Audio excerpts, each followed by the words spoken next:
Testing, testing.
Hello, everybody, and welcome back to MSA Arena. It is the 3-on-3 Classic here from beautiful Abbotsford, British Columbia. Couldn't be happier to be back on the call. We did 13 straight hours of broadcasting yesterday. We're getting ready to do another 11 here today for the 3-on-3 Classic. So much incredible hockey has been played at this rink over the last few days. We've got some more for you right here with a Division 5A matchup between the Canadians and the Postbusters in what's probably the most similar jerseys of any teams we've seen so far. We do love this division, though. The Canadians have the puck right now with Cameron charging down the middle. His shot ends up getting blocked. Cameron throws another one on goal. Chucky made a good save, and it's not the first time we've seen Chucky, as he had to fill in for another team at So it would explain why he wasn't on the roster before that for that team. Certainly would. Of course, Postbusters goaltender. And as you would well know, Liam, goaltenders often asked to fill in for teams as they're the most coveted part of any hockey team. They're a hot commodity. Indeed they are. Especially if they can stop the puck, which we've seen Chucky do once already as Oss throws another one on net. And that's why we're both up here in the booth. Yeah, exactly. As it comes out to the corner, Cameron takes it out high. He's got room. Cameron dangles to the goal, shoots. Chucky the save, rebounds there on the doorstep, and the Postbusters able to clear it out. They'll start back the other way. Here come the Postbusters as Fluffy across the line. I love the nicknames on the back of the jersey. Gives it a little bit extra flair.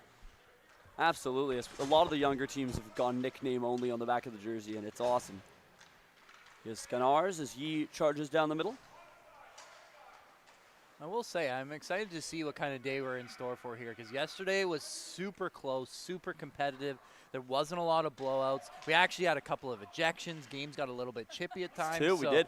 And especially in the younger divisions as well. Yeah, it was a completely different pace to yesterday as there was to Wednesday and Thursday. Armstrong makes a nice move through the first defender. Oh, he almost broke through the second. Splutzer does a good job to hold that onside. Cuts through to the left side. Splutzer still going, finds the 5-hole, scores, and the Canadians get off to an early 1-0 lead. You got to be careful now after you score goals. We've seen a lot in this tournament. You got to immediately get back. But like you mentioned, Zach, very competitive, these younger divisions. They are very good at sending all three players immediately right back to their blue line. There's no lackadaisical back checks here in Division 6, 5, 4, and honestly 3 and 2. Jackson Taylor, the sub for the Postbusters, gets their first shot on goal of the game as a collision at center ice.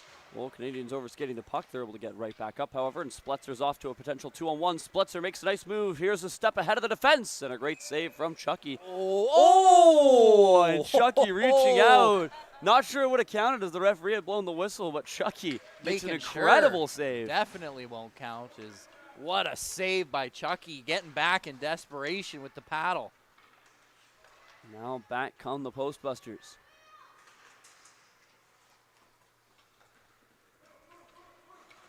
Here they come through the middle of the ice.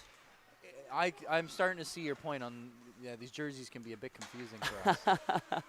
Yeah, there's enough differences for some of these players, I can tell. Other times it gets hard when they get into a scrum. Yeah, just looking at their socks, I think that's what I'm using to tell at this point. Now a potential break here. Cameron's got to look for the Postbusters on the left side, trying to get a step on the defense. Deke backhand, and it stays out. As the Canadians netminder, Miles Dick, able to get across for that one. Now the Canadians still protecting a 1-goal lead, looking to add to that. Flying back the other direction is Cruz Cameron on the left wall. Cameron trying to cut to the middle. That's a heck of a poke check there from the Postbusters defender, Max Duke. Yeah, it's a great job by Duke, getting back even after blowing the tire. Here is Duke on the left side, a.k.a. Duke Spook. He'll throw that one on goal. It's turned aside. Rebound. Oh, no, it's saved. Wow, the glove. Incredible stop there. Dick reaching up with the glove to keep that one out. I thought it was in for sure. Now another chance on the backhand. The Postbusters, and another save for Dick. And how about the goaltending here for the Canadians? Great job by Miles Dick so far. Looking like a much older goaltender in terms of positioning, the lateral movement, being able to keep his chest up as well, not falling to the ice. That's 2 really big saves for the young netminder. You are watching 3-on-3 Classic Hockey here from MSA Arena. Once again, thank you all for tuning in and spending your morning with us here. Nothing we'd rather be doing. No, indeed. Calling hockey, and Some competitive Division 5A hockey at that. Here's Armstrong for the Canadians up the left wing. Armstrong, that yellow helmet, cycles it down to the left side. Postbusters will turn that one away. As it comes back the other way, a partial step here for Fluffy, who's going to hook that one on the wrist shot wide of the goal. Yeah, that one just a tad bit wide. Outstart the Canadians once again. 1-on-1 across the line. Deke to the backhand. Here's Baker. Rings it rack around. What a goal! Oh, the Dekes from Lyndon. Baker finds the back of the net. He'll do it all himself. What a great job there by Baker. Going end to end. We've seen that a lot in this tournament, but how about that? Dipsy dangles starting from his own blue line. Makes two men miss, and then also able to undress the goaltender. That's a beautiful goal here to start the morning. He might be a baker, but he was cooking. Here comes Kemp for the Canadians, looking to get another one. Deke backhand goes wide of the goal. Rebounds there for the Canadians. They'll pick it up and take it into the corner. I think he missed a really big opportunity to say he was baking. Here they come back the other way. The Postbusters trying to find their first goal. They've had some opportunities, just haven't been able to find the back of the net.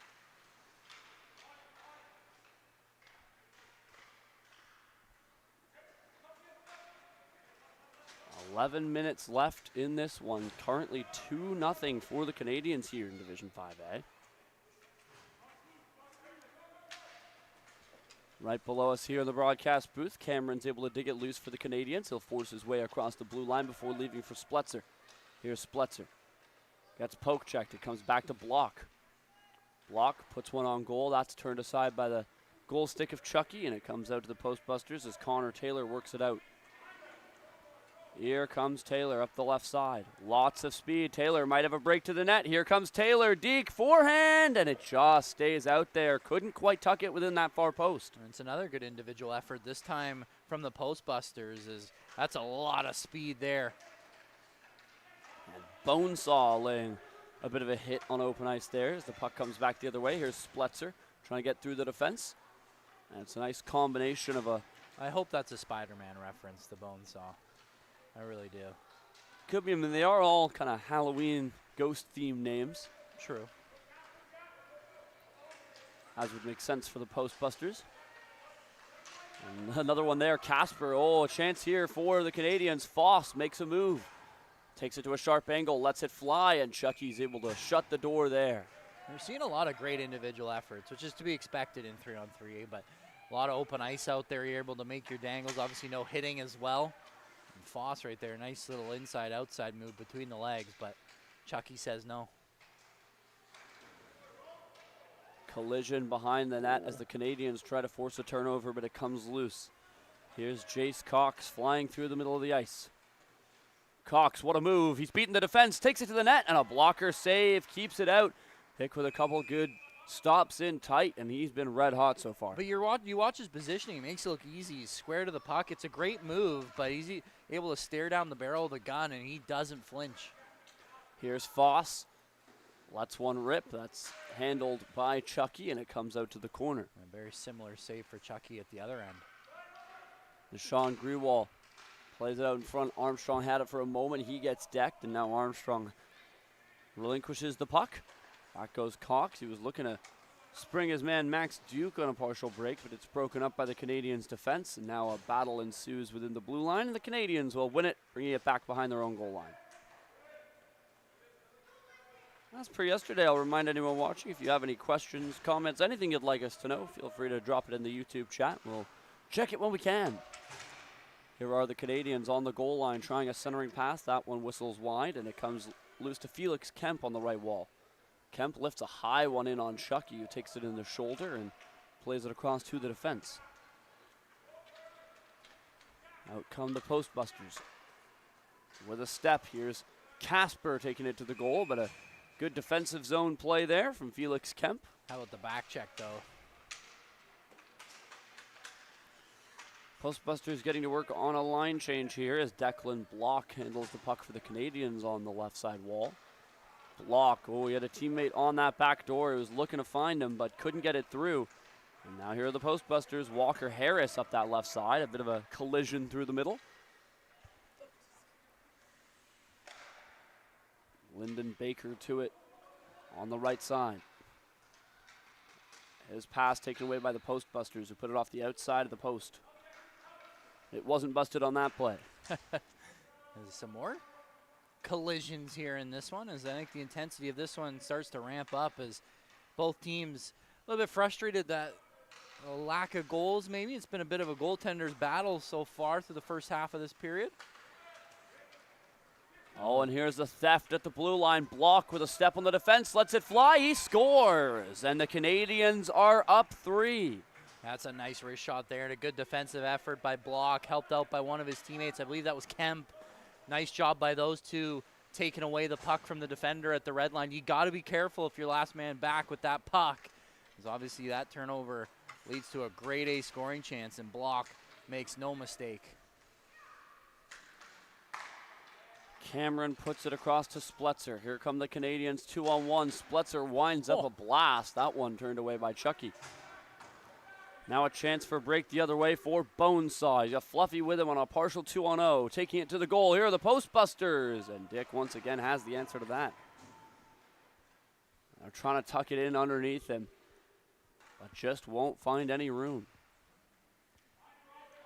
Post busters working in the corner. Trying to get that one out in front was Juszczyk, but it won't go, and now the Canadians dump it way back the other way. Connor Taylor, a.k.a. Haunter, will go back to collect. Cameron trying to force a turnover here for the Canadians. Taylor does a good job to pirouette away from the Canadians' forecheck. Still carrying this puck. Finally will drop it off to the near side for Jace Cox, and he'll go up the middle. Here's Max Duke across the line. Duke, he's got a look on the wrist shot right into the glove, and the Canadians' defense has it. And another great save by Dick. He's been an all-star so far here. Might be the MVP of the game right now for the Canadians. As Cameron with a look, Chucky coming way out to challenge the shooter. Oh, that's a great save by Chucky, but got to get onto those rebounds if you're the post busters.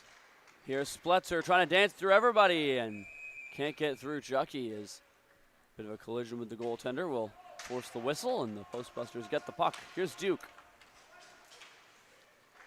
Max Duke up the right side. Tried to put it underneath the defender, who ends up tripping on the puck. It's going to allow him to get back up, and a nice block there from the Canadians defender. I believe that's Kemp. Oh, pardon me, it's unnamed 71. As back comes the Canadians. Well, thankfully, I believe they'll have name bars. Oh, I see. He's listed as number 6. That's Skrziniar's.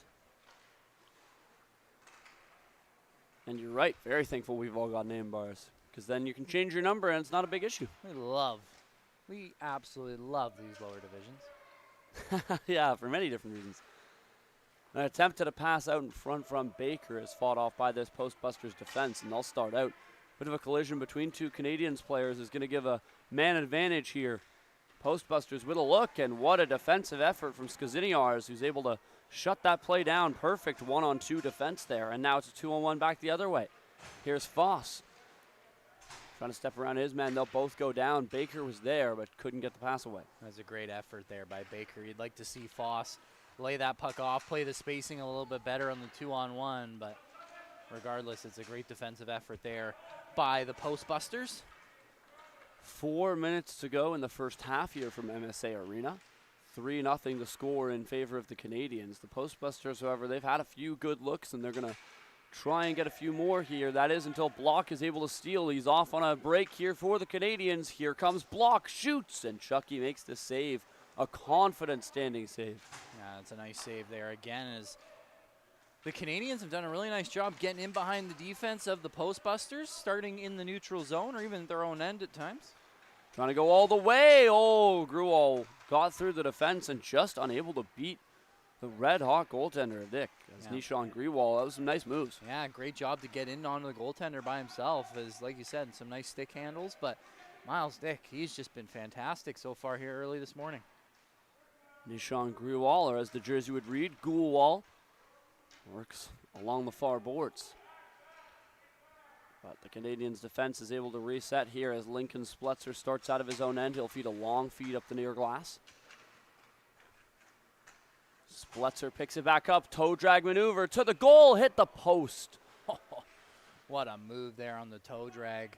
And again, great job by the Canadians offensively, winning some puck battles along the sideboards, and then just some individual efforts with the dangles. Postbusters trying to get out of their own end. Spletzer denies the first pass attempt. Yeah, the Postbusters, I think that's the biggest thing for me right now. Have to be better at getting out of their own end cleanly. Millie Tijuana, she'll head up the left side, a.k.a. Medusa. She's around the defense on the outside, puts a sharp one in on Dick, who's able to clamp the pads and hold on. I mean, you're just not going to beat Dick like that right now. Like, you got to find a way to get in and get on a breakaway and really challenge him, because those shots from a distance just aren't troubling him. Well, she tried to put on a deke. I mean, Medusa tried to turn him to stone, but this is a goaltender we're waiting for one of them. Gonna be able to move. For one of them. You're smarter than I, because I couldn't get there. I couldn't get there fast enough.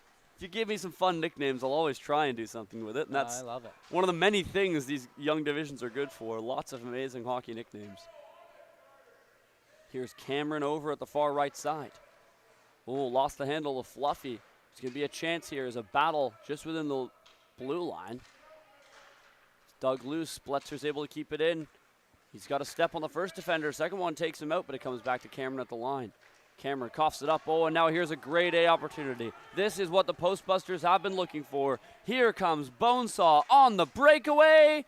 Oh, it's saved by Dick. He tried to do the Forsberg. He did. Tried the Forsberg. I think that might be the fanciest thing we've seen in these age groups, but a great save by Miles Dick once again. And it's not like he messed it up either. That was a commendable Forsberg attempt. It was a great attempt. But just an even better save. Yeah, Miles Dick not falling for it. Does a nice job sticking with him and able to get the big toe on it. 30 seconds left in the first half here between the Canadians and the Postbusters. 3-0 for the Canadians, but it has been a close hockey game. Indeed it has. It's just been that finishing for the Canadians. I think the two biggest things that separated these teams so far, one, the main one for me, Miles Dick. He's been absolutely fantastic. And then secondly, just getting out of the zone clean. I think you've seen it a lot more from the Canadians than the Postbusters. Offside called there against the Postbusters. So with 10 seconds left, the Canadians have one last chance. Oh, what a pass just ahead of Cameron. He might be able to catch up. 3 seconds to go. Can the Canadians get one more look? Oh. No, they can't, as a centering feed is picked off by the Postbusters, and they'll kill the clock. That'll do it for the first half here in Division 5A hockey in the 3-on-3 Classic. The Postbusters down 0-3 to the Canadians here. We'll be back in 30 seconds' time.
Hello, everybody, and welcome back inside MSA Arena here in beautiful Abbotsford, British Columbia, where we are for the 3-on-3 Classic. If you'd like to learn more details about the 3-on-3 Classic, go to 3on3classic.com. If you'd like to see more content, including player interviews, pictures, videos, behind-the-scenes content, check out our social media channels at 3on3 Classic on Facebook, TikTok, and Instagram. Here in Division 5A, it's the Canadians versus the Postbusters, with the Canadians boasting a 3-0 lead as of right now. Looking to change that, a spin and a shot from Casper. Rebound. Oh, what a save by Dick reaching out with the glove. I mean, he's here, he's there, he's everywhere. What a save again by Miles Dick. Makes the first one and then diving across to get the second on what has been one of the better chances for the Postbusters. He saw stick taps from his teammates after a play like that. Now back the other way, Chucky with a great save, but the rebound is in.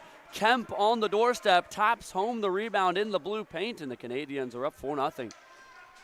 I believe that should be the extra attacker now here for the Postbusters. Indeed it will be. Looking for their first. Dancing out in front, it's hooked up high. Long drive, tipped on goal, what a goal there! A picture-perfect tip right between the legs from Nishan Grewal. Yeah, that's how you score on a hot goaltender. Rebounds and deflections, get some traffic in front. Haven't seen a whole lot of that in this tournament. Obviously, 3-on-3 doesn't normally lead to screens and deflections. I mean, that felt like a proper 5-on-5 hockey goal there. As Nishan Grewal, that was a very athletic tip out of midair. Oh, what a reverse hit. Wow. And that was Grewal. She is going after everybody right now. Ghoul wall for a reason there. Yeah, what a reverse hit there.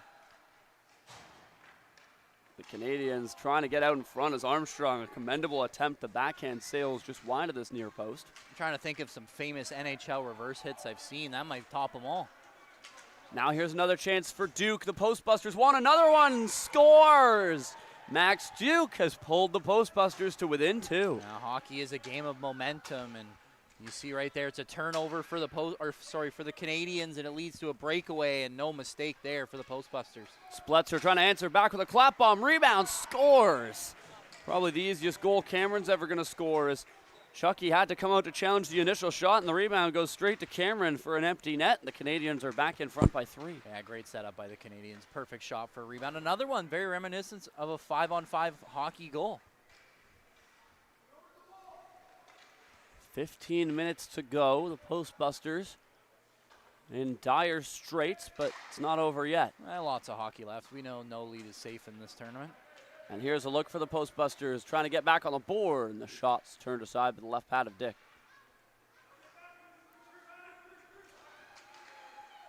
It comes out in front again. The defender able to block that one up in the corner here as it comes out to Armstrong, who's going to feed it up the right side.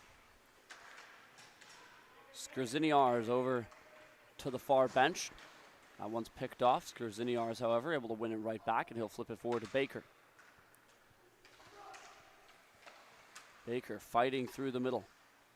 Trades hands a couple of times. The Canadians have to all double back to their own end to start this attack as Cameron builds up speed up the left side. He's past 2, he's past 3. Here comes Cameron on the forehand, and Chucky didn't fall for the fake. He'll let that one bounce right off of him and back the other way. Yeah, good job by the Canadians getting some speed through the neutral zone, taking it back to their own zone, and with a full head of steam.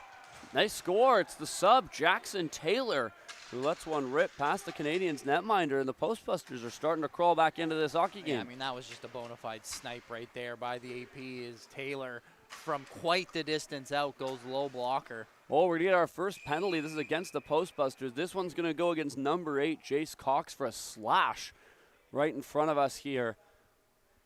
Pretty clear if you ask me, and the Canadians will get a penalty shot, a chance to regain their 3-goal advantage, as it'll be Declan Block for this one. He's already scored at least 1 goal this hockey game. He'll look for another. Here's Declan Block from the AMHA U11 program. Block lets it rip. Chucky the save, and it rolls in. Oh, it's going to count. Chucky, it looked like it made the save, but the fluttering puck rolls into the net. And unfortunately for the Postbusters, no such thing as puck luck today. Yeah, I don't think you get any bigger pieces of a puck than that in my ever seen. And he got all of that except, well, at least I should say he got 90% of that one. And I mean, that's a save 99 times out of 100. Yeah. That is incredibly unlucky there for the netminder. You knew what I was trying to say. It's early. Yeah, don't worry, it's early. Neither of us have unlocked English yet. Kempf tries a one-timer, but missed the puck on that one. That's going to allow the Postbusters to find it. They'll start the other way. Baker draping himself onto Casper here. Chase Cox. Cox makes a nice move up the right wing. He'll let a shot go. That's handled by Dick. It comes loose to Block. Block starts out. 2-on-1 brewing here, but it's to no avail as Medusa shuts him down. So you've already used the stone joke. I can't use it again. Canadians trying to go back the other way, but that one misses the intended target. Going to be a free touch here for the Postbusters. And like I said, I'd like to see them getting some offensive zone possession clean, really focusing on the breakout, making sure these passes are connecting, and it's a good start. Millie Tijuana up to goal wall. What a chance here on the Deke backhand. Oh, she's turned away. A hard collision with the goaltender, and the referee is going to blow the whistle to make sure they're all right. Miles Dick in some pain, it looks like. I hate to see that. What a save, though, as he does a great job getting back to his post, as the Postbuster there had a full head of steam coming in. Got to the backhand, as I believe that was Nishan Grewal. It does look like the netminder. Yeah, you're right. Dick's a little shaken up, but I think he's all right here as he gets back to his feet and skates around. It looks to be something with his helmet. The coach is going to check that both the player and the equipment is all right. And could be the neck guard as well. Yeah, I mean, that was a hefty collision, but thankfully Miles Dick appears to be A-OK and is remaining in between the pipes here. And that's huge for the Canadians. A loss of their netminder would be devastating at this point in the hockey game. Especially with how well Miles Dick has been playing. And especially with not having a backup goaltender. That would definitely put a wrench in the works for sure. Clock is not currently going right now. They'll see if and when that gets fixed. Canadians start out here on a 2-on-1. Clock is still not ticked at all. You hear one of the coaches yelling for it, and there we go. The clock is back on. So just a couple extra minutes here in this hockey game. Over in the corner, it comes up top to Spletzer. Spletzer coughs it up as out starts Millie Tijuana. On the right side, Tijuana steps around the defender, takes a sharp angle drive. The whistles through the blue paint and out the other side. Carter Taylor there first. Plays that one towards the net where it's blocked.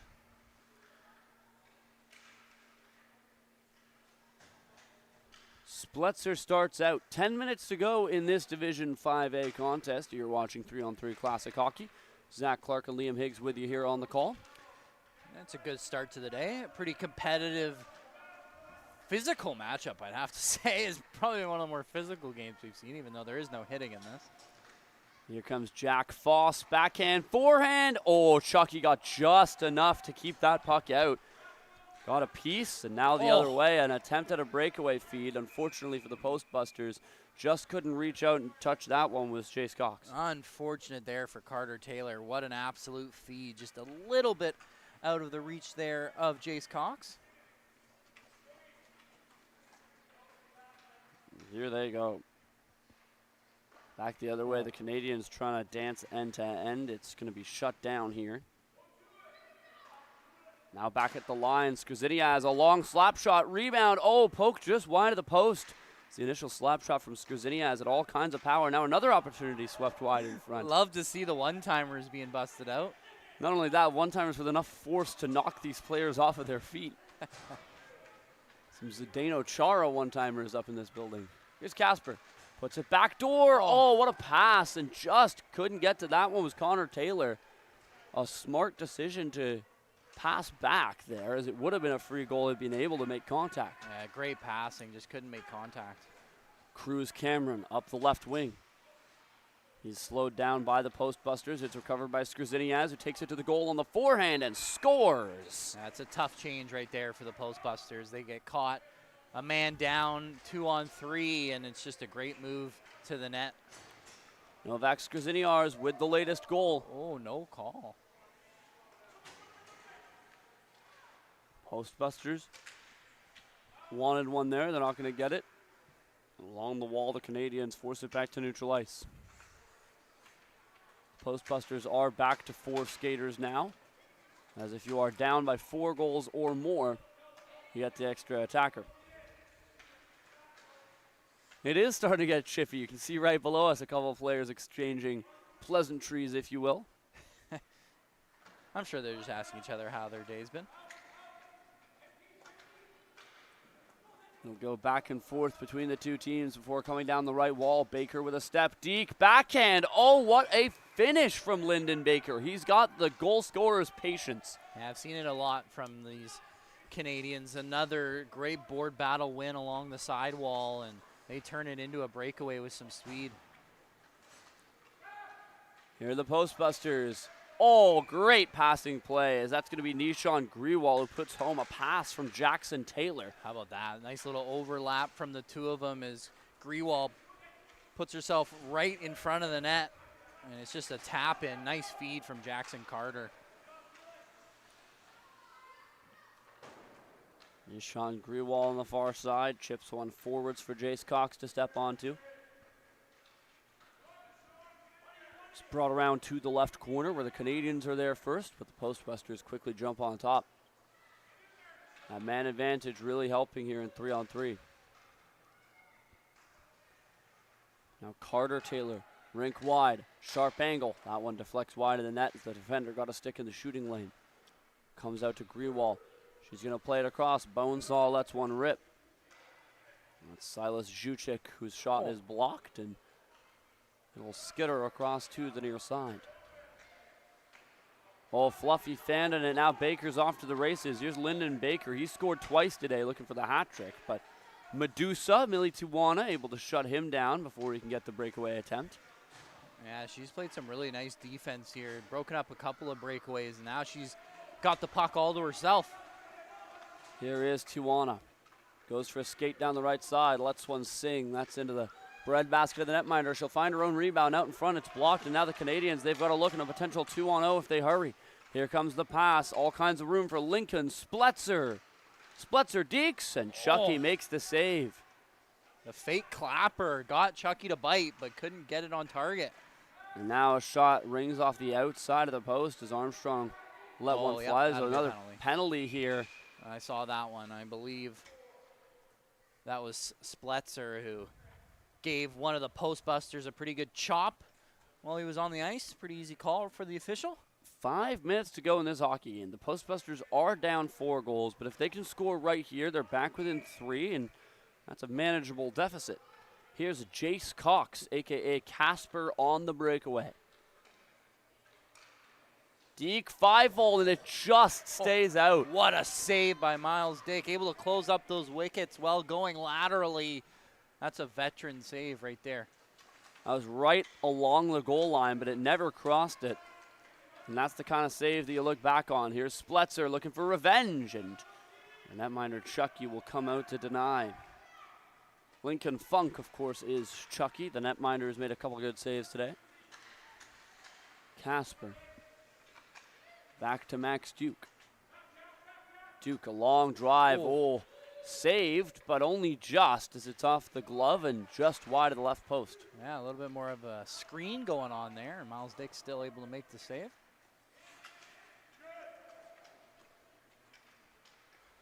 Bonesaw plays it in front. Here's Foss. One thing that I've just noticed is the coach for the Postbusters is wearing a White Rock Whalers hat as Spletzer hits the post. Nice to see some love for the White Rock Whalers. Nice to see some of that. As here comes Tijuana, her shot going over top of the net.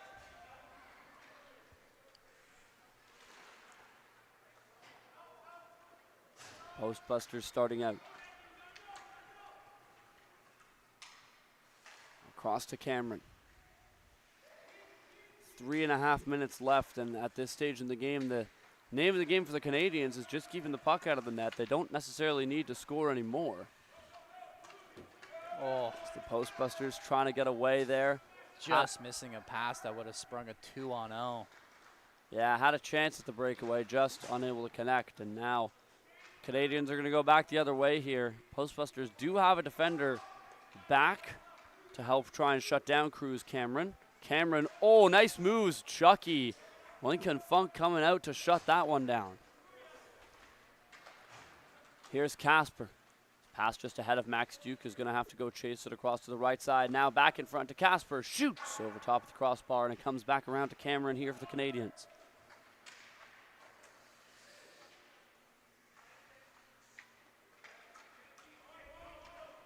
Back come the Canadians. Declan block. His shot wide of the far post. Bounces off the end boards and back around.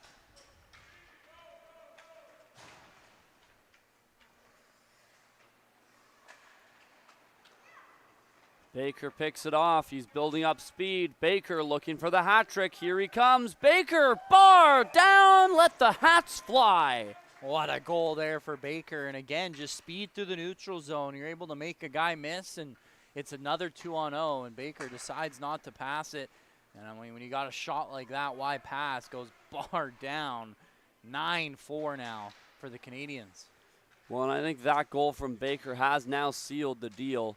With less than 2 minutes remaining on the clock, I think a 5-goal deficit is going to be a little bit too much to surmount. Especially with the way Miles Dick has been playing. But not only that, the way the Canadians have been playing defense, getting back and taking care of their assignments.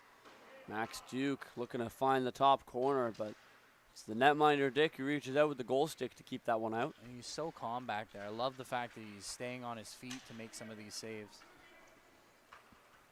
Spletzer takes that one deep into postbuster territory. Spletzer plays it up high. Here's Baker, fanned on the shot. He'll play it back towards Spletzer in the corner. That's going to be broken up by Taylor. Now another chance at a breakaway, and this one's going to look a little bit better. Here comes Fluffy. Has to slow down. Lets the shot go. That one blocked by Dick. Rebounds there. Deke, they score. Jace Cox able to bury the rebound from Carter Taylor, and the postbusters get their 5th. That crashing the net. It'll pay off in dividends, as that's a nice job there on the rebound as the Canadians kind of get caught with no one on the back check. Kemp is turned away there. That shot ricocheting off the outside of the net. Comes loose again to Ross. There's 22 seconds left in this hockey game. Jack Faust, rather, chasing that puck as it comes to the blue line. Now another look for the Canadians. Have it in deep, looking for Faust on the back door. That pass is broken up. 10 seconds to go. Postbusters looking for a break. Here's one last chance. Fluffy on the breakaway. Some great defending. Oh, look at that. Getting back was Felix Kemp. And that'll be the final play of the hockey game. The Canadians win an early morning Division 5A matchup by a score of 9-5. Yeah, it's just a great job all around by the Canadians. The game started off really close, but for the most part, the Canadians just did a really good job. Not only were they finishing their chances, getting some good ones as well with the breakaway, but the way they were playing defense, taking away some really high danger chances, staying in front of their goaltender, taking away that slot, forcing a lot of the shots from the postbusters to the outside and from quite the distance. And with the way Miles Dick was playing, unless if there was a guy in front to deflect those, it was not going in the back of the net. As always, we end our games with a 5-puck shooting challenge. Each team gets 5 pucks. The first team to score all 5 wins the shooting challenge. However, if you do not score, you have to bring the puck all the way back to the blue line for your teammate before they can shoot next. So it's not just a challenge of scoring. You also got to make sure that you can connect with your teammate on the way back if you don't. That's a nice little finish there from Bonesaw. Has put the postbusters ahead. Here comes Nishan Grewal. She'll find the back of the net as well. The postbusters have a commanding lead in the shooting challenge as Chucky makes another great save against the Canadians.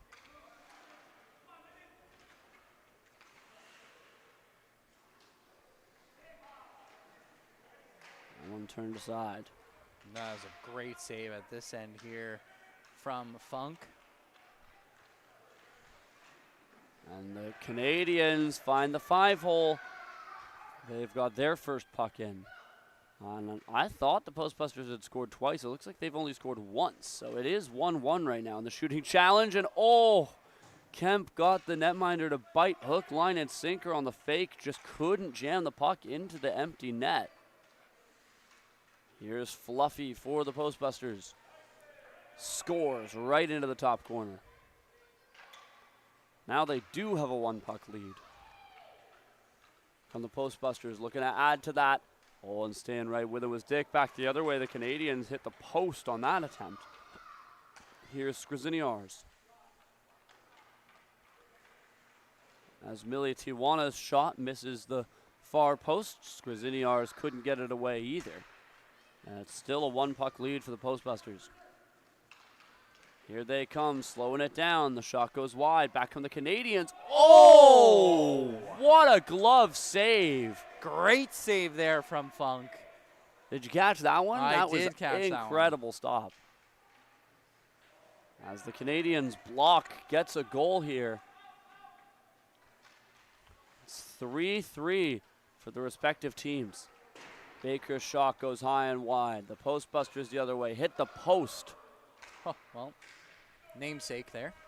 Here comes Foss. The Canadians looking for a lead, and they'll find it. Foss goes 5-hole. Now a 3-2 puck lead. The Postbusters looking for an answer. Kemp.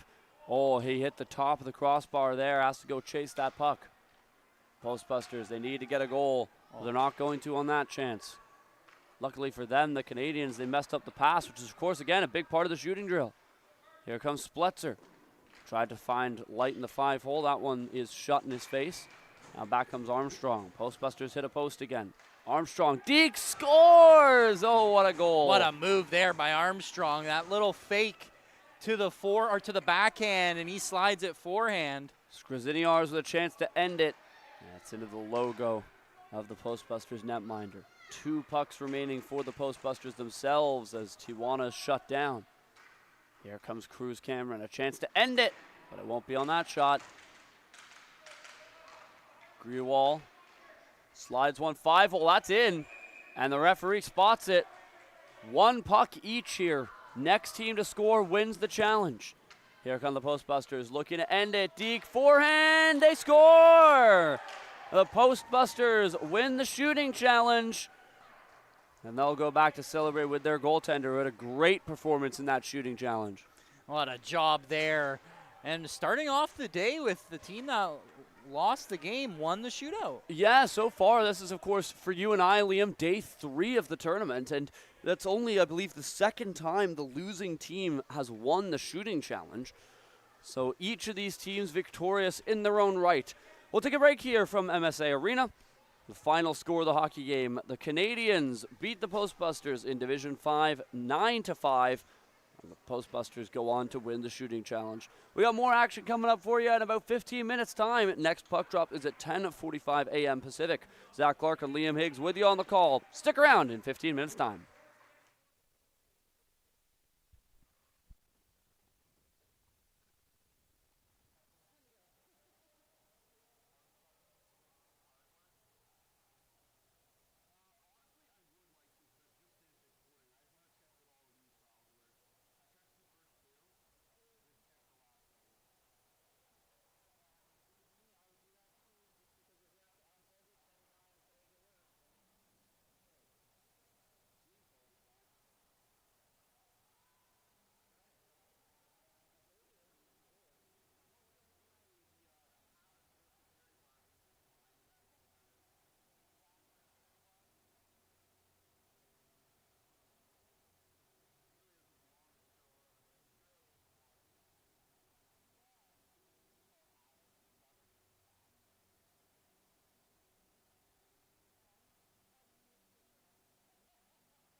Hello, everybody, and welcome back to MSA Arena here in beautiful Abbotsford, British Columbia for some 3-on-3 classic hockey.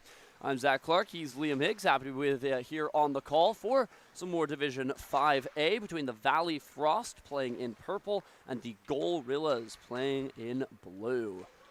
It's the Valley Frost off to some early possession here as they streak down the left-hand side. McKenna Kavanaugh tries a centering pass, but her shot ends up getting blocked, and back come the Gorillas. Carson McAllister gets it out in front. Here's McAllister. He scores. Yeah, it's a quick start for the Gorillas, and if I recall yesterday when we saw the Gorillas, it was a very similar story for them. Well, I should clarify, this is a different team. When we saw the junior Gorillas play, this is one of a couple teams that have multiple rosters. An affiliate. Yes, exactly. This is the main Gorillas team. Yes. The junior Gorillas that we saw Division 6. These are the studs. Exactly. These are the Division 5 Gorillas. So the junior Gorillas, they aspire to be part of this Gorillas squad in the future, which I'm sure most of them will be. As they step across the blue line. Frost turn them aside, largely based on the Frost from the PWHL, I see, who of course have some nice jerseys. The Gorillas cycle it around as Phoenix McDonald gets to work on the forecheck for the Frost. The Gorillas dump it out the other way, and it's a foot race starting out as Bo Birch gets to it here for the Gorillas. Birch tried a little drop pass. Unfortunately for him, none of his teammates had caught up to the play yet as they were on a partial line change. Yeah, maybe some soon-to-be Golden Eyes on this Valley Frost roster. Soon indeed. It's all relative. And here we go. Of course, the 3-on-3 Classic is co-ed, as you rightfully point out. There's lots of guys and girls on both these teams. However, I believe that this Valley Frost team has the highest ratio of female to male players, as the Gorillas double back to their own end. Here they start out. Kaylin Evans feeds it off. A big slap shot goes wide of the goal. Evans is going to find the rebound. Tries to center it once again on the doorstep. Can't jam it past the netminder there as Cassia Klinsoon was ready to make that save. It would have been great if the Frost had Golden Eye jerseys. Instead, we would have had a little Golden Eyes Canuck matchup. Yeah, that's true. That is very true. Could have been. Two teams that have not won their respective championships, but I guess the Frost wanted to name themselves after a team that has. Yeah, well, the Canucks, yeah. I'm sure there's lots of Vancouver Canuck fans watching. We won't get into that. Here comes Spletzer, shoots, scores. Clint soon got a piece, but it ends up behind her. And just like that, it's an early 2-0 lead here for the Gorillas. That's a nice job by the Gorillas. Again, just getting in behind those defenders. If you can get that pass to connect, I mean, it's a surefire breakaway, and like you said, got a big chunk of it, but not enough. Outstart the Frost. Here's a chance on the doorstep, poking away. It's still loose. Goaltender doesn't have it covered. Frost take a shot, and that one trickles harmlessly off his skate and just wide. Here come the Gorillas trying to break loose. A centering pass. McAllister's got some room. Shoots. Oh, what a stick lift there from the Frost. Coming back was Tenley Nightingale, and she got her stick there just in time. That's a great back check there to break that one up. And that's the kind of commitment to defense we've been seeing all tournament long from these younger age groups, and you love to see it. Makes the games feel a lot more competitive. Dian Lee starting out from his own end. We'll play this one around to the left side. It just makes me think I cannot wait for these divisions, especially during elimination time. Yeah, absolutely. Of course, this weekend, not elimination yet, and it won't be as the weeks progress. However, next weekend is when teams will start getting knocked out. You got to use this weekend to really start to dial in as another goal here for the Gorillas. I mean, just got to step up there if you're the defenders, backing off, giving a little bit too much space, and it's basically a free shot from the slot. Again, unlucky for the goaltender, gets another big chunk of it, but not enough. Marlo Christensen enters the attacking end, but her pocket gets picked from behind by Bo Birch. Here's Birch. Toe drag to the left on the backhand. Oh, commendable attempt, and that's a nice save there from Klinsoon. How about that backhander? As good defensive work starts it off, forcing that turnover in the neutral zone. Now Gorillas looking to strike again and get themselves a 4-goal lead, at which, if that does happen, of course, the Frost will get to ice an extra skater. But that is an if, as the Frost are holding strong on their own end right now. A shot block comes through from Eliza Threlfall. And she'll battle with Birch in the corner. Birch knocks it loose across to James Venema, up to the blue line now for Dressen. Peter Dreisen takes it out in front. Here's a look right on the doorstep. Dreisen lets it fly, and Klinsoon able to make the save. Oh, it's loose, and Klinsoon reaches out to hold on. Coming as close as you can to scoring there is on the goal line. Yeah, good save by Klinsoon, and it looked like it kind of got away from her towards the end there. The Frost stay on side. Here's a look. Long shot. Oh, that kind of changed direction in midair a little. Ends up dropping into the netminder's glove as the Frost's probably best chance of the game so far comes from Marlo Christensen. Yeah, most certainly. And a little bit of a knuckle puck like you mentioned. Lincoln Spletzer plays it forward, but that one shut down by Tenley Nightingale. Another good defensive effort from her. Goal Rose working it out in front. Evans spins, shoots. That's blocked by Nightingale. You can see the Frost doing a really good job protecting their own slot when they're able to get back and get into their defensive structure. They just have to try and not give up so many opportunities off the rush. Keston Hine starting out here for the Gorillas. He's got lots of room to go for a skate. Hine lets a long wrister go, and that's casually gloved by Cassia Klinsoon. Nice job by Klinsoon. Slow things down for teammates, allow them to get a breakout started. Here comes Eliza Threlfall on the left side for the Frost. She tries a centering pass. That one hits a skate, ends up bouncing behind the net. And Kaylin Evans will start out here for the Gorillas. All it takes is one for the Frost. Just got to get the scoring going here. 10 minutes left to go in the first. Still lots of time. Taking it behind the net is Phoenix McDonald. Trying to play it up the middle. It's picked off. Going for a line change here. The Frost, they might get caught out, although fresh off the bench there to help out is Brooklyn Sloan. And she'll force the Gorillas back into the corner. Here's another chance out in front. Klinsoon, a great save. Rebound to Klinsoon. Got that too. Comes up top to Dawn Lee. He'll fire a slap shot towards the goal. It's going to be blocked. It comes out to the side. Tenley Nightingale trying to clear the zone. It's held in by Lee. Ooh, looked like a bit of a trip there, but I think they're going to get away with it as the puck comes back to center. Lee sends that one forwards to the blue line. Alessio Benelli able to corral it onto the stick of McAllister, who scores, beating the goaltender blocker side, and just like that, they're up by 4. And how about the passing, though, there for the Gorillas is doing a nice job getting rid of the puck quickly, finding the open man, and eventually leads to a nice shot from the slot. The Frost now get to ice an extra attacker, and we'll see what they're able to do with it. As a backhander on goal from Brooklyn Sloan is handled, and it comes back to the line. Sloan keeps it in. She'll throw another long one towards the net. That misses the far post, takes a bounce off the end boards, and comes back around to Dawn Lee. Lee gets it to center, but it's turned over. Here come the Frost. Potential 2-on-1. No, and a blown tire there. He's going to allow the Gorillas to steady the ship. Sloan gets right back to it here on the right side. Costs it up to Carson McAllister, who's going to chip one over to Dawn Lee. Gets it to the line. Frost launched one in on goal. That one turned aside by Kemsley. Another centering pass. Here the Frost in the slot, trying to get it on net. Oh, just missing that left post. Takes a bounce off the end boards, back out in front, and another good chance, this time from Remy Marr. That one's put just wide.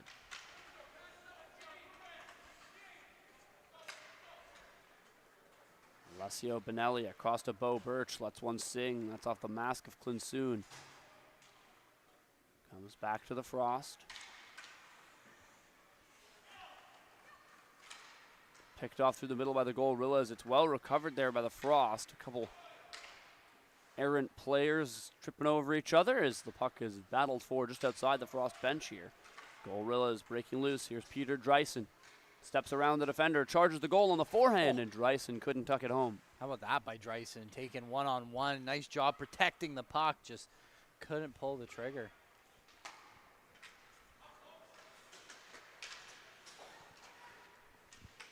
Seven minutes to go here in the first period. Division 5A hockey between the Gorillas and the Valley Frost. The Frost searching for their first goal. They might have a look, throws it right up the middle, and unluckily there for the Frost, they just couldn't tap that one home as the netminder had gotten kind of out of position.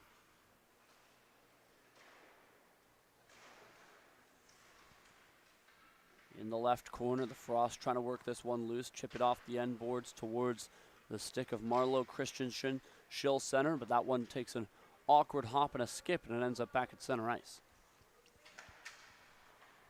Phoenix McDonald sends it across the line.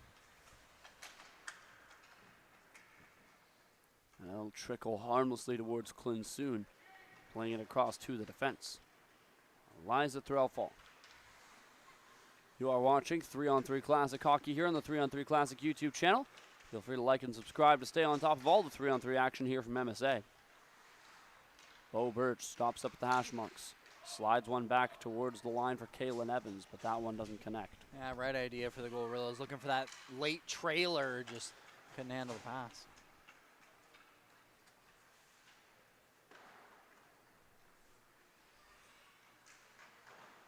Frost get to work getting out of their own end. Eliza Threlfall on the far side will dump it to the right corner boards and give chase. Keston Hine at the puck now for the Gorillas.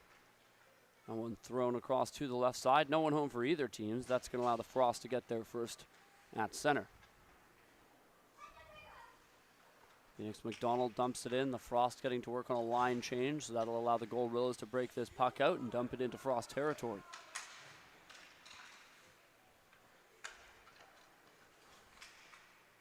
This one stopped up by Remy Marr. It comes over to Lincoln Spletzer. His shot ends up getting stopped, and back come the Frost here. 3-on-2 across the line.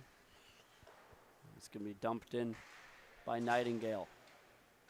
She'll give chase as the Gorillas get away. They'll send it back to center. McDonald tried to chip it in. It ends up in the Gorillas bench. They'll quickly grab the puck and put it back into play here with 4:20 on the clock in the first. Yeah, after that quick flurry of goals for the Gorillas, things have definitely slowed down. You're starting to see the Frost get a little bit more offensive possession, but this puck has been staying in the neutral zone quite a bit here the last few minutes. Gorillas trying to make you eat your words there with a chance on the doorstep, but they'll be unable to do so on that chance. Now here's another opportunity, and there they go. The Gorillas, Carson McAllister finding their fifth. Yeah, making me eat my words. It's great offensive zone possession, in fact, as well from the Gorillas. Doing a nice job cycling that puck down low and just finding those passes into the slot. Remy Marr across the line. She'll throw a long one in on Kemsley. Kick save. Keston Hine has lots of speed up the left side for the Gorillas. Hine, all kinds of speed. Gets around the defense, lets it fly. Oh, he missed the goal and goes hard into the end boards. Thankfully, he's A-OK as he gets back up and joins the fray. Love to see a good one-timer too, but again, here's the offensive zone possession coming up for the Gorillas. What can they do with it? Protecting that puck along the sideboards. Got 3 Frost there, eventually able to will it out, even just. Alessio Benelli throws one on goal. Clint soon makes the save. Here's Threlfall. Lots of speed for her. Gets around the defender. Slows down. Spins. Puts it to her teammate. What a save. Still loose. Oh, and they jam it just wide as Christensen had a look on the secondary opportunity. Christensen, another chance, and that one fought off by Kemsley. Yeah, a couple of big saves there is the best chance of the game for the Frost. He's turned aside multiple times. But you got to really use this extra man to your advantage as best you can. Should be 2 people on the puck at all times, and when you do get possession of the puck, there should theoretically be someone always open right now if you're the Frost. 2 minutes to go in the first half as the Gorillas trying to get back to the attack, and they'll score Some moves being made in tight by James Venema. How about that little move there? Little inside-outside by Venema. That was pretty. Gorillas will force the Frost to regroup in the neutral zone as Nightingale starts out here. Her dump in hits her own teammate. That's a fortuitous bounce to the Gorillas as it'll go straight to them. It's picked off through the middle. Oh. Well, open ice hit there. And yeah, goes bumped off the uncalled. puck. Bo Birch trying to corral it in. Just offside there was Venema, so the Frost will get the puck. Just over a minute left in the first half.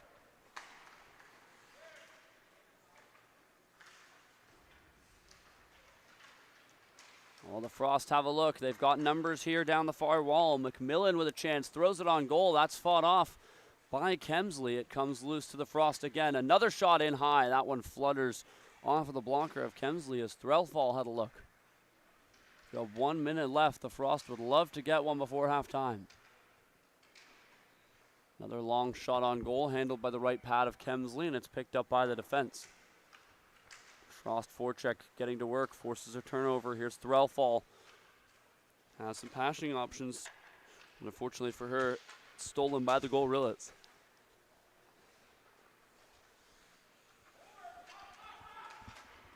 All the Gorillas trying to spring a breakaway. Here they go. 30 seconds left on a partial break. Shoots, and Clinsoon makes the save on Kaylin Evans. That's a big save for Clinsoon. And how about that passing, though, by the Gorillas? Nice little headman pass. Springs a breakaway with dying seconds. But Clinsoon able to stifle that opportunity for the Gorillas right at the end of the period. A deceptively difficult save there for Kemsley on that wrist shot from the Frost. A long drive from Eliza Threlfall goes just wide of the goal. And as time expires, the Frost take one last shot, but it is turned away. We'll take a 30-second break here from MSA, but when we're back, we'll have the second half between the Valley Frost and the Gorillas here in Division 5A. You are watching 3-on-3 Classic Hockey here on the 3-on-3 Classic YouTube channel.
Hello, everybody, and welcome back to MSA Arena here in beautiful Abbotsford, British Columbia. We've got a Division 5A matchup for you here. It's the second half between the Gorillas and the Valley Frost, with the Gorillas posting a 6-goal lead here. The Frost, a late kind of surge of offense in that first half. Couldn't quite find the back of the net, but you know they'd love to get right back to the attack here.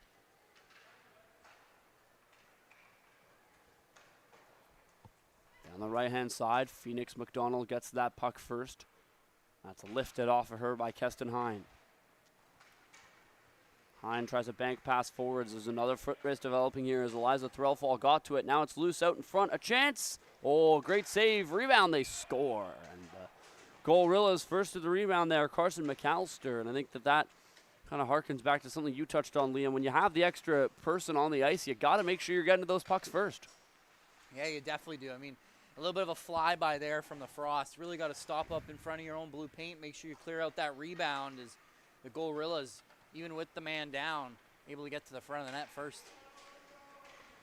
Peter Dreisen on the right side, battling Eliza Threlfall for the puck. It pops backwards to Bo Birch. Well, they got a breakaway here, maybe.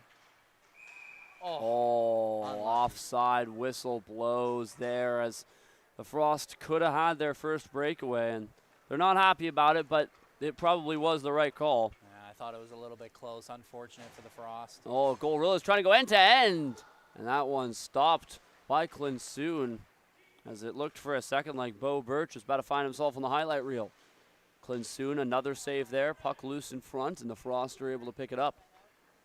Here come the Valley Frost as they're slowed down through center ice.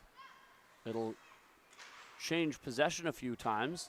And the Frost might have a 2-on-1 if they can hurry here. Across the lines, Remy Marr. And I thought that was onside by a mile. Yeah, that one called offside. That one I completely disagree with. The first one I thought was right. That was onside all day, every day. As Bo Birch comes the other way, he scores. And I think the Frost have every right to be upset about that one. Yeah, I think the Frost do have every right to be upset about that one. It looked like it was onside by quite a ways, and instead it ends up being a breakaway going the other way and making no mistake. And I believe it can be 5 now on the ice for the Frost, so really got to try and take advantage of these numbers, making sure you're having 2 forecheckers at all times. Oh, and here comes Lincoln Spletzer on a breakaway for the Gorillas. Spletzer, fanned on the shot. It actually almost ended up being a little no move as he tucks the wrap around into the pad of Clinsoon. Yeah, good save by Clinsoon. We'll give him credit for the no move, even though I'm not sure if that was what he was trying to do, but just about worked. He very nearly did. It went through Clinsoon's 5-hole. It just ends up not quite on target. And the Frost have now put out that 5th skater here, so we'll see if that's enough for them to find some offensive sparks.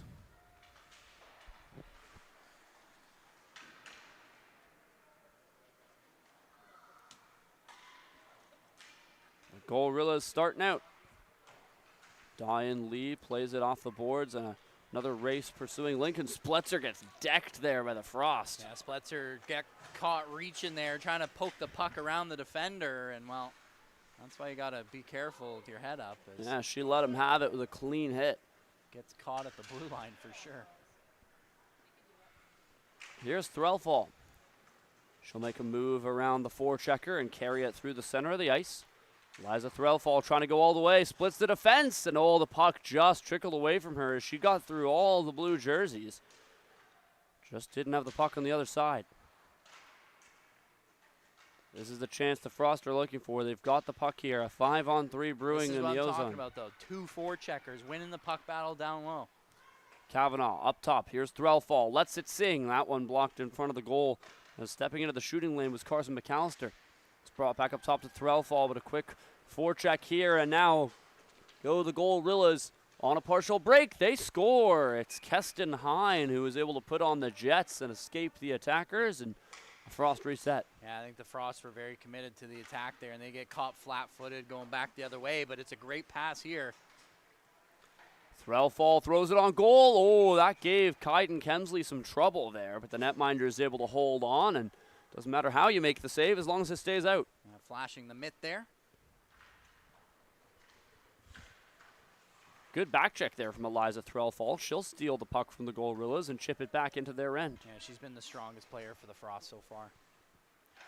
Yeah, very noticeable on both ends of the ice there has been Threlfall. Now here are the Frost once more. That's a nice pass to the goal. Great save by Kemsley as Remy Marr is robbed on the doorstep. The Frost's probably best chance of the game. They've had a couple now. The Gorillas starting to really feel the pressure of this Frost attack. Gorillas poke it forwards. The Frost able to knock it away. Chance. They should have lots of numbers here if they can hurry. Remy Marr across the blue line. Long shots going to be blocked by the Gorillas. It's going to be a hooking call coming up here against the Frost. Comes to Carson McAllister. Well spotted, you're right. Back ref has his arm raised, and as the Frost touch the puck, it's going to be a penalty shot here for the Gorillas. As you said it, a hooking call. Yeah, trying to help her team out there. I couldn't quite tell the jersey number from the Valley Frost. I believe that was Remy Marr. Tried to tie up one of the back checkers away from the play so he couldn't get back into the play, and the ref spotted it. This will be a penalty shot coming up here for the Gorillas. Alessio Bonelli coming to us from the Abbey U11A3 program. 11 minutes to go, a 9-0 lead for the Gorillas. Bonelli looking to hit double digits. Here he goes. Deke forehand scores. Bonelli, that's a nice finish. He tucks it just within that left post, and the Gorillas have double digits. Yeah, just good speed by Bonelli. Gets it to his forehand quickly, and he's able to beat the goaltender to the post.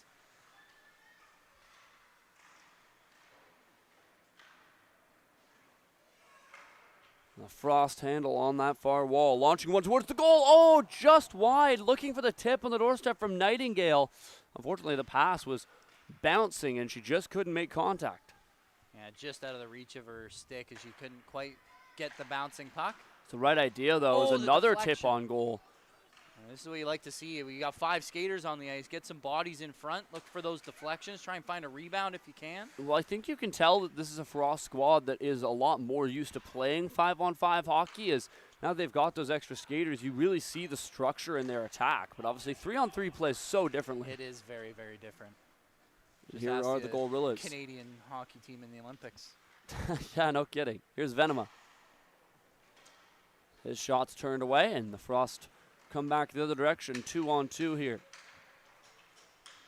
McDonald on the outside is hauled down. That's going to be a penalty, and the Frost will get a penalty shot of their own as Phoenix McDonald hauled down into the corner. She's going to get a chance to score the first goal of the game for the Valley Frost as she's gotten a penalty shot. Yeah, this is by far the best chance in the hockey game for the Frost, and a chance for them to get some much-needed momentum.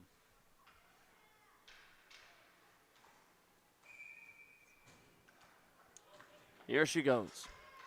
Phoenix McDonald.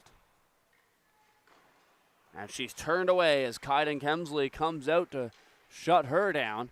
She'll head back to the bench, and the Frost will have to look elsewhere for their first tally of the day.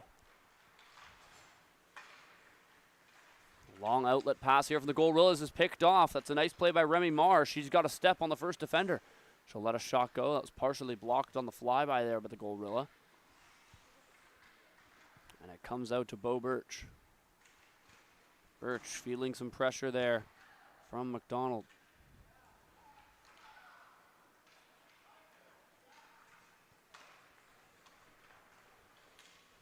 Birch across the blue line. He's slowed down. Oh, it might have got caught with too many men there for the Gorillas. Got away with one, I think. Yeah, you got to be careful on those line changes. That one's going to be dumped in here. I will say, I mean, obviously they have 5 skaters on the ice, but you are right. Since they've had 5 skaters on the ice, they have kept the puck in the offensive zone a lot more.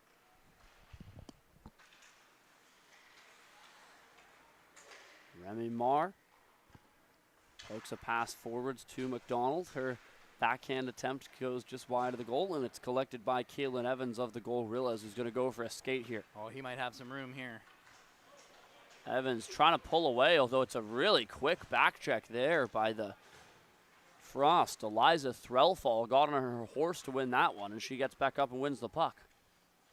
It's a great shift from Threlfall, who's now going to head to the bench.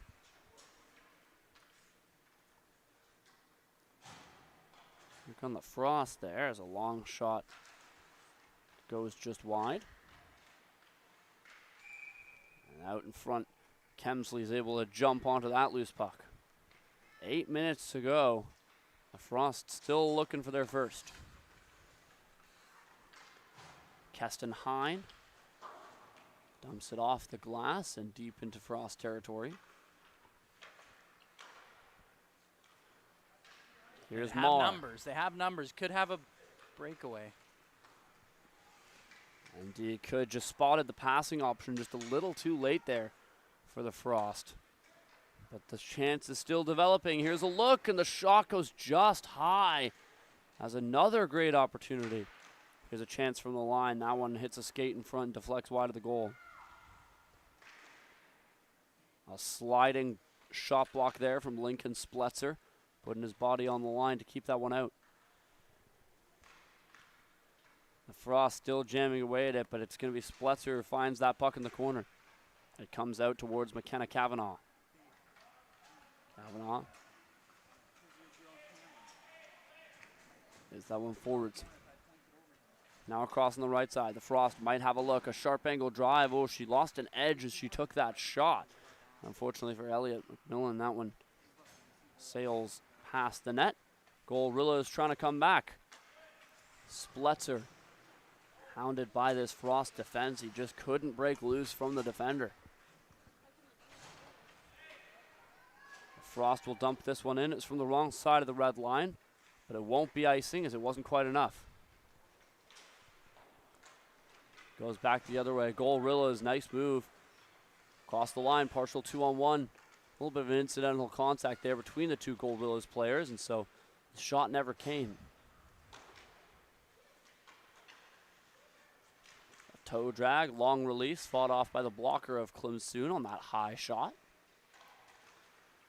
Gorilla's deep backhand move from Alessio Bonelli looked nice, but he couldn't pull the trigger. Frost slow him down as it comes back to Dreisen. Dreisen around one defender, now through two, now through three. Dreisen's still going, but he can't beat Clemsoon, who holds onto the puck. That's a great save by Clemsoon, but how about the move by Dreisen as he goes not just through one, but two defenders, and thought maybe the extra pass would have been there, but hey, you make moves like that, why not try and finish it? It's an opportunity for, I believe that's McKenna Kavanaugh. It's hard to tell with the jersey fully tucked in there. Can't quite see the number. Great save by the blocker of Kemsley. Ricochets wide on the rebound. Here's a chance on the doorstep for Threlfall. She shoots, and another blocker save for Kemsley. Great little play there on a 1-2 chance from Kaiden Kemsley, the netminder for this Gorillas squad.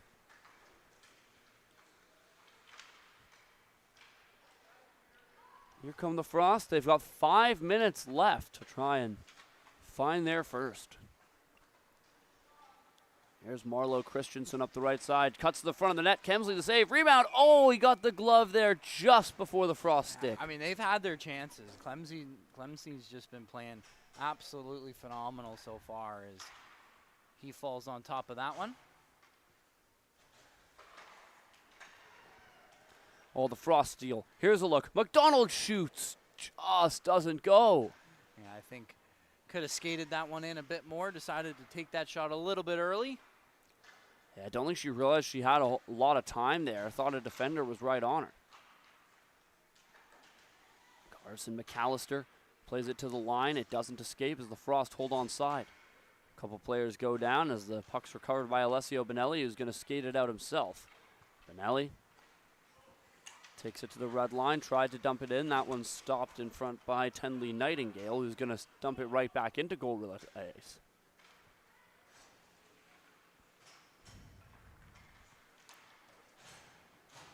Peter Dreisen starts down the middle. Oh, he lost the handle. Dreisen coughs it up. Now here come the Frost, a potential chance on a break. Oh, the pass to Nightingale just goes past her. She's able to go catch it up in the corner, plays one in on goal. Kemsley makes the save. And he'll hold on, getting it back in play. Doesn't know where the puck is. It's just behind him. And there we go. One of the Gorillas sees it. Finally someone found it. Bo Birch able to find it. Here comes Birch. He's got a lot of speed. Has to be careful, though. Nightingale steals again. Yeah, it's harder to skate to the neutral zone like that, like the Gorillas have been doing when you got 5 players on the ice for the Frost. McMillan's pass is going to be taken away. Here goes Birch. He's got lots of speed with the defender right on him. Here's Bo Birch. Deke backhand, and Clemsoon stayed with it. She got the pad to the post to keep that puck out.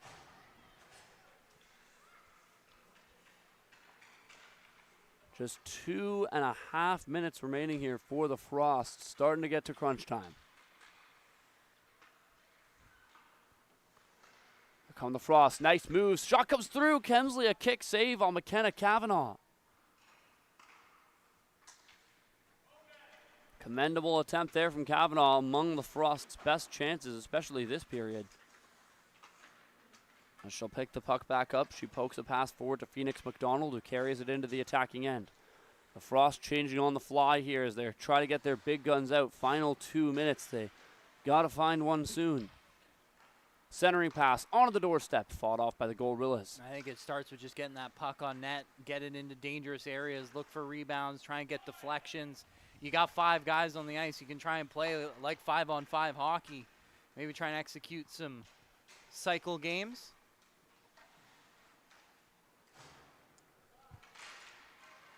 The Frost across the line, but that one will be ruled offside, and the Gorillas get the puck back, and that's going to lead to an unbridled breakaway. That's tragic. Gone is Spletzer, and he scores. Pardon me, that's not Spletzer, that's Diane Lee, who goes end-to-end top shelf, and the Gorillas have 11. That's unfortunate for the Frost. They go offside, and everyone kind of stops moving, and it allows the Gorillas to just take it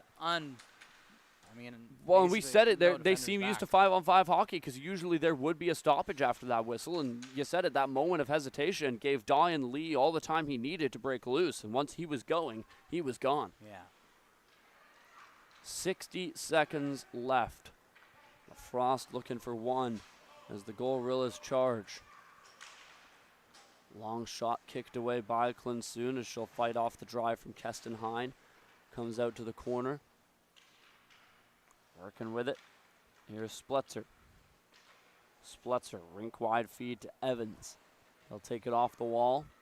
Sends one in on Klinsoon. She'll bat that down, and the Frost defense gets to work.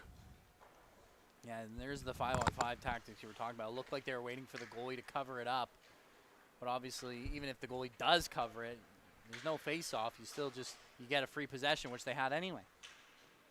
Long shot in on Kemsley. 20 seconds left for the Frost to try and find a miracle here, and it starts with a turnover. Marr steals. She'll play it into the right corner. 10 seconds left for the Frost to strike. They have it in the corner. Kavanaugh trying to get it out in front. Time is of the essence. They have to get this on goal. Thrill fall to the left side. She shoots. She scores! A buzzer beater for the Frost. They deny being the first team to get shut out here. As the seconds dwindle down, they find the goal just in time. Remy Marr, with less than a second left, puts it into the back of the net. Yeah, and it's a great passing play. We were talking about using that man advantage to their advantage, is trying to find the open player, and eventually they're able to right on the side of the net there. And Remy Marr, some good elevation on it. And like you said, they are not going to be the first team shut out here in this tournament, well, at least at MSA. Yeah, it's a dubious honor that no team wants to be the first team to get shut out. It looks like the Frost were going to, and with less than a second left, Marr makes that not the case. So ultimately, the Gorillas do win this Division 5A matchup by a final score of 11-1. But the Frost avoid being shut out, and now they get a chance to win something here with the 5-puck shooting challenge. For anyone unfamiliar with the 5-puck shooting challenge, each team gets 5 pucks. First team to score all 5 wins. If you don't score, however, you got to take it all the way back to the blue line before the next player can shoot. Gorillas' first 2 attempts are shut down there by netminder Klinsoon. And the Frost, a magnificent move in tight to get their first puck into the back of the net. And how about the shot at the other end as we're tied at 1? Marlo Christensen putting on a move here for the Frost as each team has one. Eliza Threlfall now for the Frost. Her shot stopped by Kemsley. The Gorilla is able to find another one off the stick of Alessio Bonelli. They've now got a 1-puck lead in the shooting challenge. The Frost trying to answer back. McDonald can't do it. But the Gorillas don't score on their attempt either. McKenna Kavanaugh heads down the middle here. She'll let one fly. Tried to go 5-hole. The door was shut. And Gorillas don't strike either. Still a 1-puck lead here for the Gorillas. Tenley Nightingale. Oh, a little soft one trying to get it over the right pad. And it's the glove of Kemsley that's able to find that. Gorillas at the other end will score again. Oh, some nice moves put on from Ellia McMillan, but unable to pull it back to her forehand. Remy Marr was the hero at the end of this game for the Frost. Can she do it again? Oh, beat the netminder. Couldn't get it in, though, as it just misses that outside post. Yeah, just wide on that one, and the Gorillas have a chance to extend their lead.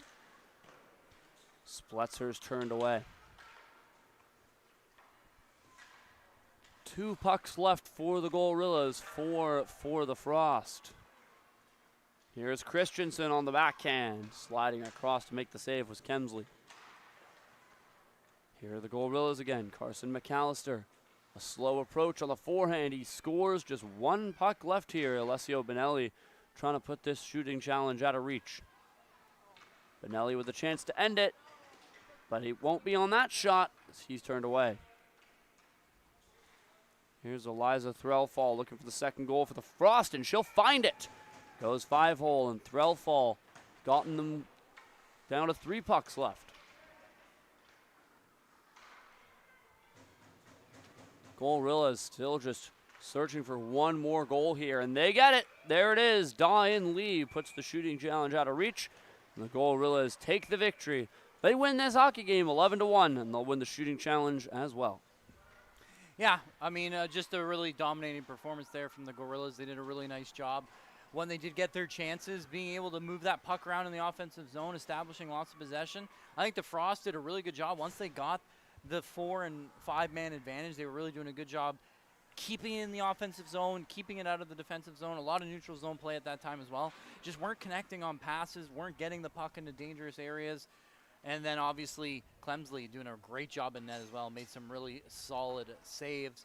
But this one will end, final score 11-1. We'll take a break here from MSA Arena, but we've got 3-on-3 Classic hockey for you here all day on the 3-on-3 Classic YouTube channel. I'm Zach Clarke. He's Liam Higgs. Come back in 15 minutes time. Next puck drop is at 11:45 a.m. PST. We'll catch you then here in the 3-on-3 Classic.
Hello, everybody, and welcome back to MSA Arena. We got more Division 5A action for you here, this time between the Ice Screamers and the No Regretskis. And you know what? We got more nicknames for you.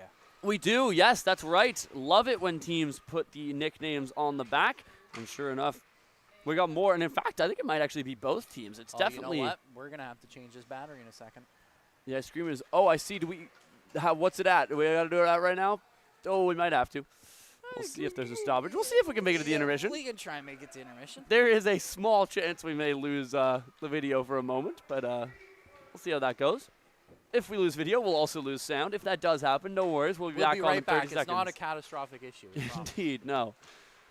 As mentioned, No Regretskis, Ice Screamers. The No Regretskis have the puck now in the pink. Nice move by Bobo, number 93, looking for the first goal. He scores. Bo Birch, a.k.a. Bobo. And did we not just see Bo Birch for the Gorillas? Maybe either it's the exact same name or playing for the same or two different teams. Either way, it was a great dangle, and how about the finish? Left side point. Trying to see the name on that one. That's a very long nickname here at the blue line. Sprinkle Snipe? Oh, that's awesome. Sprinkle Snipe. Love seeing these different nicknames. Crusade over in the corner now. Who is Cruz Cameron? Very biblical. We've seen quite a lot of these players before, actually. It's interesting to see the crossover between teams. I'm just looking at the roster sheet now. As here's another chance for Bo Birch. Bobo, and this time it doesn't go. I do believe that is the same Bo Birch, because if I recall, those are the same socks as the Gorillas. Yeah, so interesting that he plays back-to-back. Didn't know some of these players play on multiple teams. Well, at least he's warmed up. We also saw Carter Taylor and Jace Cox earlier, and Max Duke. A lot of these players sharing a roster here. 15 minutes left. An early 1-0 lead here for the No Regretskis. The Ice Screamers trying to take things back here. As a long pass floated up the near side wall from Silas Jusic. And the No Regretskis will double back to their own end and start out. Some good moves made through the center ice, but they can't hang on to the puck as it's taken away by Greg Barnert. Now to the front of the goal. Here's a chance to strike back. They score! The Ice Screamers get one back, courtesy of Silas Jusic. Yeah, the Regretskis unlucky on the change there. Get caught on a bad change. Now back the other way. The No Regretskis. Oh, the goaltender just kept that one out with the tip of the glove. As the shot from Kano Winblad, a.k.a. Canoodle. I like that. Spot off. The Ice Screamers, for obvious reasons, seem to have more dessert/ice cream themed nicknames. They do, and they're all quite long nicknames, which I'm loving. You got Duke Delight, you got Four Scoops, you got Vanilla Ice. That's a solid one. I mean, that might be the best one. As Snipes, Brixton Kerr goes to pick up the puck.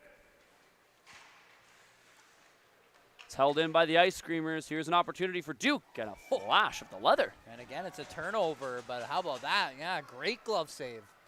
Lincoln Franz in between the pipes, a.k.a. Lightning LJ. And here's another opportunity, Millsy. And he's turned away. Yeah, a bit of a goaltender's duel so far here as both teams getting caught on some breakaways. And Miller Jorgensen, the latest breakaway there for the No Regretskis. That one's handled, and here comes Huddy. Hudson Rivard. Turned away. Able to re-get here. Here's Bryce Denton, the Brycer. Dumps it off to Wells Waits. And Waits' shot is blocked by the Ice Screamers, who come right back the other way. Cruz Cameron leading the rush. We'll chip that across to Cookie Dough. Over in the corner here.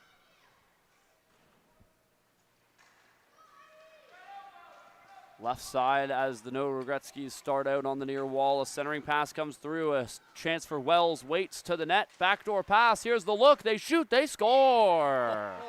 Hudson Rivard gets them back in front. How about that little give and go through the neutral zone. What a finish as well to top it off.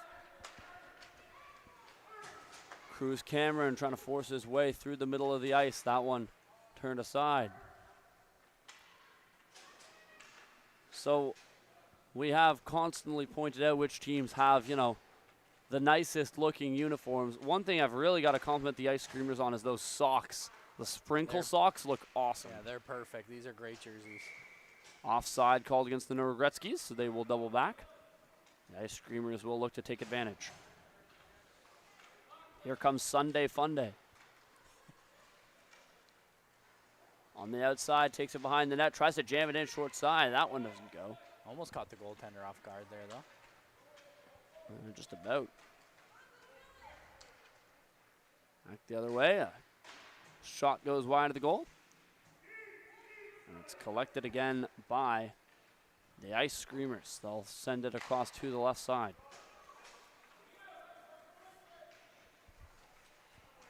Now, I think that's a Drumstick over in the corner. Yeah, it is. Makes a nice move to escape in the defensive end.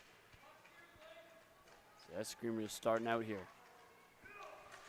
Some of these players all have to go by nicknames. I don't have all their names. A nice little backhand maneuver there. That one I do have. That's Max Duke who put that one home. Great job by Duke. He puts himself in the right spot, and it's all set up from the other end by Crusader, Drumstick, going back the other way. Nice little backhand pass. Silas Williamson makes a glove save there for the Ice Screamers. It comes back out towards center. There's a blown tire for the Norogretskis. Bit of a collision getting on and off the bench there as we see our resident photographer, David Stevens, sheltering for cover. Yeah, David almost comes under fire there. He has a few times. If the puck goes out of play, I believe this is going to be one of the few things that is able to result in a face-off for us here. Again, a penalty shot. Oh, no, it is a penalty shot. You're right. So there's going to be another opportunity to get out front as Cruz scores. The Ice Screamers, Cruz Cameron on the board. Yeah, a little fake slap shot there. 10 minutes to go in the first as the Norogretskis search for an answer. That sharp angle shot from Bo Birch ends up going wide of the goal, and it's brought all the way back the other way.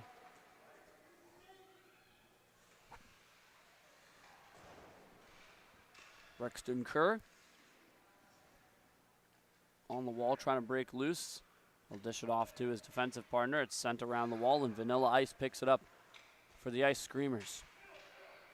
That's Greg Barnard on the outside. Floats one in on net. That's turned aside by Lightning LJ. Crusade steals down low, puts it up the middle. Here's Vanilla Ice, and a flyby from Bo Birch on the defensive efforts. Will shut that down, and a possible 3-on-1 if the Norogretskis can hurry. Snipes gets around his man. There's going to be a penalty here, and he'll hold on. A nice save there, but it's a penalty shot and a well-earned one as Brixton Kerr will get an opportunity. Great job by Kerr. Just using his strength. I think everyone thought he was going to pass. Does it all himself, and he's going to draw a penalty shot. Brixton Kerr from the Langley House squad.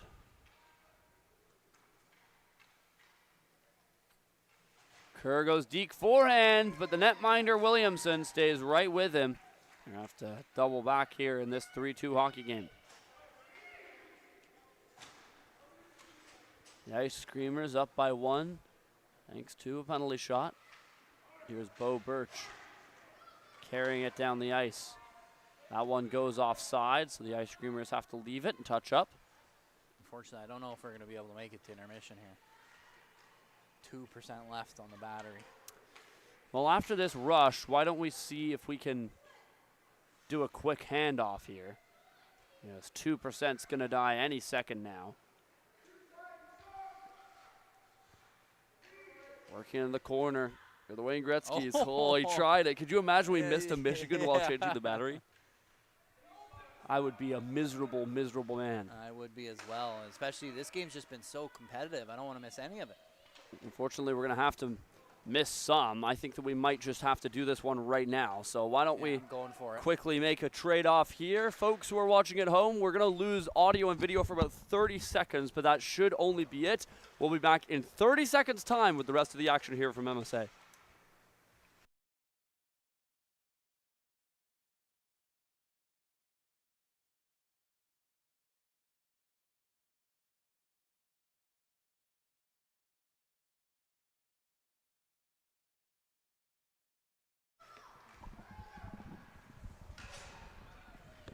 Hello, everybody. We are now back Welcome back to MSA Arena. Apologies for that, as we just had to change out the battery in the camera, but we are good to go. Back to the action. Thankfully, did not miss any goals as we continue to cover things here between the No Regretskis and the Ice Screamers. No Regretskis with a strong offensive shift, trying to tie things up.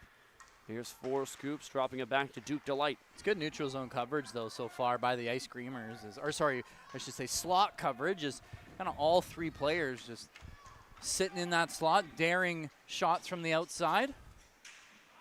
Here's Duke Delight up the right-hand side for the Ice Screamers. He'll chip it around to 4 scoops.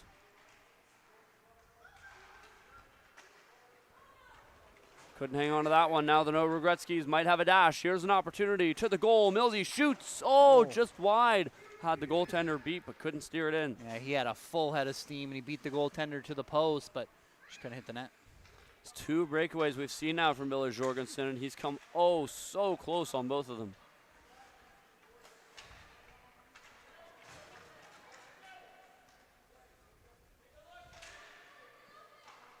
Cruz Cameron trying to center that puck. It's fought off by the No Regretskis.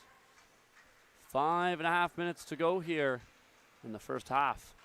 Jorgensen, backdoor pass. Oh, tapped just wide. And again, it's a couple times the No Regretskis have come close in this one to extending their lead. Just unable to do so. Cruz Cameron makes a move. He's got a partial break for the Ice Screamers. Crusade shoots, he scores! Top corner. Bar down indeed. How about that for a shot from the youngster? And just great hustle, good battle, and it's also important, even especially in 3-on-3. I mean, you talk about a lot in 5-on-5, but winning puck battles. If you win the majority of the puck battles, a good chance you're going to win that hockey game. And well, right now that was a great puck battle win by the Ice Screamers there. And then a little cherry on top for the finish. Now another race here as Cookie Dough trying to break loose. Here's the break. Deke backhand. Oh, goes hard into the end wall there. Lots of speed, and he looks to be in some pain, and we're going to stop this hockey game here to make sure that he's all right. Yeah, I mean, that one definitely did not look good, and you have to hope he's all right. Unfortunately, that was quite a hard collision. We're going to take a short injury timeout here from MSA Arena. Out of respect, we shall be back in a little bit here with more 3-on-3 classic hockey.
Hello, everybody, and welcome back to MSA Arena, where we are returning here from injury timeout. Unfortunately, it's the first kind of... I couldn't tell who was down there. I'm almost certain it was Jace Cox. It was Cookie Dough, and I'm 99% certain it was number 8. I didn't get a look at the jersey as it went off, but I'm almost certain it was Jace Cox, who is Cookie Dough on that team.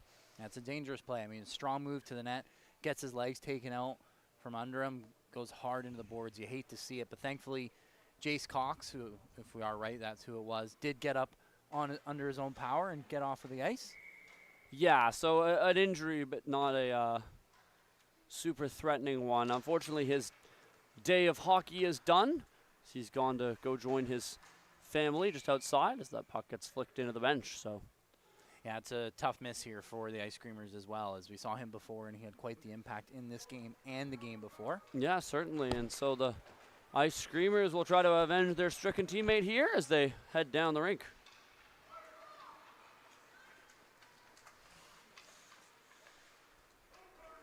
No Regretski's crossed the line. Attempted a toe drag move, almost worked. I did hear during the injury timeout the No Regretski's coach telling his players, enough with the dangles, let's play our game. So I'm expecting to see a little bit more structure here from the Regretskis. Well, they are down by 2, and lots of hockey left to be played here, but got to find a way to get on the score sheet. There's the line, the sprinkle sniper, Carter Taylor. Lets one launch. Yeah, how about that? Good traffic in front. On the doorstep. Oh, beat the goaltender. Couldn't tuck it home there. What a move to the outside there. Silas Juchik had the goaltender dead to rights. Just couldn't get it into the back of the net. You're right. We have seen a lot of these players. I believe we've seen Juchik before as well also. Might have been his brother. There's definitely a few Juchiks in this tournament. I'm not certain, though. You could definitely be right. You know, maybe it is, but to my knowledge, not the most common of last names. So no, indeed. You would think they're related. Oh, big collision out in front. No call is, well, there's the traffic in front for you doing its job. That's a classic battle for the blue paint, you know. That's what's going to happen. Now the Regretskis looking for one here, dangling in on the back end, and kicking that one aside is Williamson. Colton Black, a.k.a. Colt DeBolt, storming down that right side. I like it. Colt DeBolt storming down the right side. Oh. Long shot by Carter Taylor, the sprinkle sniper. How about the rebound controls? That was almost perfectly kicked out into the slot. Great job by the goaltender to not let that happen. Nice Screamers will flick that one back in. Comes the No Regretskis. The Brycer dangling through everybody. What a move. He's got a chance. Deke forehand, and it stays out. Oh, Bryce Denton trying to go end to end, and that play will succeed as the second chance in scores. Lincoln Nicola, a.k.a. Cowboy, putting the Regretskis within 1. That's a great job. The Brycer starts it himself. Great speed from his own end, and able to get onto his own rebound and make a great pass to Cowboy in the middle. The No Regretskis now within 1 as that shot whistles over top of the crossbar. It's a very close affair here in Division 5A between the Ice Screamers and the No Regretskis. As of most games in these younger divisions, been this very close and competitive.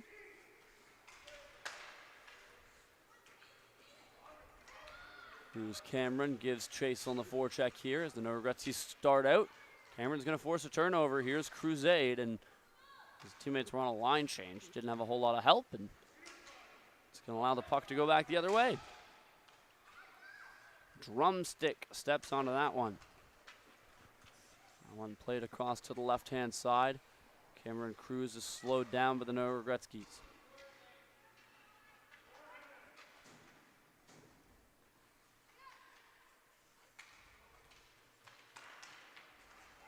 Here come the No Regretskis across the line, dangling. Oh, feet taken out. Oh, the ref shakes his head. No call. I'm shocked. I thought for sure that looked like a trip by my eyes. I thought that was a great move to draw the penalty, but not rewarded.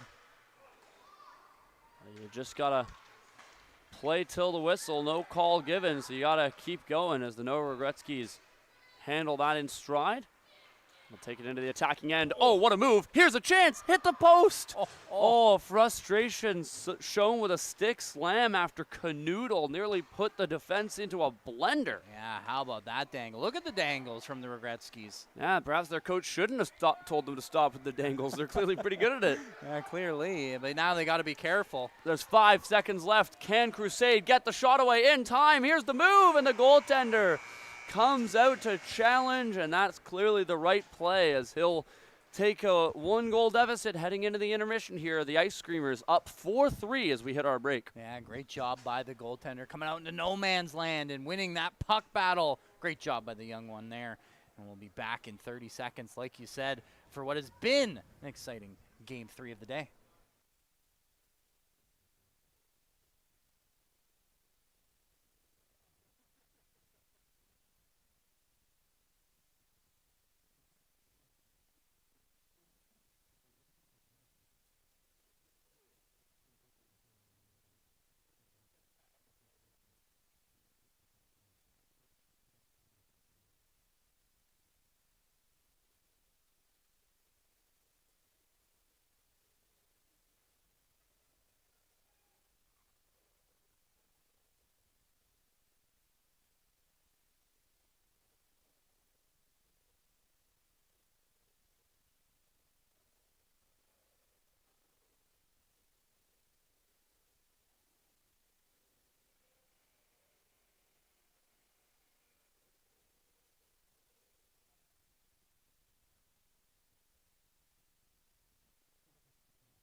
Hello, everybody. Welcome back to MSA Arena here in beautiful Abbotsford, British Columbia. It's a Division 5A matchup here. Ice Screamers versus the No Regretskis. It's been an incredibly close contest. Currently, the Ice Screamers have a 1-goal lead. It's 4-3 here heading into the second half. You know, something I love to see in 3-on-3 that we've seen a couple of times in this tournament, I haven't seen a lot, and I don't know if we'll see it from the younger age groups, but trying to win the face-off forward. Yeah, and 3-on-3 and then just pouncing on the puck. I think we saw that once or twice yesterday, but you're right, it hasn't been a lot. And we definitely saw it from the DHA team, which I can't remember their actual team name. I just remember all the Delta Hockey Academy kids. Oh, and interesting. They've changed the time, so there's only going to be 12 minutes for this half instead of the allotted 17. I think it's to try and make up for the fact that, of course, there was that injury timeout as the No Regretskis trying to tie this game up. What a move! What a goal! Oh, the No Regretskis tie the game in fashion as Hudson Rivard puts on a show. That was a great job by Rivard, just winning the puck battle off the face-off. And again, we talked about how they seem to be pretty good at dangling as he makes 2 defenders miss before undressing the goaltender. The Ice Screamers, they had a 2-goal lead. Now it's a tied game. Looking to get this back is Cruz Cameron. Digs it out of his skates, tries a centering pass that's blocked up by the No Regretskis, and Bobo heads the other way. Here's Bo Birch. With speed comes Birch. That one handled by the glove of Williamson. Yeah, great glove save by Williamson on Bo Birch, who's been, quite frankly, just a stud these last 2 games.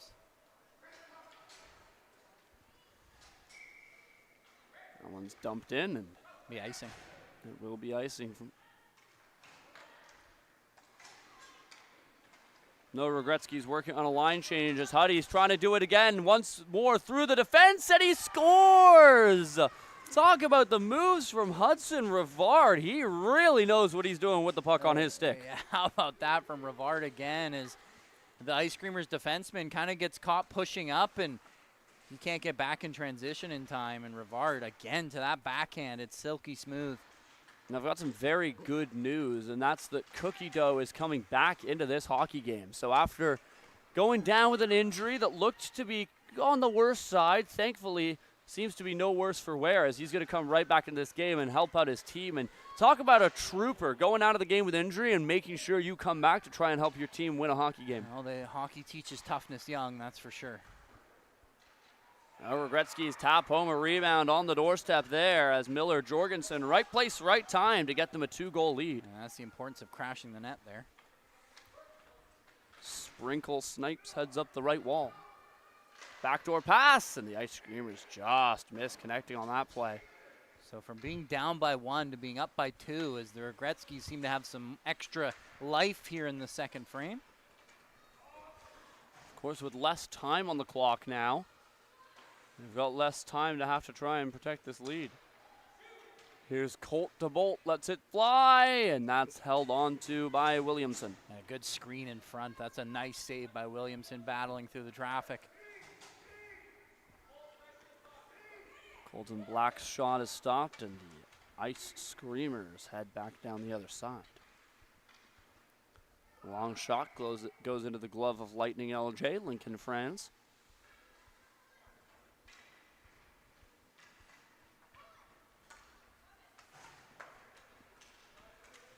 Here comes Millsy, trying to split the defense. He's kept to the outside as Miller Jorgensen will take it to the corner, drops it back off to Brycer. That one handled and flicked away by the Ice Screamers. And yeah, this game's really been turned on its head. The Ice Screamers were dominating early on in this hockey game, and the Norogretskis have really come back into it, now possessing a 6-4 advantage. Yeah, just doing a good job maintaining puck possession once again in the offensive zone, crashing the net, winning battles down low.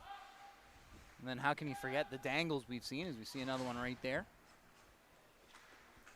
Here's a long pass down the left side. Cookie Dough, he's back on the ice. So after leaving with injury back in that corner, he manages to be a warrior and get back for his team. And not only is he back from injury, but does a nice job to alleviate the pressure, looking for the stretch pass there. Stretch pass might not connect, but it's at least enough to get, as you said, the pressure off of his team. Oh, what a finish by Colton Black. What a backhander. That's from a sharp angle and literally only one place to put that puck, and he did. I mean, yeah, that wasn't a grade A scoring opportunity. In fact, that was a very harmless play, but when you've got a backhand like Colton Black, I mean, that's incredible. And now the Norogretskis a chance to get a 4-goal lead if they can hurry. Drumstick getting back here. Oh, he's taking a slashing penalty. Comes out in front, and they score. Through the 5-hole for Colton Black. He scored 2 goals in rapid succession. That's going to deny now the penalty shot, as it was on a delayed call. Yeah, just got to be careful with those D-to-D passes. It gets intercepted, and it's a dangerous chance going back the other way. The Ice Screamers now down by 4. That means that they can put on an extra skater as the Norogretskis score yet another one. Yeah, and they're scoring in a flurry here. And this game's been broken wide open here by the Norogretskis. Again, at one point, this was a 2-goal Ice Screamers lead. It was 4-2. Now it's a 5-goal Regretsky lead. 7 unanswered goals in a row for the Norogretskis. Might be one of the records of the tournament we like to give out. Another great save there from the Norogretskis netminder, LJ.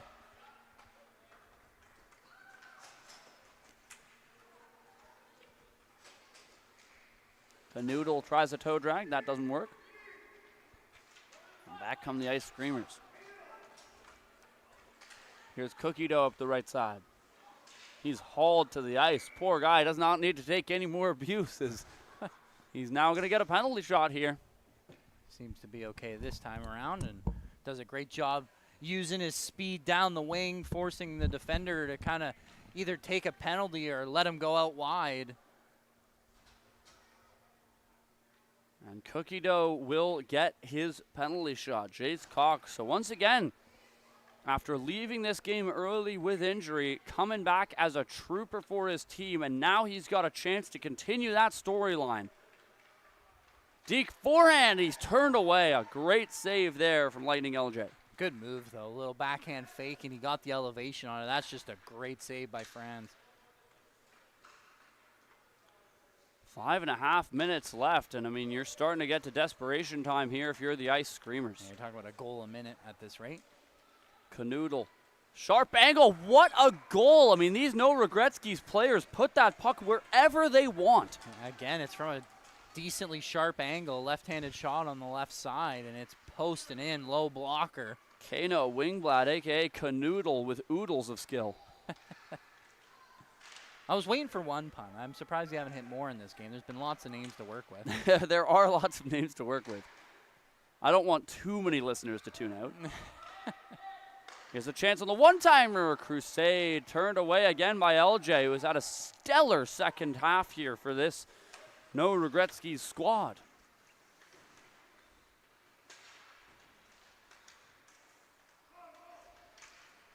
Canoodle. And he breaks it out. Off that left side, a physical battle there as the Ice Screamers bump him away.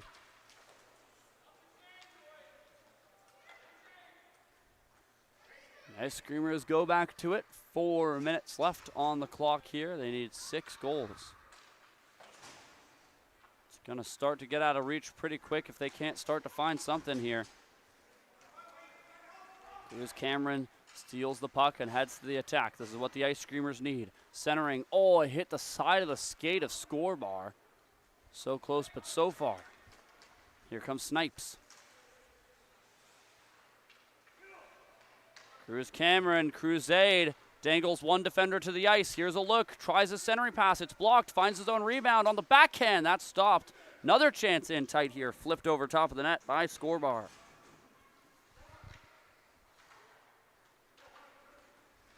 Three and a half minutes now as Bo Birch starts up the right wall. Bobo, his shot goes over top of the net.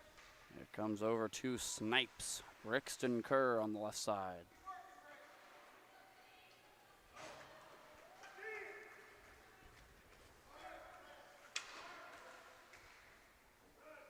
This one collected by Cookie Dough. Feels like he really deserves a goal for what he's gone through, and he's come pretty close to it. Has the puck now. Jace Cox, a.k.a. Cookie Dough, hangs it wide to the right post.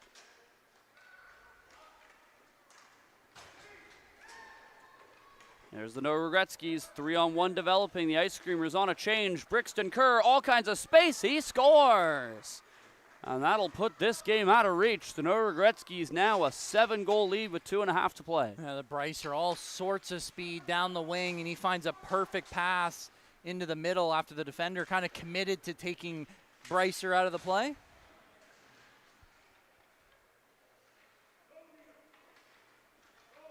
Starting around. Here they come. Oh, that's a heck of a pass. Looking for Miller Jorgensen on the left wing, and he's going to find him. Millsy to the goal, kicking it to the forehand, cycles it in for Bo Birch. Around the outside, Birch trying to jam it in. Oh, it's right on the post, and he just can't get it to go. Some nice defending in tight there from Greg Barnert. Yeah, I think he saved a sure goal there. Yeah, it should be noted that Ice Screamers defender, Barnert, probably did, stop a sure goal.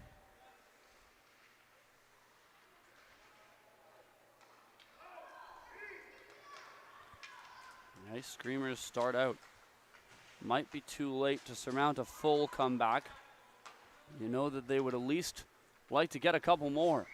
And offside called there as they are a step ahead of the play. 90 seconds to go here in this Division 5A matchup. I know everyone likes the dangles, but that extra move at the blue line puts the team offside. Yeah, you just got to do it once you're inside the blue line, and then you're fine. Once again, I'll remind you folks at home that you are watching the 3-on-3 Classic. For more details, you can check out 3on3classic.com. And for more content, you can visit our social media as Cruz Cameron fires one over top of the bar.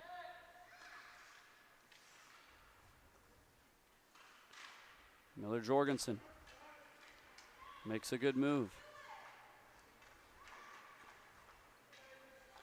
Going end to end is Jorgensen. He dishes it off at the last second to Colt the Bolt, and the door is shut in his face. Now the Ice Screamers, they might get a chance back the other way. The stretch pass just a little too far, and that's going to trickle harmlessly to the netminder, who steers it into the corner.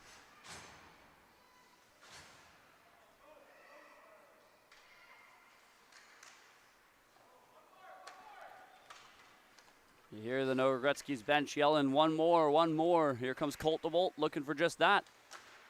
His drop pass connects with Huddy, but it's coughed up, and now the Ice Screamers, this is what they've been looking for, a foot race, and the No Regretskis defender coming off the bench is able to step into it just in time. Yeah, smart, safe play, just get rid of it.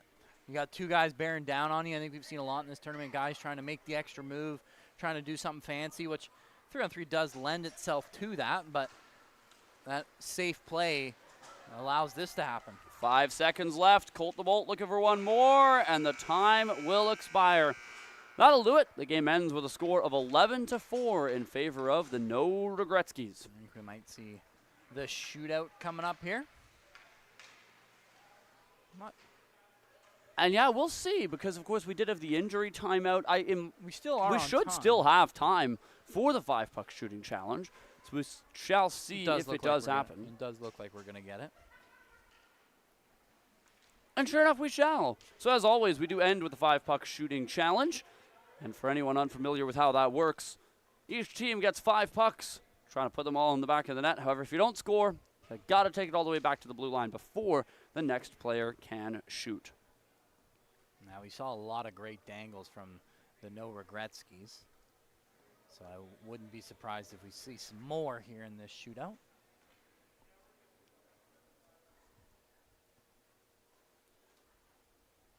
As you said, the 5-puck shooting challenge does lend itself to lots of creative stick work and handling. And yeah, we saw a lot of that from the No Regretskis, but some good goaltending each way, and we'll see. Cookie Dough's going to lead it off here. And he scores, and that's what you want to see. After leaving with injury, Cookie Dough coming back to help out his team, and he's just got them on the board first here on the shooting challenge. Cruz Cameron tried to do a little fake chip shot. That one doesn't connect. Brixton Kerr, bar down, aptly named Snipes, showing us why he has that nickname. I mean, he just leaned right into that one. No Regretskis, another really nice move, this time from Bryce Denton. Back the other way, the Ice Screamers are turned aside. The No Regretskis now with a 1-puck lead in this shooting challenge. We're going to change that to Sunday Angles. That's stopped up by Lightning LJ. Here they come. Canoodle with a nice little deke. Back the other way, the Ice Screamers also score, so it's a 3-2 puck lead here. Bo Birch, his attempt is stopped. Now Vanilla Ice with a look off the pad.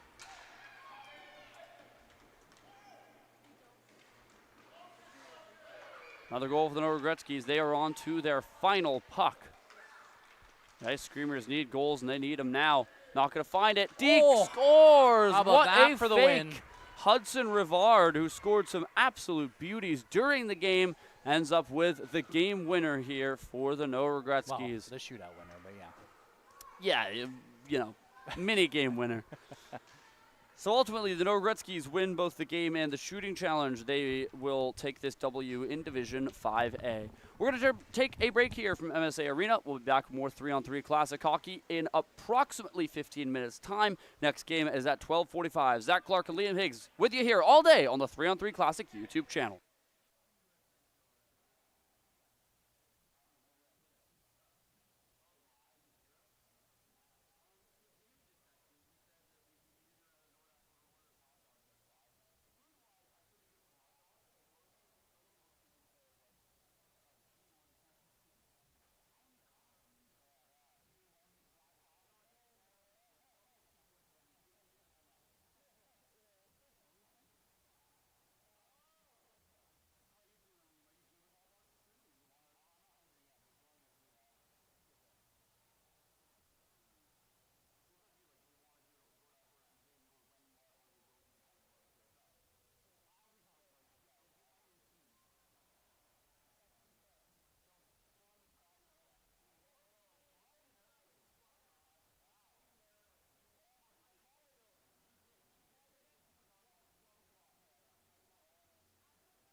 Hello, everybody, and welcome back to MSA Arena. We've got some Division 4A action after a few 5A games in a row.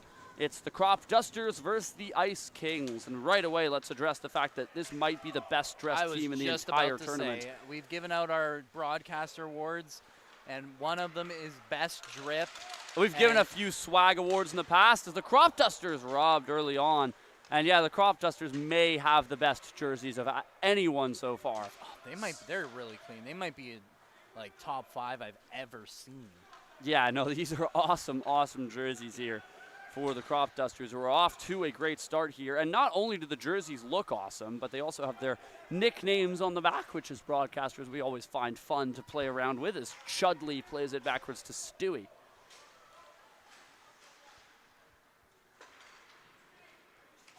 This one's chipped forwards. Across the line goes Willie. Drop past a Cornstar, and that one blocked in front by the Ice Kings defender. It's Quade Drury able to make a shot block. Yeah, right now, great job by the Crop Dusters. Just good pressure, keeping it in the offensive zone. See if they can do that for a whole period, though, as they've spent the majority of these first 2 minutes here in the offensive zone, and not really much meaningful breakout possession for the Ice Kings on top of it. Cornstar, Cohen Reed will dump that one into the left corner. He'll head to the bench for a line change to be replaced by Haymaker.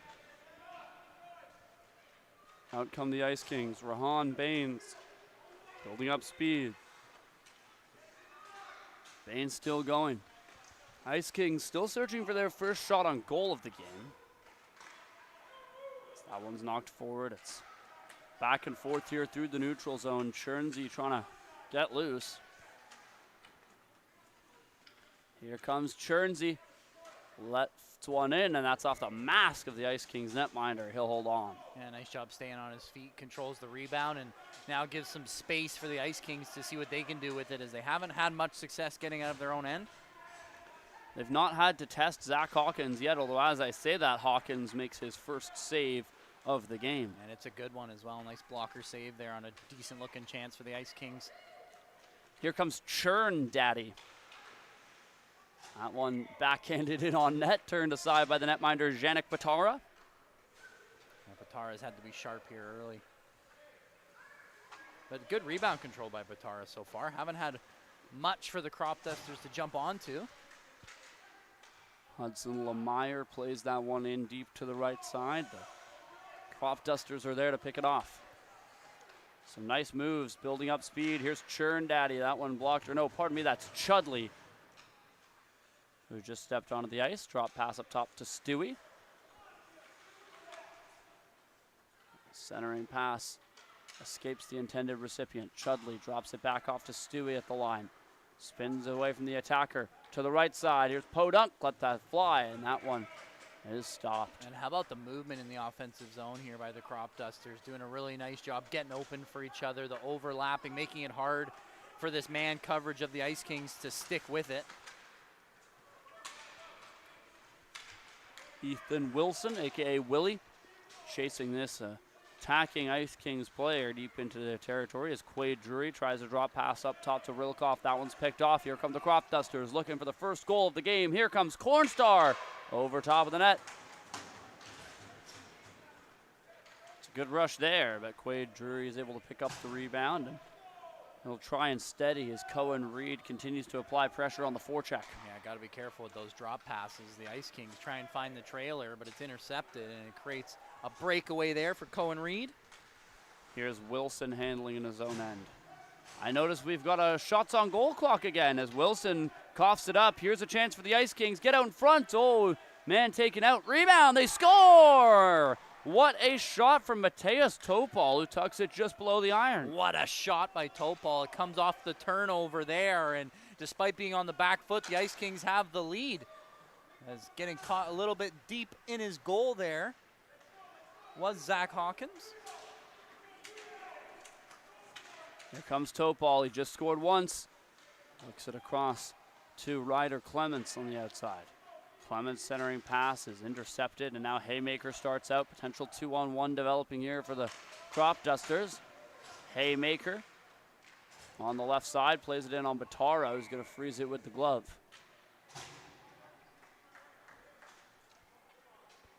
5 minutes gone in this hockey game. The lone goal belonging to Mateus Topal. Ice Kings up 1-0. Sahej Sahota rips one in on goal. That's handled by Zach Hawkins. Sir Eagles JPHL member, and nice shot there for Sahota. Flashing the leather, though, was Hawkins. As a lot of these chances right now for the Ice Kings have come from the outside, but they still lead 1-0. I thought it was an error on my roster sheet, but I see it is in fact correct. Shurin Daddy, a.k.a. Austin Poirier, is wearing jersey number 2%.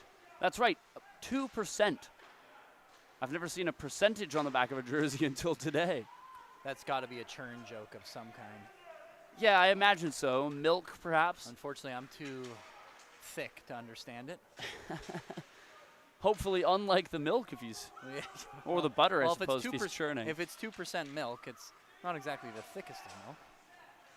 Unless you leave it out too long. Well, then it's, yeah, any milk will get gross. Here come the crop dusters. Oh, hauled down into the corner. Looks like no call here. The referee will let him play. We've seen a lot of that.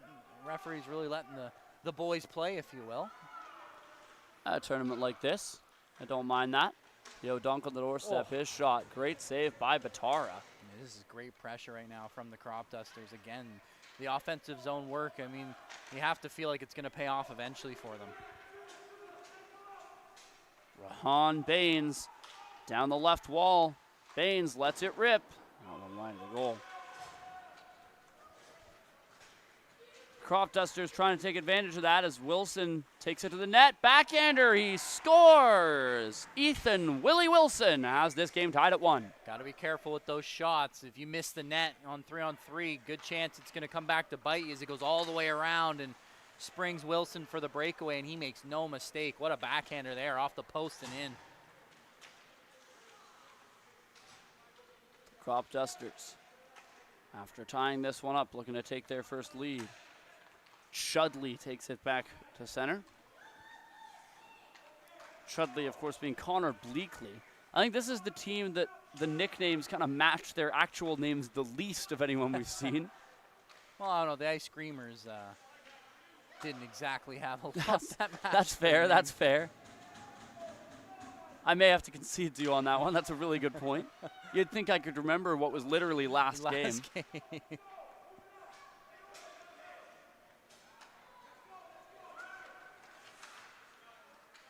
And fresh off the bench, Cornstar Cohen Reed's able to strip the Ice Kings of the puck. He's got wheels. Here he comes, Reed, right side, shoots, blocker save, Batara, rebound. Batara gets it with the right leg. Oh, a bit of a shove after the whistle will go unpenalized. Holy, what a save by Batara, though, as he's holding his team in this one. But that was quite the shove. Batara covering the puck there as all three of his teammates went for a line change, and then Cohen Reed realized, hey, I could just go take this. Yeah, I mean, once you clear the blue line, you're good. Haymaker, Nixon Kickert plays it around behind the net. As Kickert gets to work.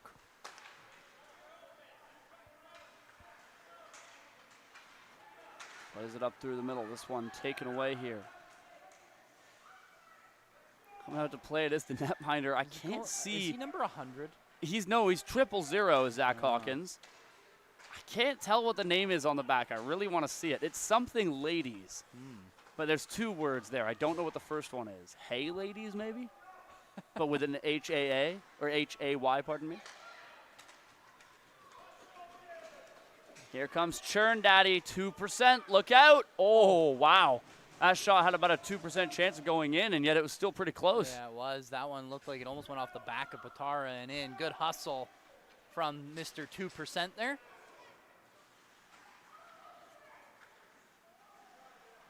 Here's there you go.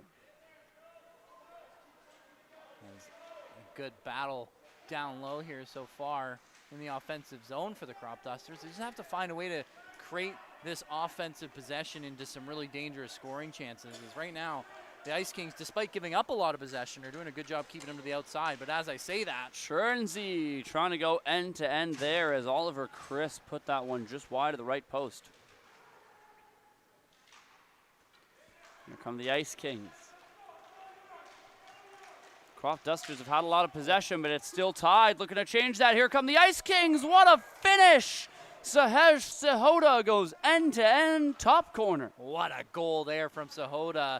Goes inside, outside, takes it hard to the net, and how about the forehand finish? That was picture perfect there. Oh, a giveaway right out in front. Crop Dusters trying to capitalize. Batara, great save to keep his team's lead. Now Quade Drury with a look for the Ice Kings. On the backhand, stopped. Rebound also kicked aside there by Zach Hawkins. I just noticed Hawkins has matching stick tape for his goal stick as well. Just beautiful. Awesome swag here for this Crop Dusters team that I think I might have to give the best dressed award to. We should have an actual awards at the end of this tournament for stuff like that. A little best dressed trophy.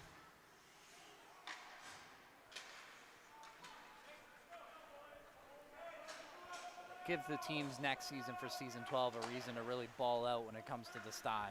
Yeah, that would be good. That would be incentive for the teams that haven't gone above and beyond in the dressing. Here are the Crop Dusters. Wilson down the left side. Sharp angle. His shot blocked by Mateus Topal, the opening goal scorer of the game. Wilson gets it loose in front, but his sharp angle shot is off the goal stick of Batara and wide of the net. Back across, Wilson, another sharp angle try out in front to Stewie, and the pass just deflects past him. The Crop Dusters leading on the shot clock, 12-6. But it's the Ice Kings who boast a 1-goal lead. Yeah, like I mentioned, a lot of their offensive zone possession hasn't been created into chances, and quite frankly, the ones that they have got, Batara's just stood on his head. Stewie outweights him, and oh, I can't believe they didn't score as he put it right past Batara, slides it through the blue paint, and Wilson can't tap home that puck as offside go the Ice Kings. Yeah, that's been the way this has been going so far for the Crop Dusters. So close yet so far. Down the left wall comes Cornstar. What a move. Here he goes on the doorstep, and he shot it over top of the goal. He'll find his own rebound. Another chance. This time Batara makes the save. Still going is Liam Cohen in the corner. Oh! Can't get that one past Batara on a mid-air chance. Another drive out in front is blocked, and the Ice Kings bench loving their netminder. What a save by Batara, kicking that one out right on the doorstep. Here they go. The Ice Kings trying to break out, and just so much sustained ozone time for this Crop Dusters team. But you said it, Liam, it's a lot of offensive zone possession that doesn't necessarily result in the greatest chance, whether the Ice Kings, they're not getting a whole lot of opportunities, but they're very high-quality chances off the rush. I was going to say, a lot of their chances have come off the rush. A lot of soft ice. Quade Drury on the far side. Tries a rink-wide pass that's well broken up by the Dusters' defense. Yeah, how about that defensive play there in the middle? Here goes Churn Daddy. Oh, he got the forehand but couldn't sweep the backhand home. It does feel like the Crop Dusters have done everything but score so far in this game. Lots of chances, not a whole lot of finishing. Still 3.5 minutes left in the first period. This is a game that's still in its infancy. Lots of time left to make a comeback here. Oh, that's a bad pass. It's taken away. Here's Churnsey to the goal, and the pass reception missed by P.O. Dunk, as that would have been the scoring opportunity that Crop Dusters have been looking for all half. This puck's going to slide all the way back to netminder Zach Hawkins. Really wish he could turn around just so I can see what that nickname on the back of him is. Here's P.O. Daddy stepping around, trying to jam that home, and Batara shuts the door. Pardon me, P.O. Dunk.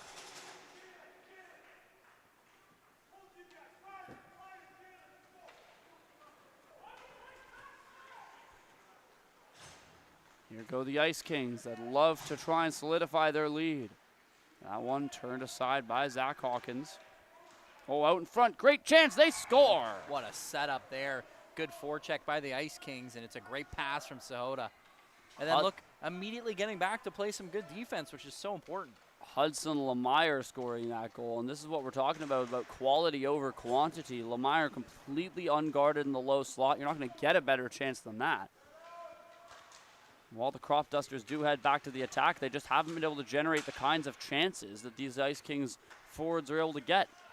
Chudley tries to center. This one's broken up by the Ice Kings, and the Crop Dusters have to hurry back to play some defense here. Chudley kicks it backwards. Final 2 minutes from MSA Arena as Sahota steals that puck, but it trickles harmlessly towards Hawkins.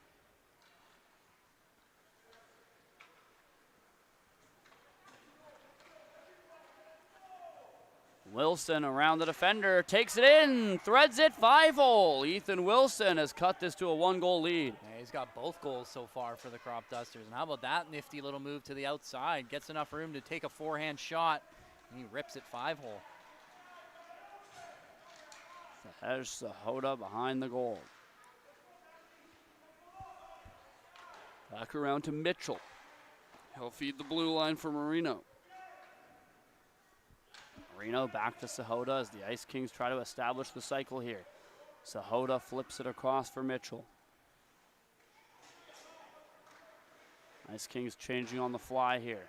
Less than a minute to go in the first half here. Shots 16-7 in favor of the Crop Dusters. This one will be icing. A little of a late whistle there. And Declan Marino from the Burnaby Minor U13A2 team has the puck. 30 seconds left, which on 3-on-3 hockey is more than enough time for one, maybe even two chances.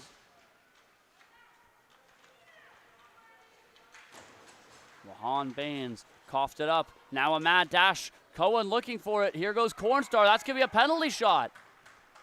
I mean, that was really the only option there for the Ice Kings, unfortunately, is it's a bad turnover out of the zone. And good stick work by Cornstar. Is Cohen Reed now going to win himself a penalty shot? One that was well earned, I would say. Cohen Reed, a.k.a. Cornstar from the 2013 AMHA A1 program. Here goes Reed. A chance to tie this game. Reed, Deeks, forehand, still going, and Batara stayed with him. What a save! What a save indeed, as Cohen Reed had him dead to rights and just didn't get the elevation. What a glove save in desperation to end the period. And if that doesn't get your bench fired up, I don't know what will. Absolutely loving that one is the Ice Kings bench, as you said. Thankful to their goaltender for keeping them in this one. We're going to take a 30-second break here from MSA Arena. When we're back, we'll have the second half between the Crop Dusters and the Ice Kings in Division 4A.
Hello, everybody. Welcome back to MSA Arena. We've got a Division 4A matchup for you here. It's the Crop Dusters and the Ice Kings. We're in the second half now with the Ice Kings holding on to a narrow 3-2 lead here over the Crop Dusters, despite the Crop Dusters having almost 10 more shots on goal. Here go the Ice Kings. Trying to work their way out of their own end. I will say both goaltenders have done their job in this game, and so has the defenses. Is only 3-2 here so far. One of the more low-scoring affairs we've seen at this tournament so far. Well, that could change in the blink of an eye. We know how this goes. And it might here as Sahoda's building up speed. Sahoda to the middle of the ice, hit the crossbar. Oh, he danced through 2 defenders and he beat the goaltender clean, but unfortunately for him, it's the crossbar that makes a nice save.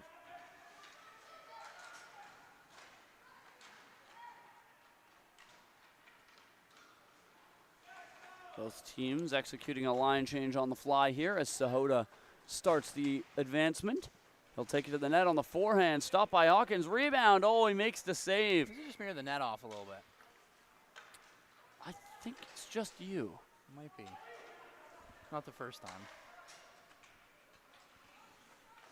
And here is P.O. Dunk.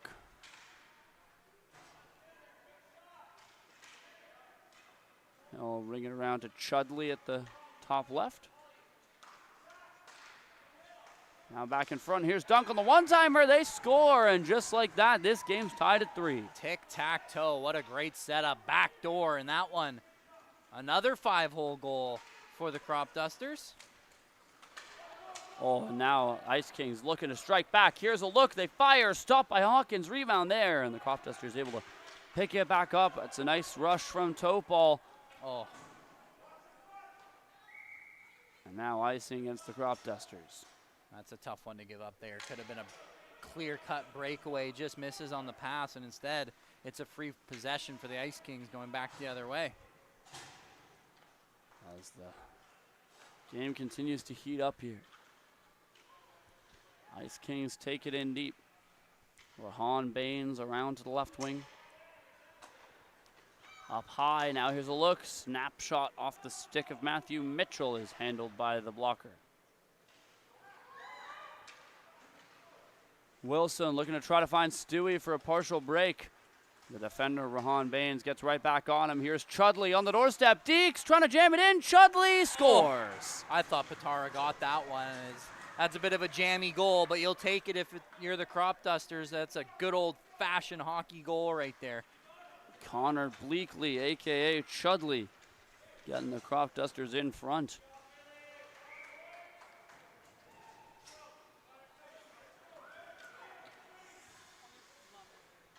Here comes Wilson. Tried to toe drag through the defense, but Quade Drury makes him look silly and takes the puck away.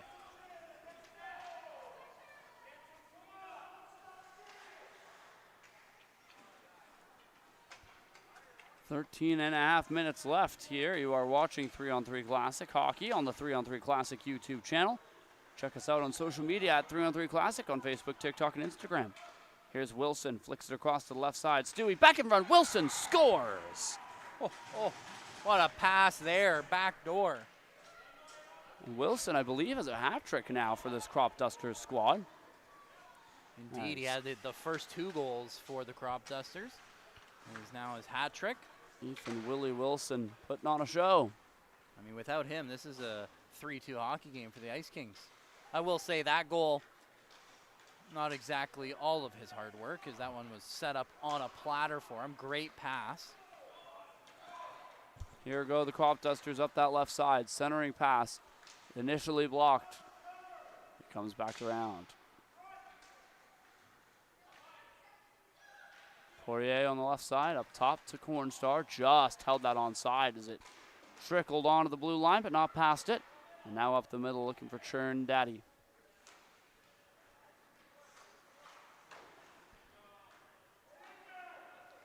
Takes a weird bounce off the stanchion. Takes a Centennial Arena bounce there for you. Yeah, no kidding. It's that one deflected right out in front, but ultimately cleared to the line, not out. And a good save by Patara. He had to be sharp. Yeah, Patara has been sharp all game as he's really made some good saves. The Ice Kings can't clear it out. It's coughed up to Cohen. Here he is. Cornstar fires. Pad save. And now the Ice Kings rushing on a potential 2-on-1 the other direction. Carrying it in is Drury. He's hauled down. That's going to be a penalty here. Quade Drury, he'll get a penalty shot and a chance to pull them within 1. Yeah, and a huge opportunity here for the Ice Kings. Not necessarily a must score, as we know how easy it has been, or easy offense has come for a lot of these teams in the 3-on-3 tournament, but regardless, definitely one you'd like to put in the back of the net if you're the Ice Kings and get some momentum back your way, as this period especially, it's been all crop dusters all the time. And so here is the chance for the Ice Kings. Quade Drury from the Aldergrove U13A2 program. Drury takes it in and fires it wide as he wanted that chance on the forehand the whole time. Ends up bowling over one of the Crop Dusters players on the way back.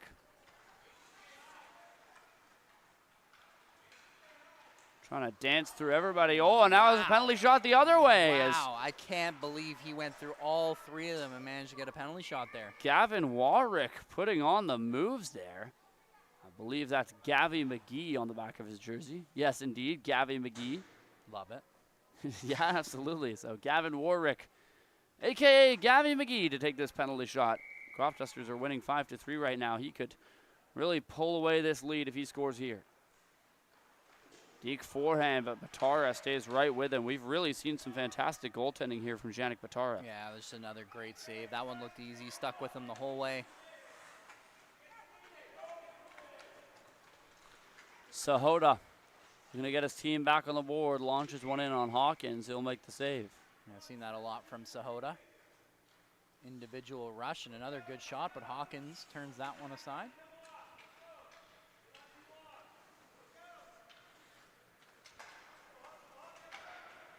Mason Rajot puts it up the middle. Here's Gavy McGee on the backhand. Batara the save, rebound, spins, and hit the outside of the net. Sahota finds the rebound. Coming down that left-hand side, the Ice Kings desperately trying to strike back. The pass goes between the legs of Mateus Topal, who picks it back up on the right side boards before dishing it off to Sahej Sahota. Sahota working in the corner, tries a centering pass. That one's going to be blocked. It's held in there by Topal. Topal, left side corner. Just great coverage by the Crop Dusters in their own zone. Again, not letting that cross crease get through.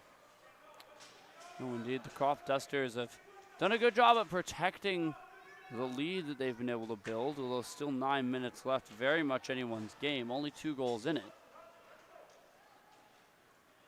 Here's Willie Wilson. No stranger to scoring goals here for this Crop Dusters squad. But he will be on this shift as it's poked away from him by the Ice Kings.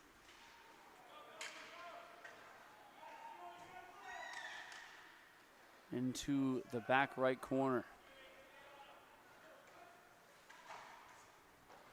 This one played forward. It's a bank pass to Sahota. He's got options to the goal line. The Ice Kings score! Rahan Baines taps that one in between the 5-hole, and the Ice Kings are within 1. Yeah, that one a little bit unlucky for Hawkins. Looked like he had trouble getting across. 8 minutes to go, and the Ice Kings have drawn to within 1 goal in one of the closest matchups of the whole day. Yeah, especially when you consider how low the scoring has been. Yeah, this has been one of the lowest scoring 3-on-3 hockey games. All coming out to challenge all the way as the netminder. That's a gutsy move, and it's paid off in dividends. Here comes Stewie on a breakaway for the Crop Dusters, and he fans on the shot.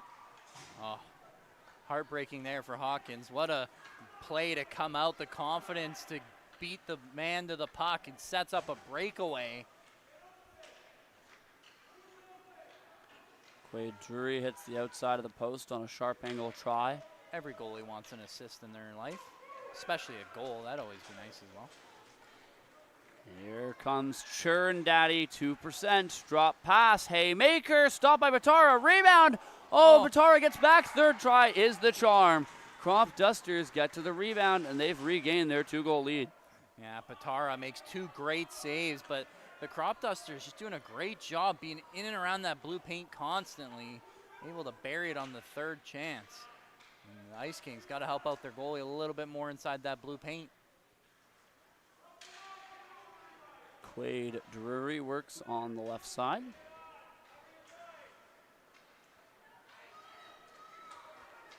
Crop Dusters able to pull away. They've got a partial break. It's Haymaker to the goal, and Batara sliding over. Not only makes the save, but denies the rebound too. And you can see that the Ice Kings there getting caught a little bit, selling out for some offense, and it leads to a breakaway. Nice save by Batara once again. Oh, Ice Kings strike. A 5-hole snipe from Rahan Baines has them back within one. This has really gone back and forth here from MSA. Yeah, especially these last few minutes. Nice move by Baines to split the defense, and going against the grain, that's a tough one to track if you're Hawkins. Ryder Clements has his pocket picked, and now Crop Dusters trying to take it out. Just a little bit out of reach there for the Crop Dusters, as it's going to be an icing call, but started with a good defensive play.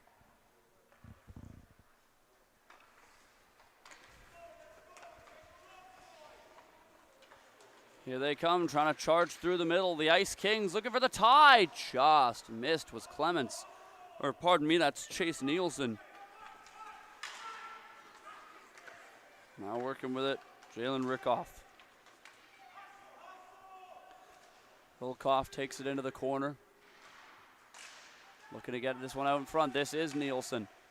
Has drop pass.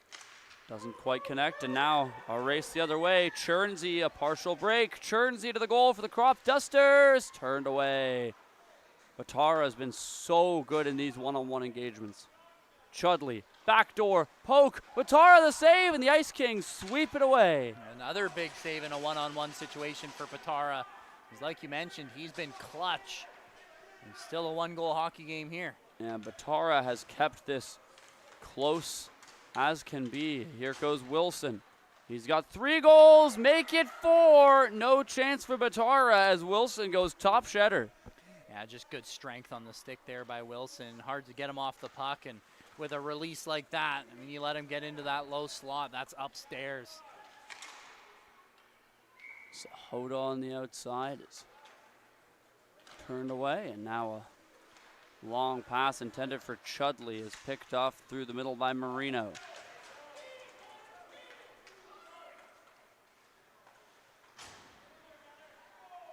Chudley trying to create some space for his team, drives the front of the net. He's got Stewie in front. Stewie fans on the pass attempt. It's flicked over to the left side. You hear both coaches yelling at their respective players.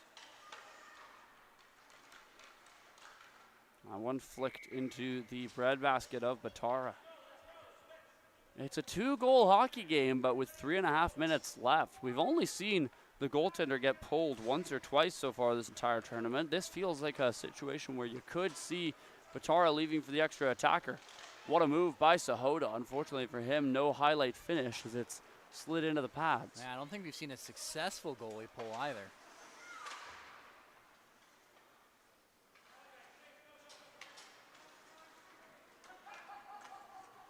Here are the Ice Kings. 3 abreast across the blue line. Sahota takes it to the goal, flips it up. It's in the blue paint, jamming away, but Hawkins able to hang on. That's 2 massive saves in a big situation there for Hawkins. Sahota, good move, gets the elevation and on the rebound as well. That's a great clutch series of events for Hawkins. Haymaker tries a centering pass. That's going to be intercepted by Rahan Baines. Lost the handle crossing the Crop Dusters blue line, and now they come back the other way. Churn Daddy on the right side, flicks it across to the left. Here's an opportunity, dig it away at Batara. He'll make the stop, and the whistle blows, giving the Ice Kings a chance. The Crop Dusters protesting, and that's going to allow a break here. Here's a look for the Ice Kings. Drury fires, scores! What a snipe from Quade Drury. Yeah, it's a tough angle, and that little hesitation on the whistle blow allows Drury to blow past everyone. Now Cornstar trying to beat Batara. Sharp angle, takes it in tight. Batara, what a stop there. Didn't bite on the fake.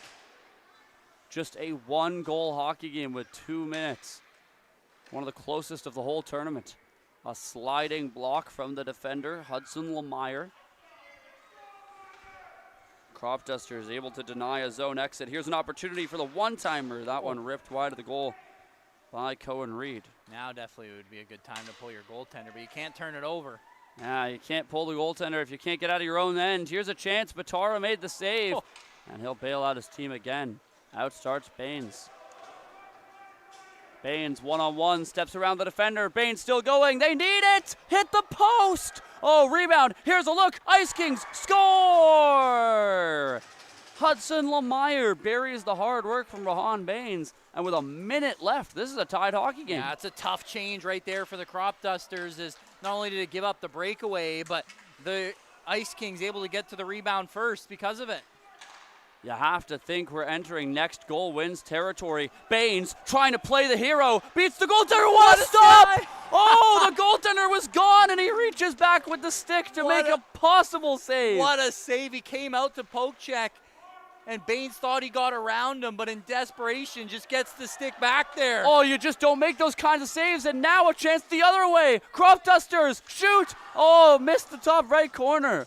Can you believe the ending to this game? And the action here is picked up now that it's tied for sure. Both teams need just one goal. 20 seconds left. The Ice Kings want it. Hard shot into the glove. What an ending. We might see the second tiebreaker in the entire tournament from MSA here. Chudley, one last chance to end it in regulation. Fires Batara. Oh, he just got a piece. But that piece was enough. It's 7-7 at the end of regulation. And for the second time the whole tournament here from MSA, we will have to use the 5-puck shooting challenge as a tiebreaker. What an ending to that one as it started to go back and forth. Breakaway one end, breakaway the other. Both goaltenders coming up huge. And how about the save from Hawkins on Baines? As I'm sure Baines thought that was a for sure goal. It should have been. He had the goaltender dead to rights. He just reached back with the goal stick. He had to wait an extra second longer, not even half second longer, and that's in the back. We were right, by the way. His jersey does read "Hey Ladies." Nice. Which is nice. Of course, hey, H-A-Y, hey ladies. Save like that, hey ladies. Yeah, no kidding. It's Zach Hawkins putting on a show, and for the second time here at MSA, this is going to have to be a tiebreaker 5-puck shooting drill. Yeah, second time, and we always love it when these shootouts really determine the winner. So tied after regulation, now a 5-puck shooting challenge to end it. This could be a goaltender's battle here. Both goaltenders have been fantastic. I'm really excited to see Batara in one-on-one situations, as he's been great all game. Can he continue to do so here in the shootout?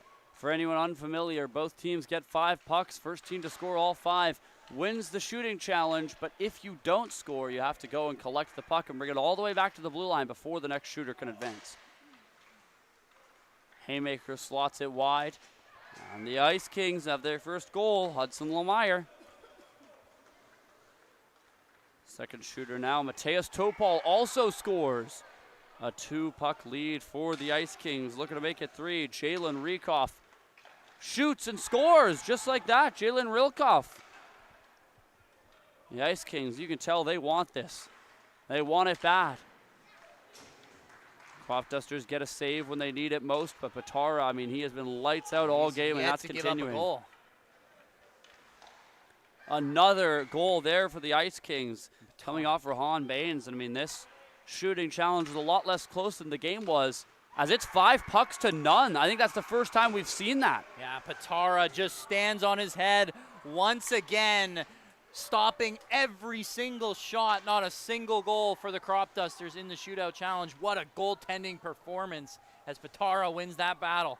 And thus the game, as in regulation, it's 7-7, and the tiebreak shooting challenge goes the way of the Ice Kings.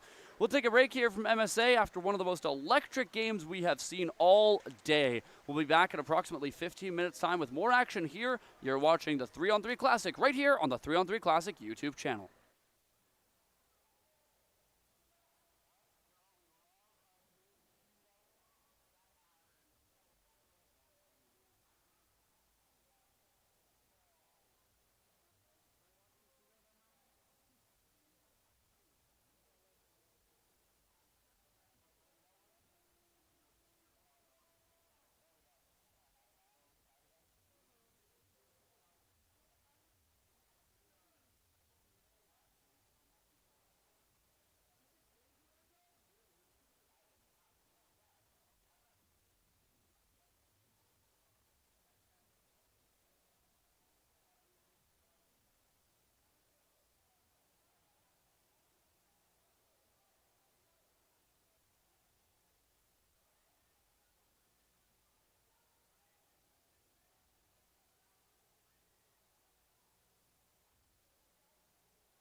Hello, everybody, and welcome back to MSA Arena here from beautiful Abbotsford, British Columbia.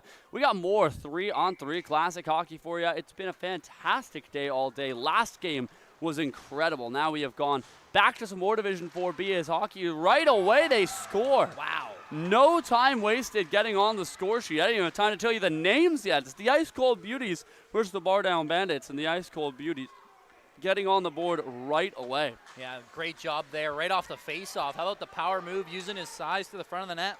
Now the Ice Cold Beauties with another chance. An attempt at a drop pass is going to be picked off. Here comes Celebrini. Yeah, I have a feeling we're going to get some nicknames here. Yeah, it's interesting as Celebrini is a nickname, as that's Oliver Dixon. But I can see there's a couple other people who do have their actual names on the back, such as Ethan Woodda. I'm expecting big things from Mr. Celebrini. I've heard he's pretty good, so. Yeah, I mean, and Beasley's got his actual name too. So if you're going to go out of your way to put Celebrini on your back, you better back it up. Maybe he means RJ. RJ's sick. Yeah, RJ's pretty sick. He might be young, but I think he had like 120 points in 40 games at his. Is RJ going to be better than Macklin? I don't know. It's a little early to speculate on 14-year-olds. Yeah, a little early. Well, some more nicknames out now as we've got Ride or Die alongside the and Freeze. you know what? Again, we're so bad today. We're going to have to change the battery halfway through this game. I swear they get. I thought they got 2 games, but somehow our battery life has gone down again. It is weird that our batteries seem to die at random times. You can't really predict when it happens. As unpredictable as the broadcasters behind them, I'm sure. Some back and forth here as Sipple tries to get the Bar Down Bandits to the attack. Here comes Ride or Die down the left side. Ryder Duval puts it across. Oh, and the Freeze couldn't tap it home as Riley Friesen just missing on that one. Here comes Friesen, lets it sing, and that's into the glove hand. Now these Bar Down Bandits, I think these guys, they do have nicknames that are more based on their names here. The Freeze, Friesen.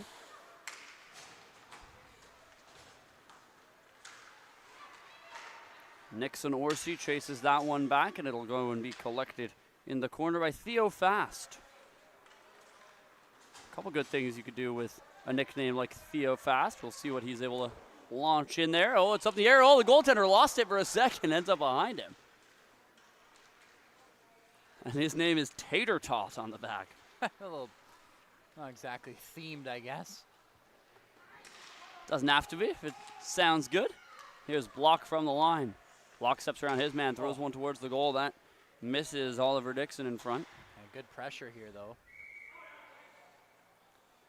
Netminder's doing a good job of making the saves, not necessarily as good at following where it goes afterwards. So it's been a couple dropped pucks in the blue paint. Decker Block. Through the middle of the Tater Tot. He'll tip that one in.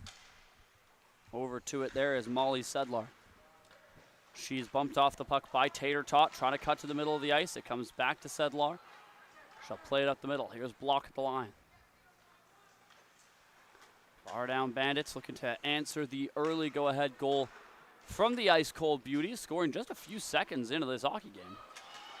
Now a race ensues. They're looking to get another one. Here come the Ice Cold Beauties. They score! A 5-hole from Schmiettenop finds the back of the net. I believe that's his second of the game as well. He's got both their goals. Apologize, that might not be Schmiettenop. It is somewhat hard to tell when they tuck their jersey completely into the pants and you literally cannot see the number. I'm just going based on pure size. Yes, yeah. It's definitely the same player who scored twice. I'm just not sure who it is, as I can't see the number whatsoever, and they also have a nickname on the back, but I can't quite make it out from here. No, I believe it's... I thought it might have been Pfeiffer. I believe it is Jacob Pfeiffer. Bar Down Beauties looking for one back. Oh, hits the outside of the net. Second chance comes out in front. Here's Woodda in the corner.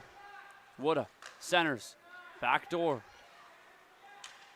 Now another chance in front. Here's Celebrini on the doorstep. As Oliver Dixon, a.k.a. Celebrini, plays it back to Woodda. Now out in front. Oh, pass missed there by Neufeld out in the corner, as he would have been completely unguarded if he got that one. Unlucky there. It's good pressure again, though, however, by the bar down Bandits, but can't convert. Here's a look for the Ice Cold Beauties. I'll take it in deep, trying to center. That one is Schmieden up.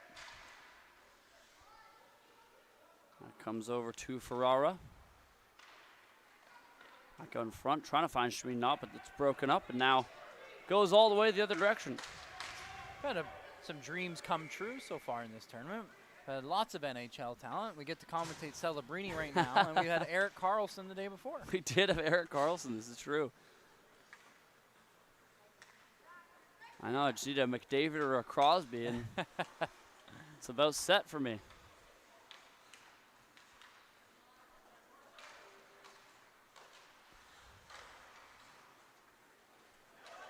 Some back and forth through the neutral zone as the puck trades hands a few times.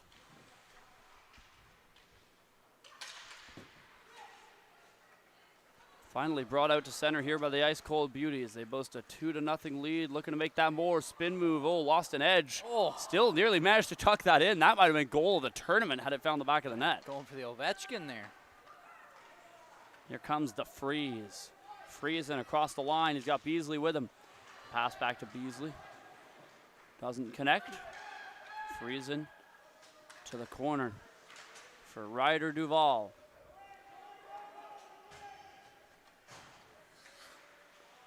Duval around the glass, back out to center ice. Here's Tater Tot.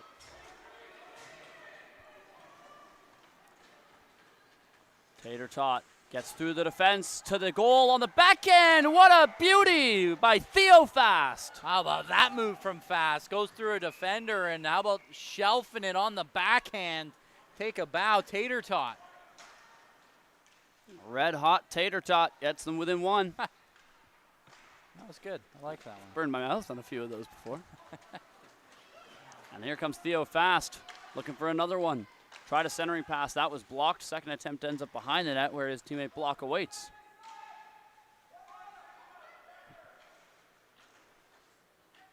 The player that scored both of the Ice Cold Beauties goals has such a long nickname that at no point is his jersey uncreased enough for me to see it all. I couldn't tell you. I really hope he comes and just stands below us for a bit. But I do believe it is Jacob Pfeiffer. I believe that is number 98. There's almost yeah, it can't be any other combo. It's definitely Jacob Pfeiffer, but I've got no idea what that says on the back. Yeah, that's a long one. That might say supercalifragilisticexpialidocious for all I know. Something Heimerschmidt, but there's something in front of that too. Anyways, it is Pfeiffer that has scored both of those goals as we attempt to decipher long nicknames. The net comes off its moorings. We'll have a quick stoppage here as the bar down Bandits came pretty close. Yeah, what a chance there. Getting it to the front of the net, and it's Sipple who sends that one over top of the cage. Someone in our YouTube chat named David Stevens saying, can we really trust broadcasters who don't enjoy Disneyland? I don't know who that David Stevens guy is, but he sounds like he is quite cringe. Sounds like you might take good photos, though. I'll tell you right now, I've heard that David Stevens guy, he might have the best photos around for sure. And you can check him out online at David Stevens Photography for lots of great coverage from this event. And lots of poor takes about broadcasters. As the puck goes skittering into the corner. The Ice Cold Beauties try to tuck it out in front. But that was definitely a fun fact about Mr. David Stevens I did not know. A Disney adult for Mr. David Stevens. Not the only one in the broadcast. Definitely not. We're surrounded by them. We're in enemy territory today.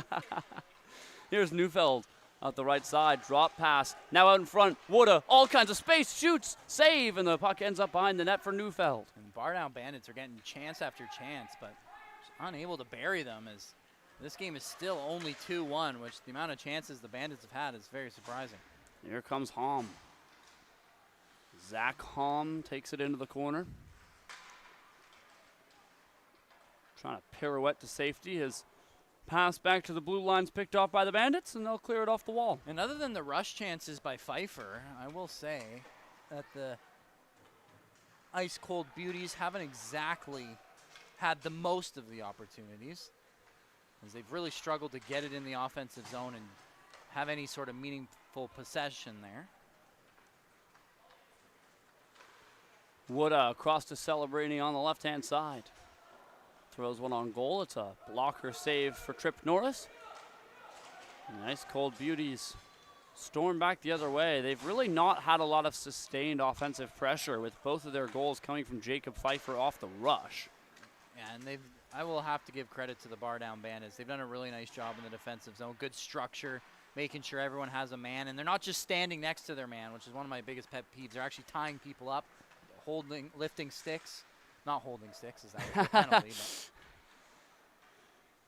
But wouldn't make a great coach if you're telling your players to go out there and just hold their sticks. Just hold their sticks, yeah. Hold their sticks, but make sure you get away with it, for crying out loud. Hey, well, you know, if they do, then it is a good coaching strategy. There you go, Liam Higgs coaching tip of the day. Your players can commit penalties so long as they get away with it. Yeah, well, if you ain't cheating, you ain't trying.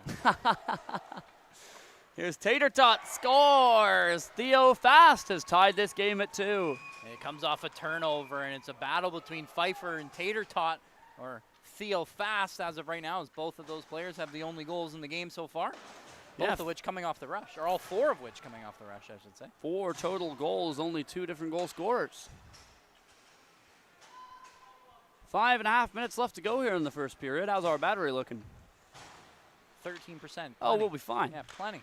Here's a chance out in front for Ryder. Oh, he's turned aside by Norris. Ryder Duval, a.k.a. Ride or Die, nearly having a chance there. Now here's Friesen from the line. His pass was blocked. Second attempt makes it through. Here's the freeze. Oh, floated it over top. Again, it's another turnover. Great forecheck by the Bandits, but just can't finish it. Another chance out in front. Grade A, the Bandits stopped by Norris. Another big save by Norris. Able to take away the bottom half of that net.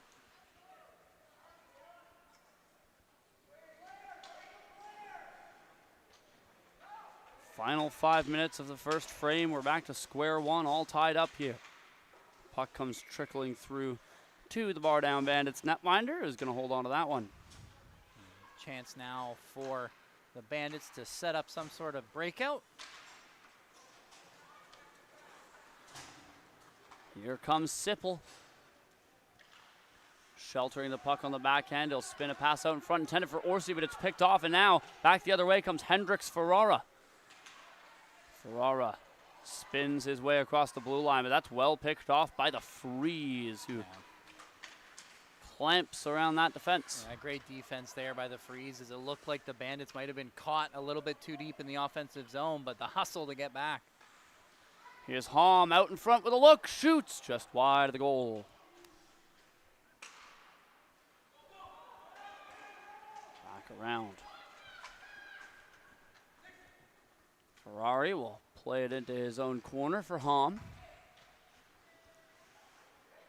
It's a long dump down the ice by the Ice Cold Bandits. That'll be icing, or pardon me, the Ice Cold Beauties. That'll be icing, and the Bandits get the puck.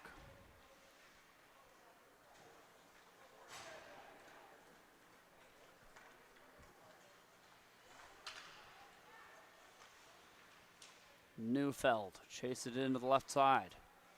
Pursued by the Ice Cold Beauties. Neufeld breaks loose, hooks it across to the far wall. Neufeld takes a return feed up top, trying to step around the defender who makes a move on him.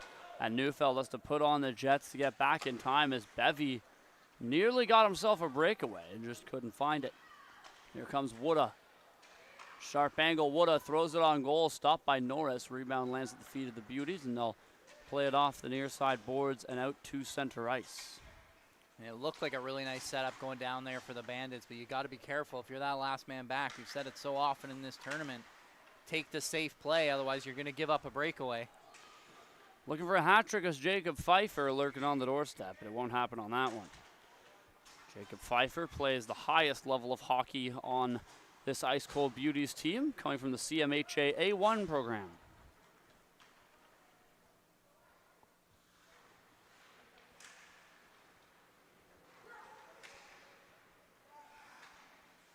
The Beauties play it hard around the boards.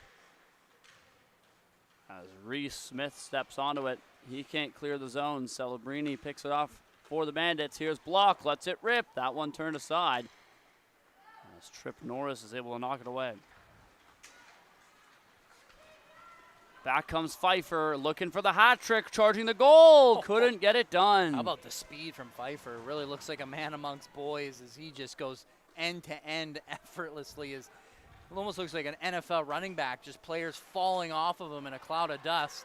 Here's Oliver Dixon on a breakaway. Dixon fires it wide of the post.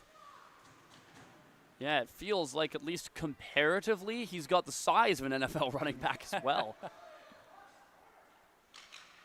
Well, definitely compared to us.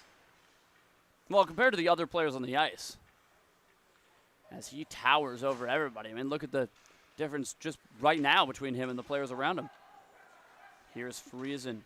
Lets one go. That's going to be blocked in front of the net by Colton Gladstone. Friesen lets another one in. They score! Wow, a little bit of a harmless play by Riley Friesen, but that's why no shot on goal is a bad shot as it finds its way into the 5-hole of Trip Norris, and the Bandits have taken a lead. And just get it on net. Good things are going to happen, and that's exactly what happened right there. Offside against the Ice Cold Bandits, or Beauties, pardon me, so they're going to have to dump it in with under a minute on the clock. The Bandits trying to protect the lead heading into the intermission. Ferrara forces a turnover. It's dropped off to Schmiedenoff. Tries to let one fly. That ends up into the left corner. 30 seconds to go now. His centering pass is blocked by Ryder Duval.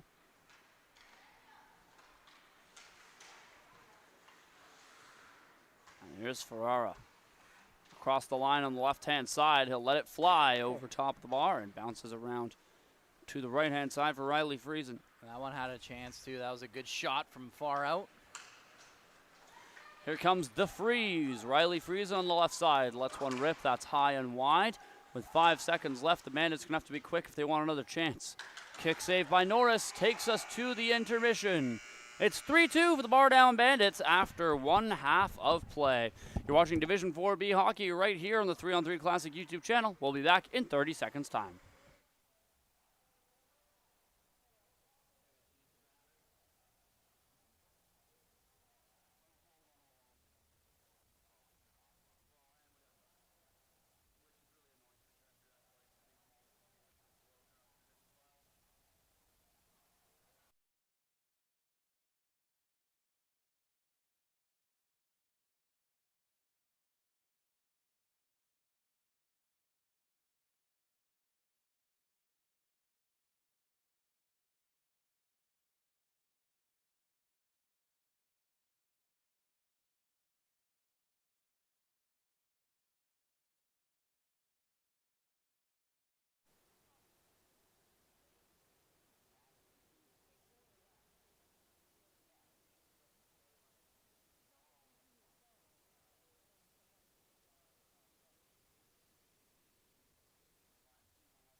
Hello, everybody, and welcome back to MSA Arena here in beautiful Abbotsford, British Columbia, where you are watching 3-on-3 Classic Hockey here in Division 4B. Zach Clarke and Liam Higgs with you here on the broadcast.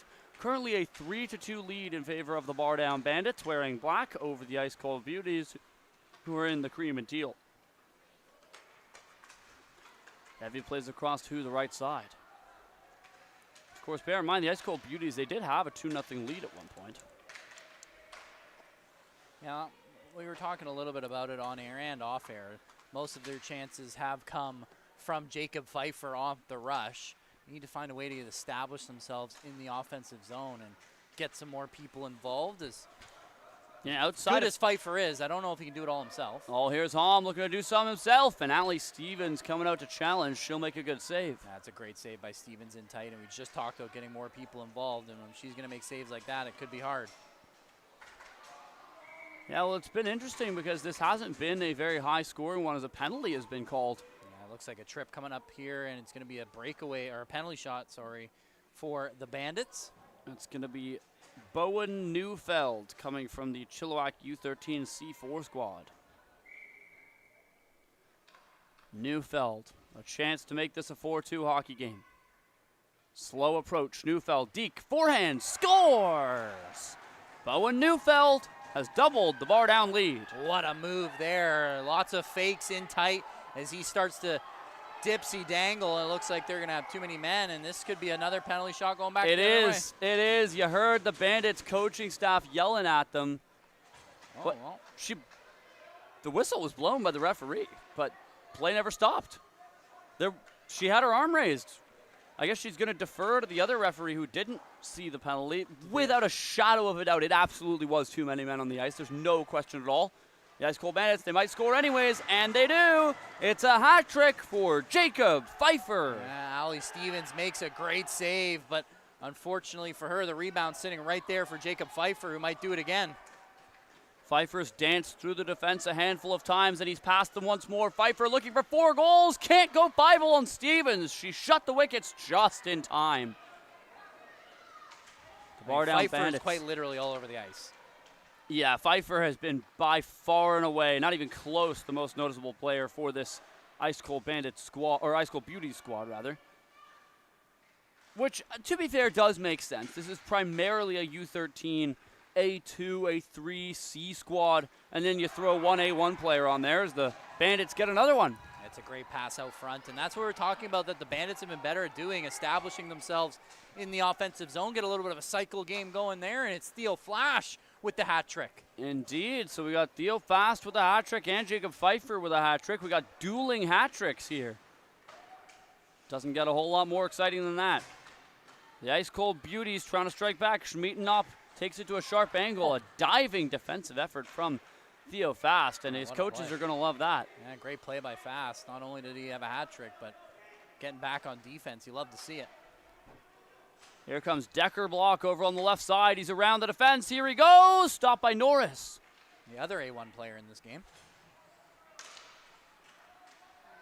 Slowing things down. Another pass out in front doesn't connect. 13.5 minutes to go. It's 5-3. The bar down Bandits leading the Ice Cold Beauties. Attempted a centering pass, blocked by the goal stick of Allie Stevens. And here comes Friesen. The Freeze bowling right down the middle. Backhander stays out as Norris clamps it. That's a good save by Norris, and to hold on to the rebound as well. He had a Bandit right on top of him.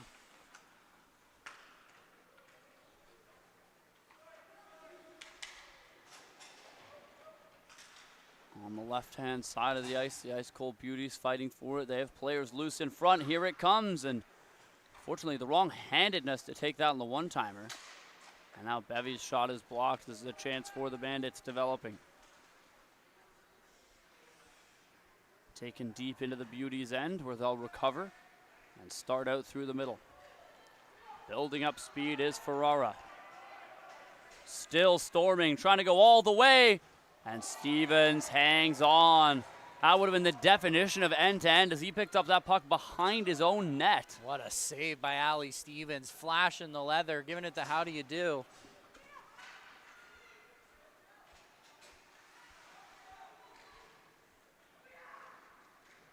Here in the near side corner, the Bandits trying to widen their lead. They've got a 2-goal advantage now, but a few more could put this one away. Here's a look on the doorstep. Woodda Goes to the line for Fast. That one takes a deflection off the defender Gladstone and wide of the net.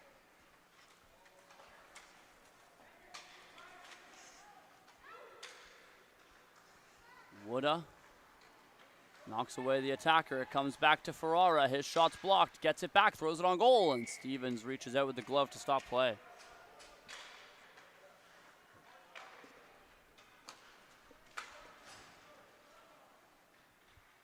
Here come the Bandits once again down that right wall. Drop pass, Woodda out in front, fires, and notice a casual glove save. Yeah, nice glove save there. And again, another great pass from out behind the goal line.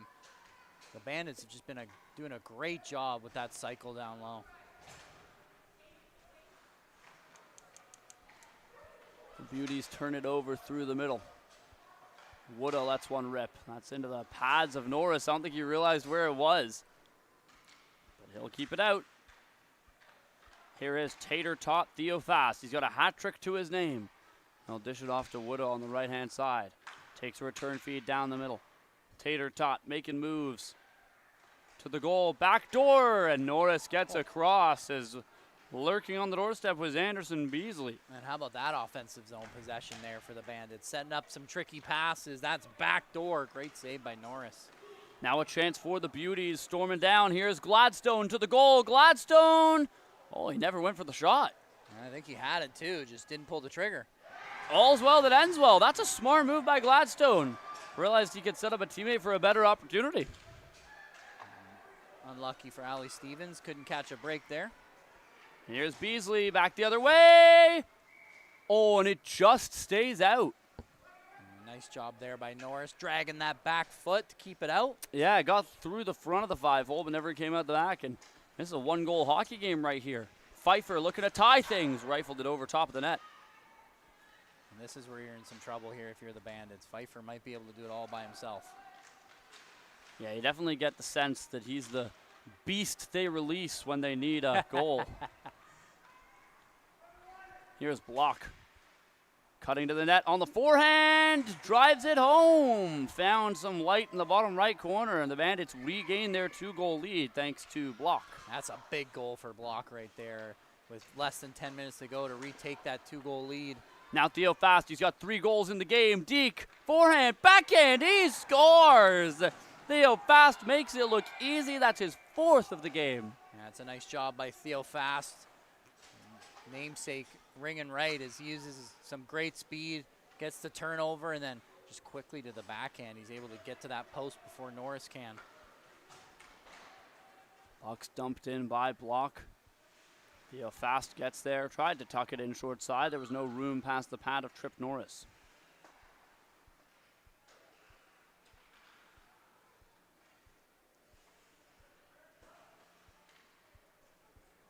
Still fighting in the corner here as the Ice Cold Beauty is finally able to pull away. Hunter Beveridge over on the right side. Bevy, as his nickname suggests, will play that one forward. It's intercepted by Block as he was looking for Dominic Kuhn, but doesn't go through. Here's Tater Tot to the goal over top of the net.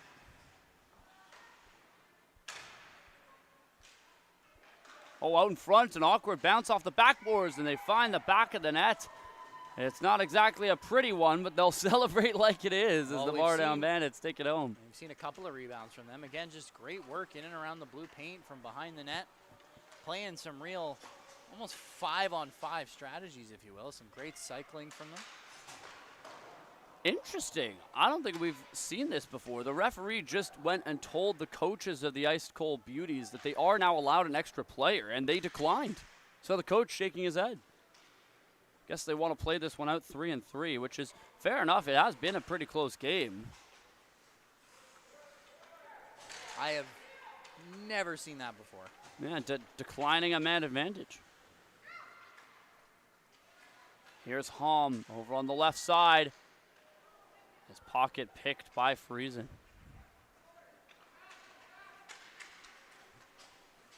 The freeze across the line. Celebrini caught offside. And trying to capitalize on that are the Ice Cold Beauties. Here's Hom. One-on-one, Hom, toe drag, shoots. Stevens, she'll fight that off.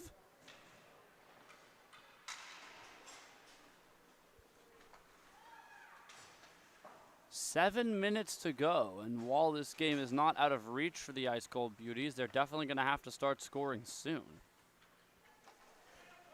I'm a little bit surprised with the decline of the man advantage, as that would definitely help. Here's Sipple, takes it on the backhand to the forehand. Bar down for Sipple. What a finish by Riker Sipple. That one looked easy, as the defenders of the Beauties just kind of backed off a little bit too much, and it's a nice move by Sipple. Goes across to Bala. I wonder if, oh, and there they go. They will ice the extra attacker now. So I guess they just didn't want to yet, but now they feel like they kind of have to if they want a chance to get back into this game. Sure enough, right off the bench, forcing a turnover is Gladstone, and it deflects over the glass. And that one actually made it through the netting as well, so the fan gets a souvenir.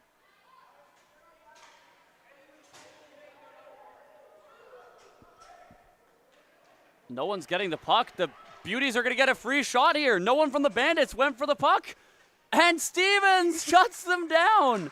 What a save, as the Bandits, a little bit of confusion, went for a line change. All three of them. They just left it there. Poor Allie Stevens. She was completely left out to dry, but it didn't matter as she stonewalls the Beauties on a literal 3-on-0. A literal 3-on-0, and it's a fantastic save by the young netminder.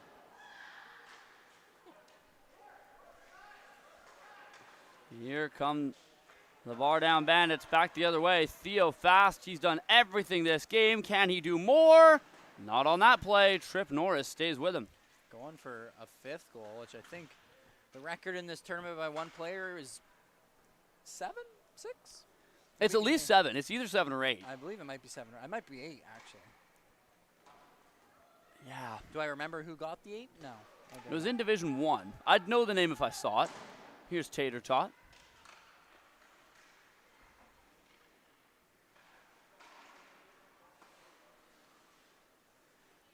As Tater Tot waits, plays it across.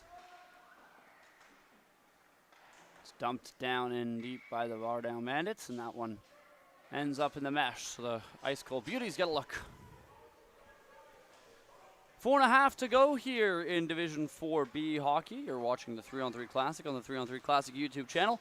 Please consider liking and subscribing. It is free and it helps us out a lot. Sharing this stream as well with the teams, as there are some teams that don't know we do this. Here's Ryder. What a move! Oh, what a goal, as Ryder Duval stole it from the defense, danced between them, and put it through the 5-hole. I mean, not much you can say about that one. That one was just sick. That's just a beautiful goal scorer's goal right there.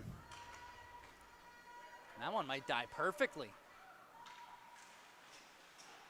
There are the bar down Bandits trying to get another one. Ryder Duval drops it off. Here's Neufeld. He's got a lane. Neufeld lets it fly, and that's into the glove of Norris.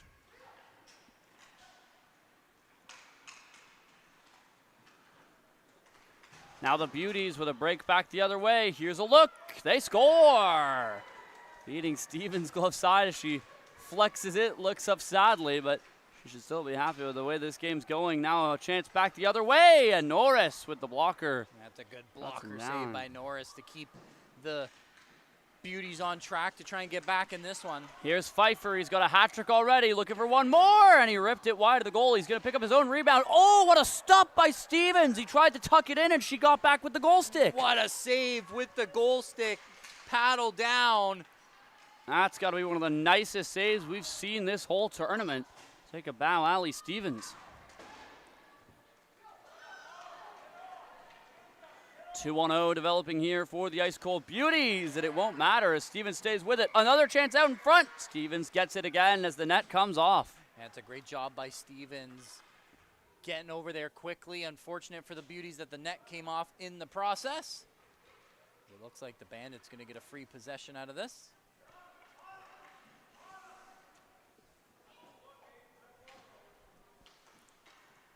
Aiden Bala starts out.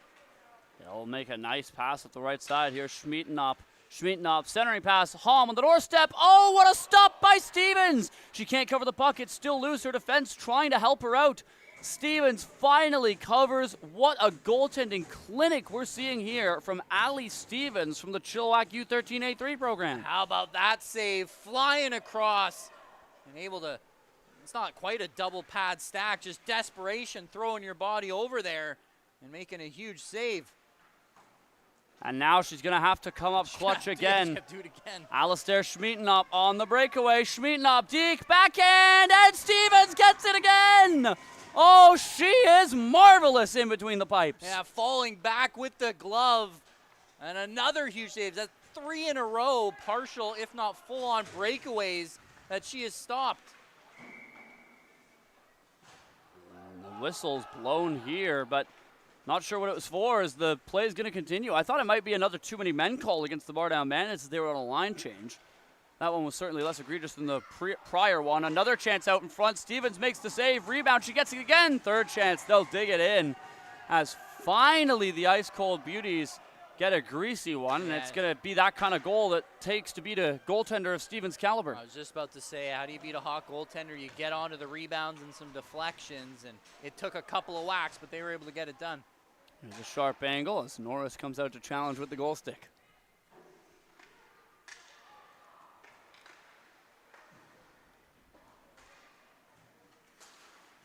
.30 seconds left in this one. And this is going to be a Bar Down Bandits victory. I feel confident saying that with the time left on the clock. 10-6 right now. The Bandits looking to add another one. Another one-timer. Norris makes the stop. He'll hold on. 14 seconds left. It's stolen by the Bandits, but they'll retreat. Time enough for one last chance for the Ice Cold Beauties to try and beat the red-hot Allie Stevens.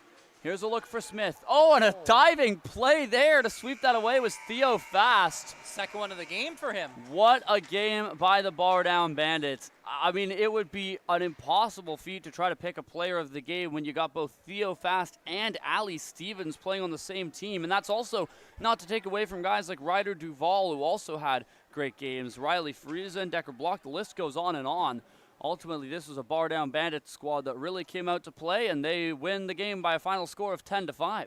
Yeah, I think from start to finish, that one was a very competitive hockey game, but the Bandits just had the finishing on their side, and Allie Stevens, the difference maker in that one, made some big saves, especially down the stretch.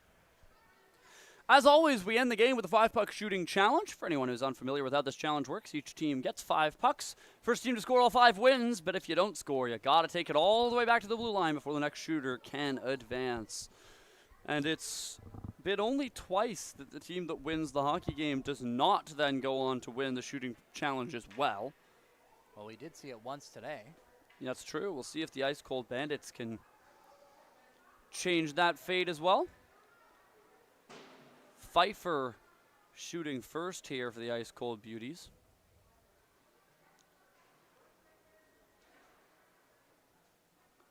Looks like the Bandits are ready to go. It'll be Block shooting first for them, and away we go. Pfeiffer first here for the Ice Cold Beauties. Takes a slow approach, and Allie Stevens stays with him all the way. It's a great save by Allie Stevens as Pfeiffer slowed that one right down. She has really had an impressive game. Theo Fast also having an impressive game, scores his goal, and then Allie Stevens makes a save on the puck the other way. Good poke check thrown there by Trip Norris. Denies that shooter for the Bandits. Now here's Gladstone. Claps one in on Stevens as she's going backwards. She'll make the save, and the other direction, it's a goal from Bowen Neufeld. 2-puck lead here for the Bandits. The Ice Cold Beauties, oh, they tuck one in there. That was a nice move coming across by Bala. Oh, it trickles through her. Allie Stevens, oh, she's not happy about it as she made the save, and then the puck rolls in across the goal line. But hey, they all count the same. As another beautiful right pad save from Allie Stevens keeps this tied. Trip Norris turns aside Sipple. Here come the Beauties. Another save from Stevens. Now Back the other way. And Dixon turned away. Some back and forth goaltending here as Norris and Stevens going blow for blow. Oh, that's off the blocker of Stevens, off the post and out. The other way, Norris makes a glove save. It's one of the closest shooting challenges we've seen so far. Here's Molly Sedlar. Oh, another one that's off Allie Stevens off the post. Poor Beauties can't buy a break.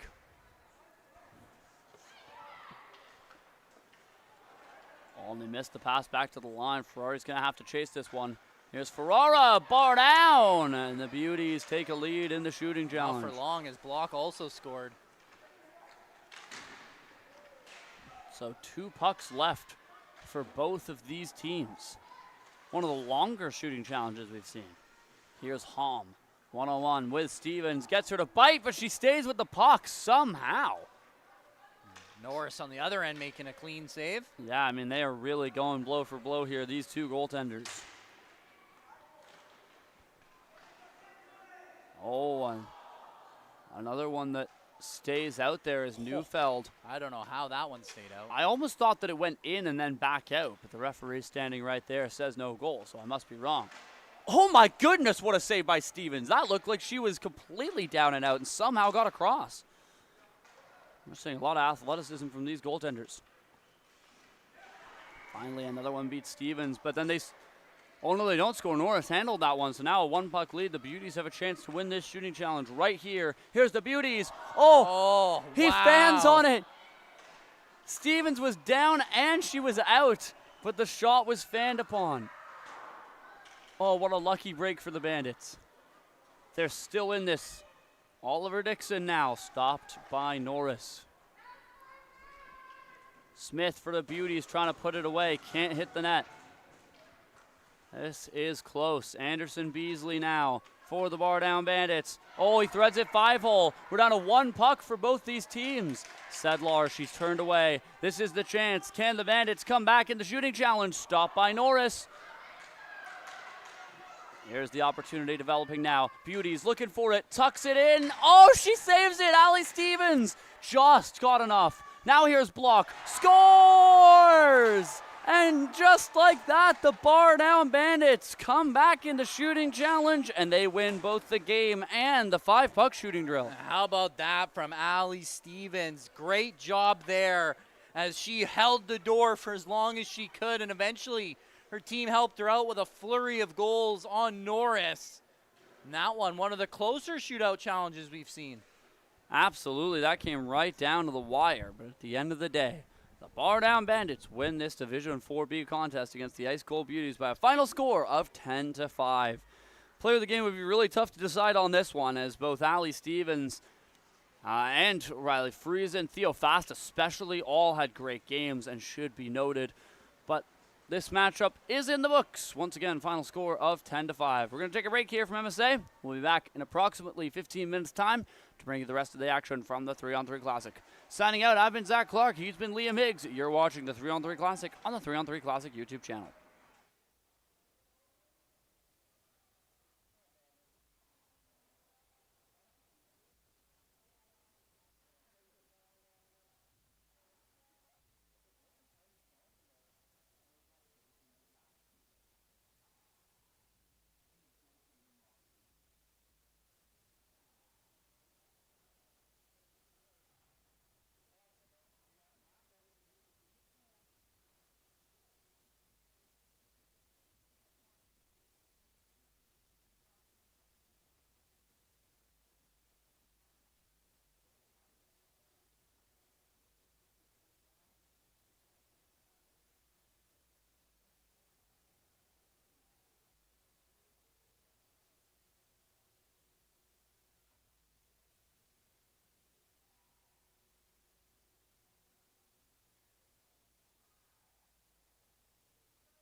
Hello, everybody, and welcome back to MSA Arena here for the 3-on-3 Classic on the 3-on-3 Classic YouTube channel.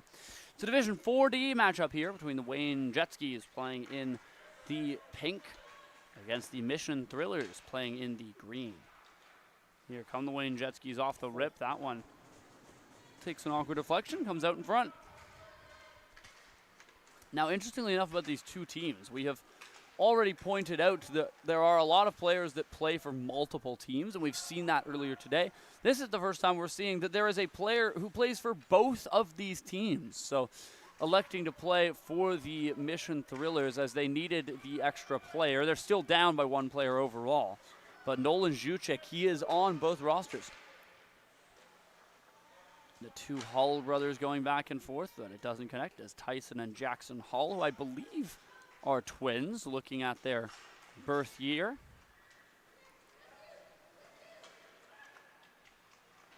Here they come, and a quick shot, they score. The Mission Thrillers on the board first as Nick Tatla finds the back of the net.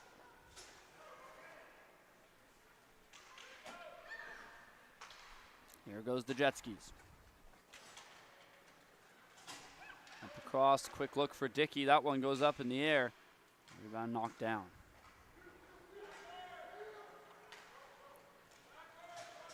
Here comes McNally. Off the right side. Slows down, lets one rip into the goaltender's glove. Dickey's going to help the goaltender cover. What a save there.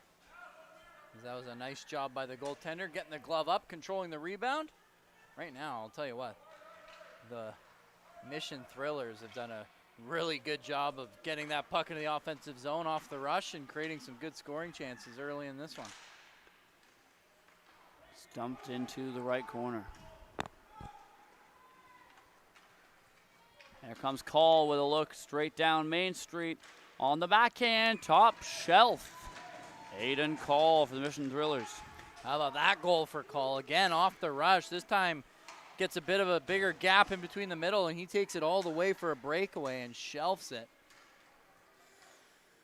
These are two teams that should know each other very, very well, as both of these teams are comprised of the Mission A1 squad. It's pretty much both halves of the Mission A1 squad playing against each other right now. But boy, is it the Mission Thrillers that have had the start they're looking for here. How about that move to get in on the goaltender? Right through Bennett Funk's legs. Little outside inside. Or sorry, little inside outside, I should say. Good save by the netminder. Back comes Cruz Grewal. Lets one go over top of the crossbar. It comes around to Juchik. Nolan Juchik still going, trying to pass this one in front to Hull, who's got a breakaway. Hull shoots, stopped, rebound, Juchik, and it can't go.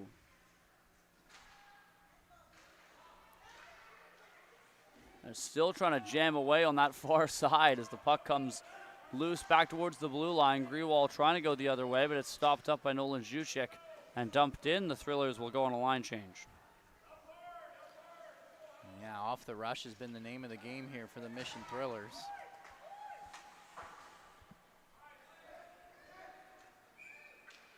Icing called, and it's going to be a free puck touch here.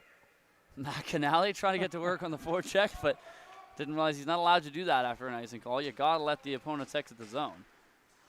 Grewal's shot's going to be blocked.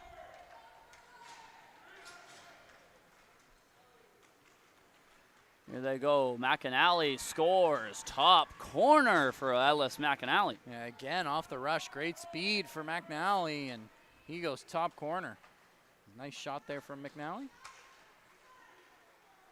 Dickey, left side, shoots. Stopped by Marcus Tracy. Puck ends up behind him. Came loose for a second, but the whistle had blown, and it's the Mission Thrillers puck. Yeah, Mission Thrillers have some real speed on this team, and they're taking advantage of it. Good job by the defender. Smart move to take the body instead of the puck there. They're not allowed to hit fully, but no, it's being definitely are allowed to, a little bump. It's been a physical game so far, but I mean, again, these players largely come from the same team, so I think it is mostly friendly. We'll see how long it stays that way. Yeah, mostly.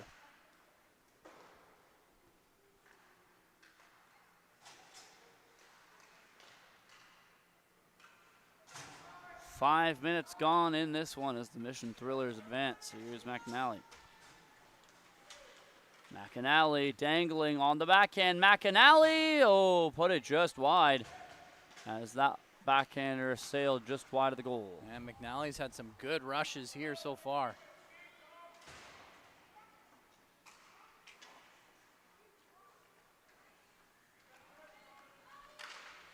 Wayne Jetski is trying to break out, cough up the puck. Here's Juchik, forced to the left corner.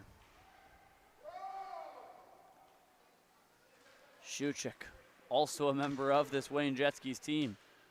Long shot from Shahal, goes in on the netminder, and that one's turned away. Yeah, good job holding on to the rebound with basically all three Mission Thrillers on the doorstep waiting for that rebound.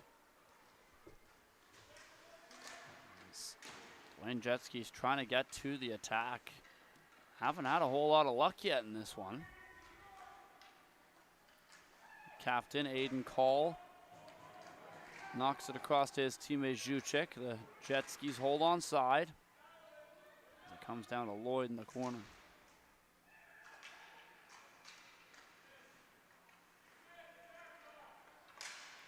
Call through the middle, it's picked off. Here's a look for the Jetskis, and the shot goes into the logo of Marcus Tracy. Yeah, able to hold on to that one, and finally a bit of pressure there from the Jetskis. Yeah, Maverick Taylor with a look there, as icing's called.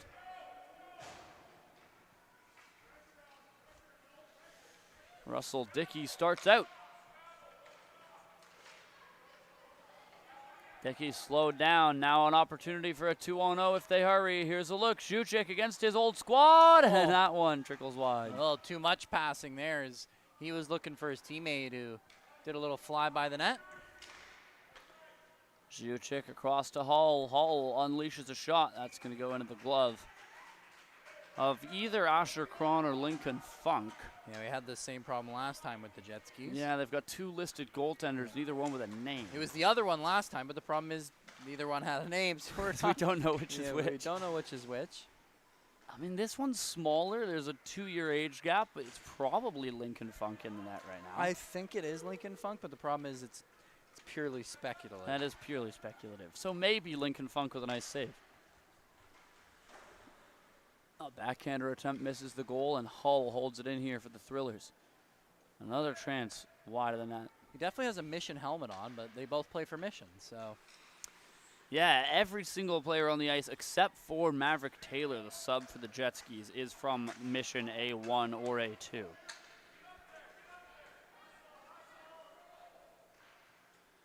There are the coaches telling them to hustle.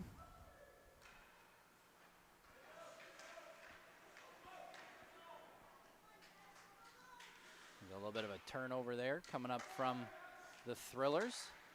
As you can see, the Jetskis starting to add a little bit more grit and pace into their offensive attack, but that's going to be offside.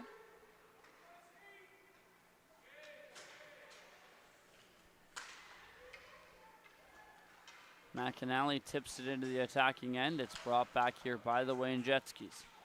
Grewal starts out down the left wall, stops up, makes a move. Grewal still going through two defenders, but able to recover there was Aiden Call, the captain of this Mission Thrillers squad.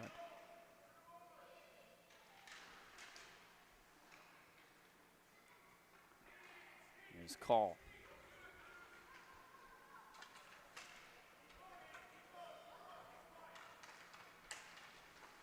Call through the middle off to the left side.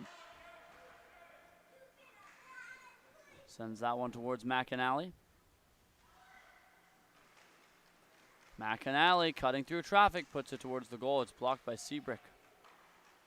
Pass back to McAnally. He'll let this one fly. That's wide of the right post. Yeah, good setup though from the Thrillers again, using those triangles, and they actually get that pass through the seam.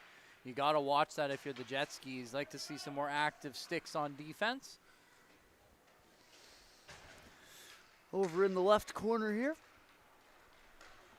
Another good forecheck from the Thrillers is they're doing a really good job keeping up the pressure, getting pucks on goal, and they've pretty much dominated the offensive zone possession so far through the first half of this period. Nolan Juchik trying to dig that one loose. He's got McAnally with him to the goal. McAnally, oh, taken out on the doorstep. I think the Thrillers wanted a penalty there, but they're not going to get one. Now here comes the Wayne Jet Skis. Helm shut down before you get the shot away. Juchik now plays it forwards to Hull. Here's Hull. Left one towards the net. It's off the blocker and way, way, way up into the rafters. A good save, though, by the goaltender. Staying on his feet. Oh, a turnover. Here's a look for Hull again, charging the goal. Wow, it stays out. It looked like it tucked it 5-hole, but the netminder keeps it away. How about that? Dragging that back leg to keep it out. Nice save, but again, the forecheck of the Thrillers. Just keeping this puck in the offensive half of the ice. Juchik. Behind the goal. To the right side for Hull. He scores. Jackson Hull. What a snipe there. This time out from behind the net. Good setup. Using that pressure. Eventually something's going to give. They find an open pass into the slot, and Jackson Hull makes no mistake. Certainly shooting like he's got the last name Hull. I was going to say, some pretty famous brothers out here. Launched into the goal of Marcus Tracy. He'll hold on to that one.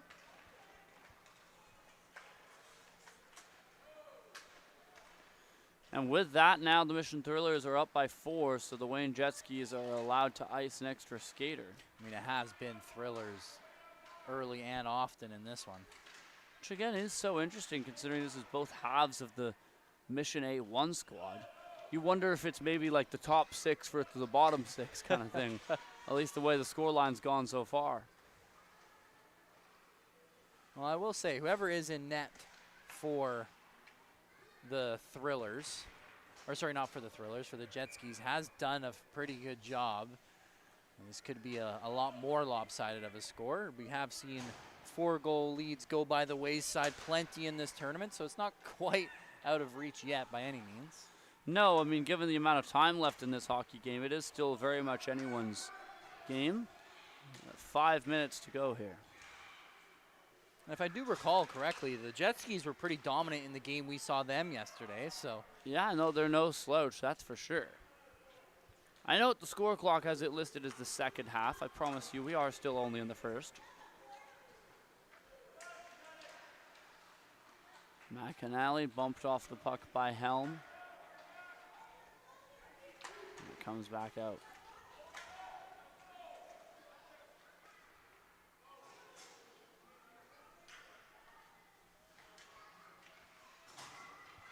McAnally lost it to Helm, trying to center for Dickey on the backhand. That one just wide as Russell Dickey shoveled it past the goal. Now Funk from the blue line, lots of room, fires one on goal. That's tipped, rebound, they score. There it is. That's how you score goals. Get that traffic in front. Nice tippable puck by Funk, and takes a couple of whacks, but it's a greasy one, but they all count the same. Good goal there for the Jet Skis. There's a little bump there for Funk and Juszczyk, is definitely some friends from these Mission A1 teams for sure.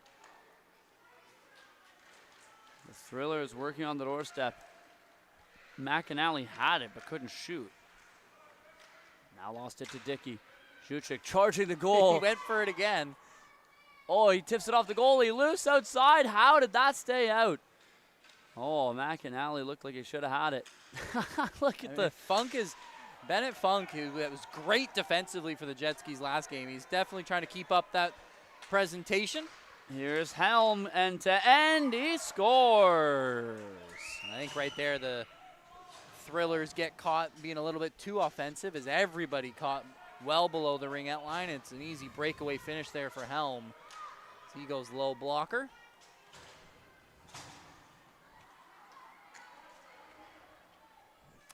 I note now that although our roster sheet has them listed as the Mission Thrillers, that their name is actually on the jersey, the Mission Stars, which makes sense given the jersey color. It definitely does. It is Mission's colors, minor that is. The Mission City Outlaws obviously being a different color. But the Mission Thrillers, or I guess the Mission Stars, definitely look exactly like the Mission minor hockey team, or at least when I played minor hockey. Hull tips that one just wide as it goes around the goal and out the other direction. I always liked how Mission wore white helmets. I always thought that was cool. Yeah, most of them out there with white helmets. A couple black helmets separating. Here's Maverick Taylor, one of the subs, dishes it off. Lloyd fires. Oh, it just stays out. Marcus Tracy knocks it down into the blue paint.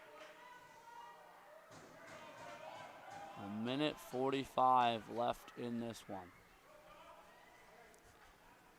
Lloyd starting from behind his own net. He's going to go for a skate. Thomas Lloyd feeds it through the middle to Maverick Taylor, who can't hang on. That's going to allow the Thrillers to steal, and they'll dump it in. Yeah, that one's going to be turned over.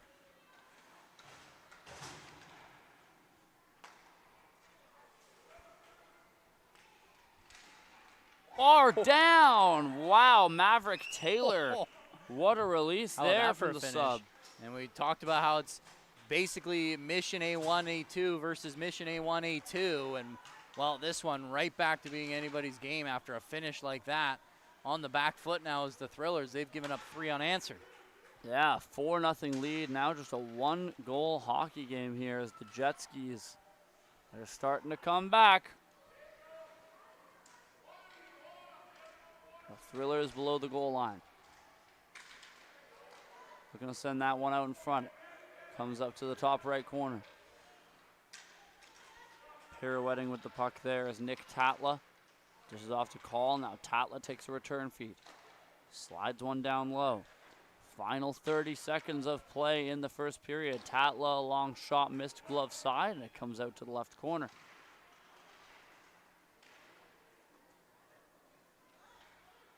Behind the goal, a wraparound attempt ended up bouncing away. That might do it for the period Bottle there. Down. Should just about do it, barring a miracle for either one of these teams with 5 seconds to go. That one's dumped in, and sure enough, that'll wrap things up. We're going to take a 30-second break here from MSA. We'll be back in a bit.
All right, we are back here from MSA Arena. I'll be your play-by-play for now, and Zach is just filling up his water bottle. It's been a long couple of days here, so got to keep the voice fresh. But right off the get-go, the Jet Skis going to look to build off that momentum they started to build earlier in the first. Nice long shot there from Bennett Funk. Finds its way over to Lloyd. As Lloyd going to lose this board battle, and now here goes the Mission City Thrillers as the Thrillers did a really good job in that first period of building up on that offensive zone pressure. And we're going to see a penalty shot here early as Zach has now returned. Indeed, I have. Water fountain just a little bit further away than our break allows, but I have indeed returned just in time for another penalty shot.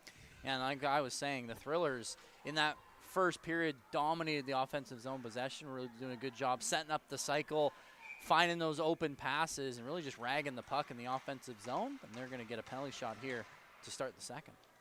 Here is Ellis McAnally. scores.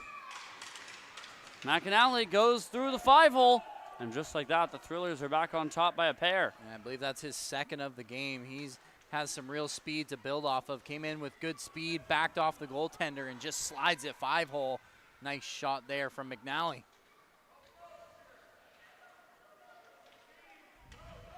Lloyd. Across for Chahal. Chahal stops up on the right side, trying to feed it across to the left. That's going to be broken up with the Wayne Jet Skis. Chahal stops them through the neutral zone. McAnally going to get another chance. Sharp angle, slid it across crease. Jet Skis start the other way. Lloyd chases this one down the right wall. He'll head to the bench for a line change as it's being regrouped by the Thrillers. And this is what I've been talking about, the Thrillers just dominating possession. You've seen a couple of times that the Jet Skis have been able to get established. They've put the puck in the back of the net, but just struggling winning these board battles. Here's Hull. What a move to the backhand. And it's a nice save by the goaltender to deny a highlight reel effort. That's a good save. He's been solid so far, but just a constant onslaught from these Thrillers. Coming down the line here to the outside, foreside. Oh, that should be a tripping call, and sure enough it is. Seabrick was taken out on the way to the goal, and that will be another chance here of the Jet Skis to try to cut this down to a 2-goal lead as Max Seabrick has a penalty shot. Yeah, I mean, going to have back-to-back penalty shots here, and it's a very similar to the one that McNally won off the rush. Just good speed and puts the defenders in an awkward situation where you kind of either have to take the penalty or let the breakaway go. Max Seabrick from the Mission A1 squad. Deke forehand. Oh, he got the goalie to bite on the fake, but he just couldn't tuck it back home. Yeah, he had it, just fanned on the shot, and I believe he was saying that the goaltender might have tripped him. Oh, and that's in. That's it looked like that was a save as Nick Tatla shot it off the mask of the netminder and straight up and in. That's a tough one. Unlucky fashion. Oh, now a chance here. Here it's developing. Zhuchik against his old team. Oh, it's a pad save there, getting low. Zhuchik still going. Gets through 2 defenders. Oh, but the Jet Skis steal. Now they come back 3-on-2. Here they come across the right side. Taylor, he's got a step. Lets it fly. Stick save. That's a nice save by Tracy, staying on his feet.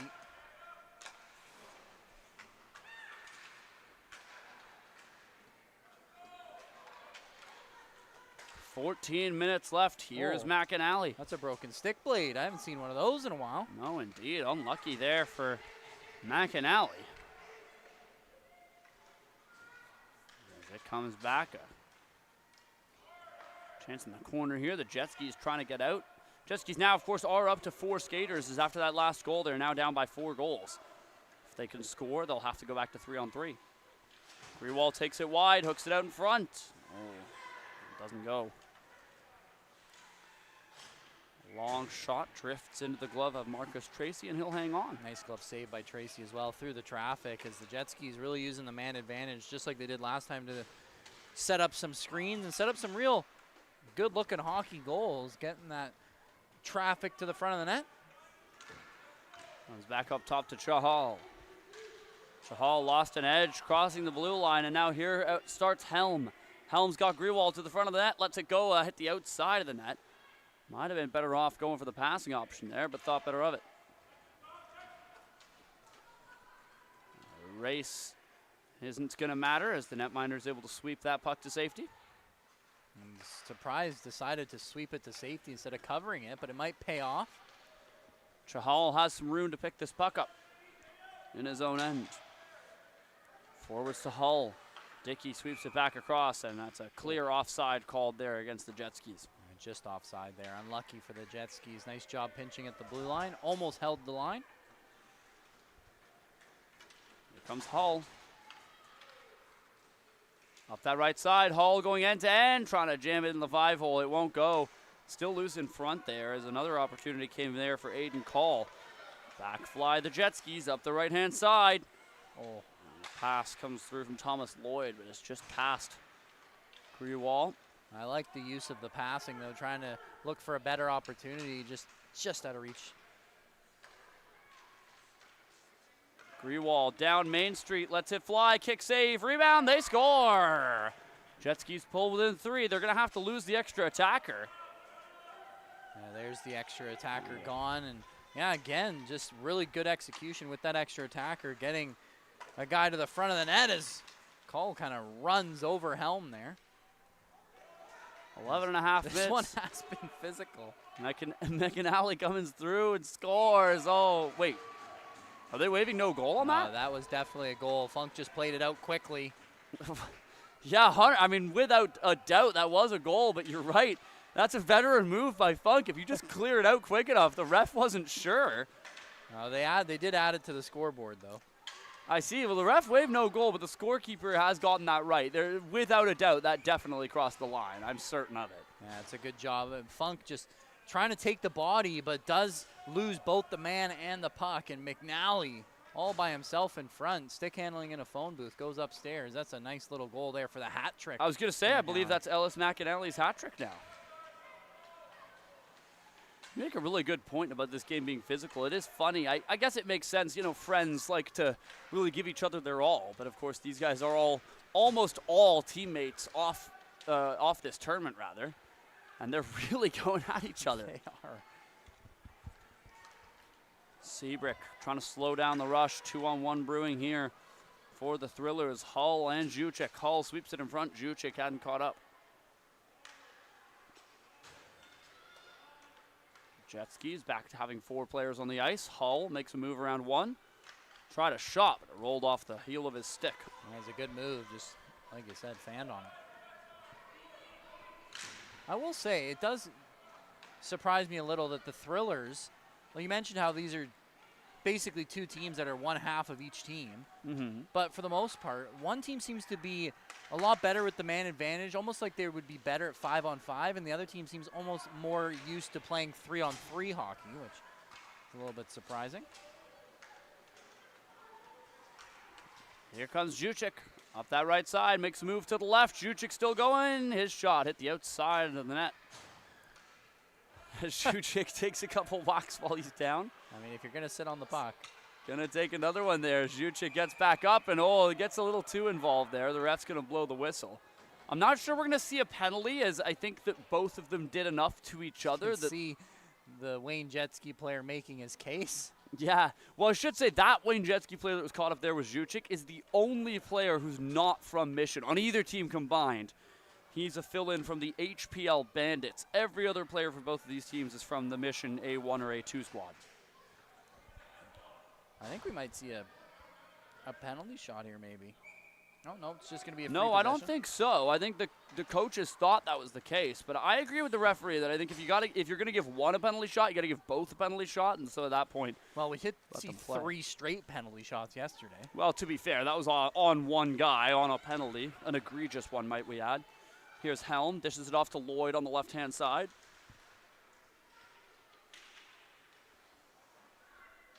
McAnally steers Lloyd into the glass.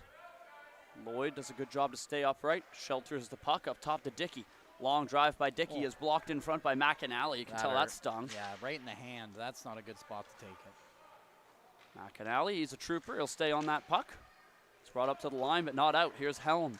Darts in between the players, gets out the other side, puts one on goal. That misses the net. Another big open ice hit there from McNally. Yeah, these players not going easy on each other at all.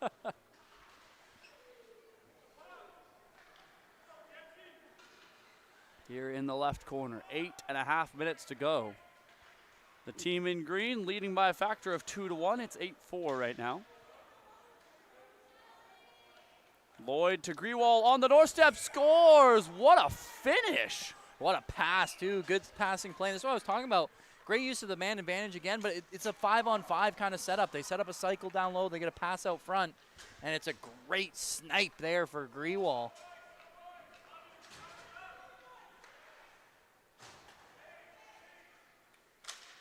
Lloyd out to his teammate Helm. Lloyd now on the right wall, Trying to drop past Hull, able to poke that loose. Now Call, the captain of the Thrillers, might have a partial break. Here comes Call. Shoots, and that one stopped as it bounces off the goal stick and over the net. Yeah, Call was looking for his second of the game, but how about the back check there from Hull to win that breakaway? Helm advancing for the jet skis. Helm going to take this shot. That one off the blocker of Tracy and wide of the goal. Back starts Hull. I'll cut to the middle, out to the left side, lets one rip, and that's into the glove there is Tyson Hull looking for the goal. It's interesting that Twins wear such different numbers. I find a lot of the time I'm commentating Twins, they like to have numbers that are either mirrors or close to each other, reflecting in some way. These are Twins that wear 97 and 12. Well, maybe one's more of the offensive guy, you get McDavid, and maybe one's more of the defender, and you get 12. Good shout. Here's a look. Starting out of the jet skis. And the shot from Maverick Taylor goes wide of the goal. This is the time for the jet skis to start building on some of this offensive pressure. When it's come down to 3-on-3, the jet skis just haven't been able to create much. They had that quick flurry where they brought themselves within one, but ever since then, oh, that was most certainly a trip. Yeah, without a shadow of a doubt, that was a trip, but the arms will stay down. And then too many men. I think the referees are very hesitant to call too many men. We've not seen a single one yet. We saw that one where it looked like they were going to call it earlier and then let it slide. Well, we saw one yesterday, but that was when they had too many men on the ice. Yeah, that's true. At that point, you really got to blow the whistle. I think back to that one time the Vancouver Canucks managed to get caught with 8 players on the ice. I do know exactly what you're talking about, and that's so Vancouver, is it not? You wouldn't catch these players doing that. These were all well-oiled machines, unlike Vancouver Canucks. I mean, look. You're a Canucks fan. You're allowed to say that. Yeah, exactly. Juchik on the right side. Stops up, puts one on goal. That's turned away. The rebound's on the doorstep. McAnally whacking away at it. Goaltender's forced to make a few saves in quick succession. There was a penalty called on the play. I'm not sure what the penalty was. We'll see who this goes against. Yeah, I'm not sure. It's got to be going against the jet skis. It is going against the jet skis, but I'm not sure for what. Apparently I wasn't really doing my job as the color guy. I really didn't see anything in there. No, I mean, honestly, I'm not sure for what either, but it's going to be the man who plays for both teams, Nolan Juchik, to take this penalty shot. Juchik, a member of both the jet skis and the Thrillers. Juchik, slow, deke, forehand, scores! Oh, how about that move? I mean, he sold that backhand for about as hard as you can sell it. I mean, that did feel like watching a Patrick Kane type of shootout with just the slow dekes back and forth. Not quite as slow as Evgeny Kuznetsov, but slow enough. No bird afterwards either. Much to my chagrin, we need more bird celebrations. We need more celebrations in general. Well, it is tough when you don't have a whistle. You got to hustle back and play defense. I was just about to say, most teams immediately dart back to try and stop the breakaway coming back the other way. McAnally poking away. The puck's in the net. The goaltender had it. That shouldn't count. And indeed, the referee is going to wave no goal, and that's the correct call. As goaltender had it in his glove before being forcibly pushed into the edge. Penalty there. Here's Thomas Lloyd, left side, lets one go, and it's into the mitten of Tracy. What a save by Tracy as he comes across, flashing the leather. There they go. Ellis McAnally crosses the line. Bumped by Grewal, gets it across. Here's Hull, sharp angle. And Jackson Hull rips it just wide. Oh, Hull takes it back in tight. And that one turned away by the netminder as a bit of a giveaway there from the Wayne Jet Skis. Yeah, nice little pickpocket there from Hull. And it is just continuously going back and forth here. Well, that should be offside, and it is. Well spotted by the referee. Just barely offside. I'm surprised they called that one.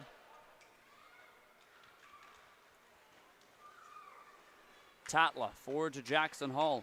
You got to stick to it, but couldn't steady. It bounces back and forth before Hull is able to find it at the neutral zone. Carries it down the left wall. Hull drop pass to Tatla is going to be picked off. Grewal trying to spring for a breakaway. Instead, offside called there as Helm was just too far ahead of the play. Helm was expecting to get that headman pass, but a little bit of a broken play at neutral zone, was unable to get it up to him. 3 minutes left, and I mean, it's got to be getting to desperation time here for this Wayne Jetskis squad, needing to score 4 goals in 3 minutes. You have to wonder if they can get one quick here, if it's worth pulling the goaltender. Here's Grewal with a look, shoots over top of the crossbar. And Tracy's come up with some big clutch saves as well, so if you do pull the goalie, you're going to go up to 5-on-3, which is quite the advantage. There's Funk, and now Grewal 3-on-1 to Helm. Back to Grewal, scores! And now the extra attacker has to be lost here for this Jetskis squad. Yeah, it's a great setup, though, by the Jetskis on that 3-on-1. No wasted pass. Not much Tracy can do about that one. Here's Hull dancing through the defense. Oh, off the top of the crossbar. 2 minutes to go. The Jetskis need to score 3. Here comes Dickey through the middle. Takes it out wide. Russell Dickey tried a centering pass. That one escapes. Now Funk from the line. Tries a slap shot. Oh, tipped on goal, and that did not miss by much. Jetskis changing on the fly. Searching for a miracle.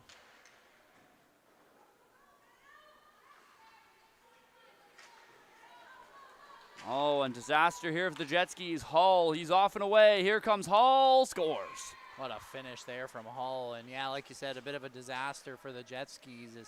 It's another broken play. They lose the puck, and Hull able to get there first through the neutral zone, and he had a full head of steam going in on the netminder.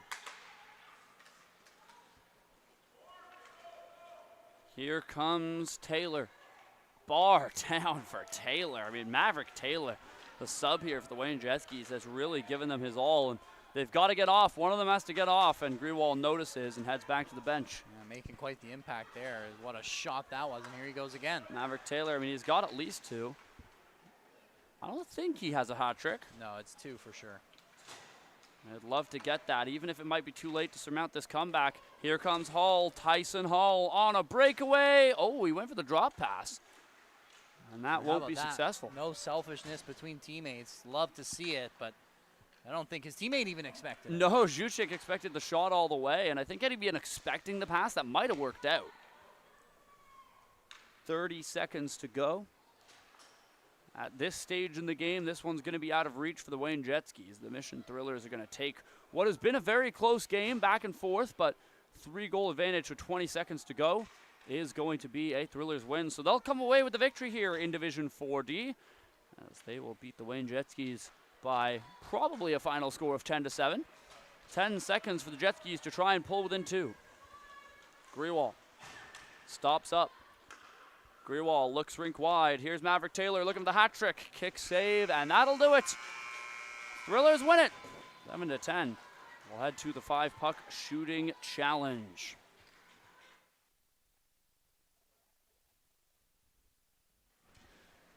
So we'll leave it with the 5-puck shooting challenge. We'll take a quick step aside here as these two teams go at it.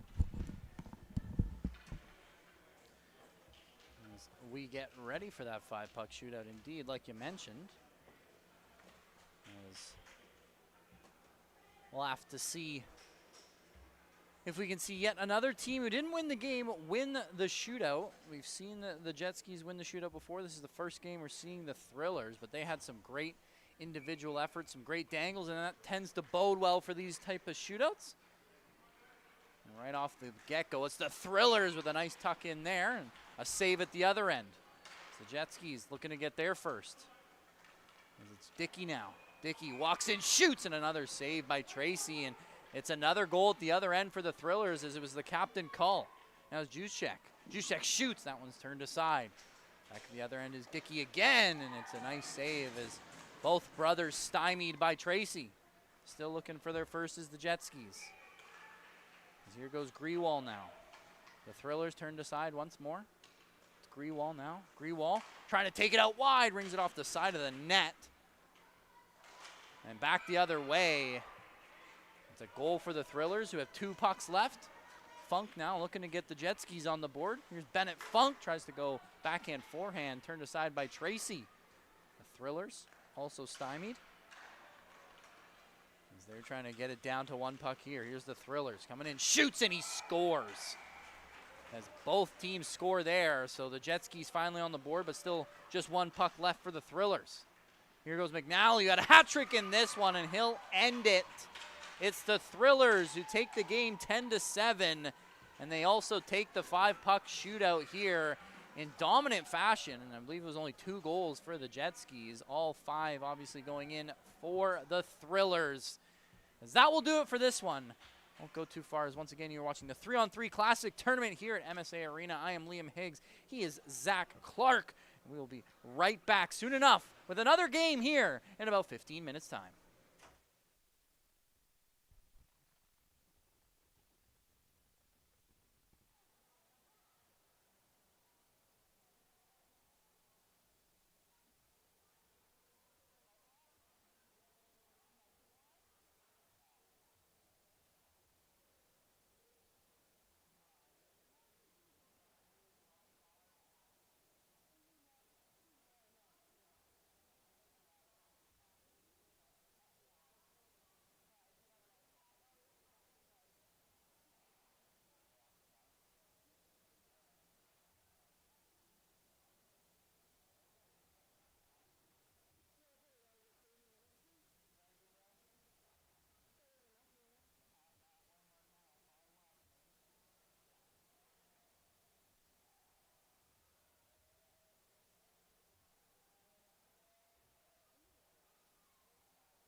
Hello, everybody, and welcome back inside MSA Arena here in beautiful Abbotsford, British Columbia.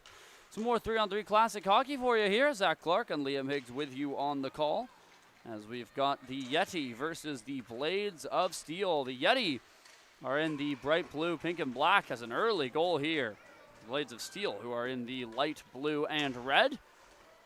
We always like to compliment the swag of teams, and once again, as two well-dressed teams. I like the pixel font from Blades of Steel, as some filthy moves being demonstrated there in tight. Yeah, the 8-bit graphics, we like that. Certainly do. It's already a 1-0 lead here. They wasted no time. Back the other way on a backhand attempt comes Chambers. That one's shot over top of the net by Bronson Chambers.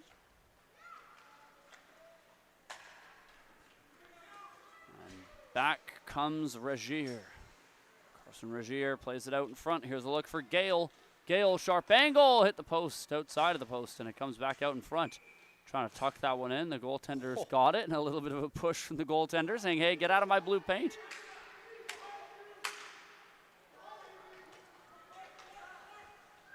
A hustle for it. No icing as Taylor drives a sharp angle one on net. That was a pretty commendable attempt given the tough angle. Yeah, a little clap bomb there. Well, that was definitely offside, but we'll let it slide. As they throw one at the front of the net, that one does not connect. And that one does, as the Blades of Steel find the back of the net once more, this time off the stick of Weston Vandermeulen. Yeah, good passing there by the Blades of Steel. Blades of Steel off to an early lead here. Kennedy across the line, feeds it to Vandermeulen, steers that one on goal. It's handled by the netminder Esposito.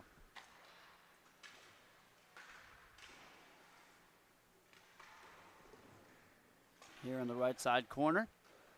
Takes it back out in front. The Blades of Steel miss on that attempt as it was sent over top of the goal.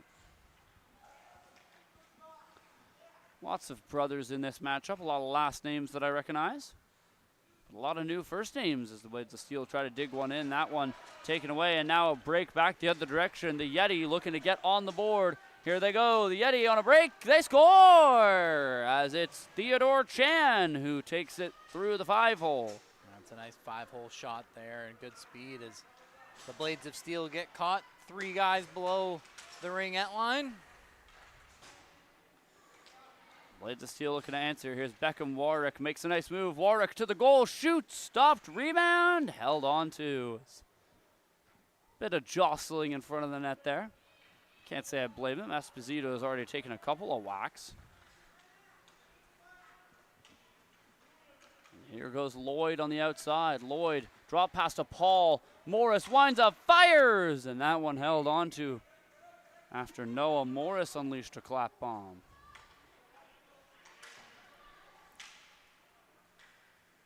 Oh, and I noticed that we've got Maverick Taylor back in this one who just played, and same with Bennett Funk as well. So a couple of players kind of joining other teams.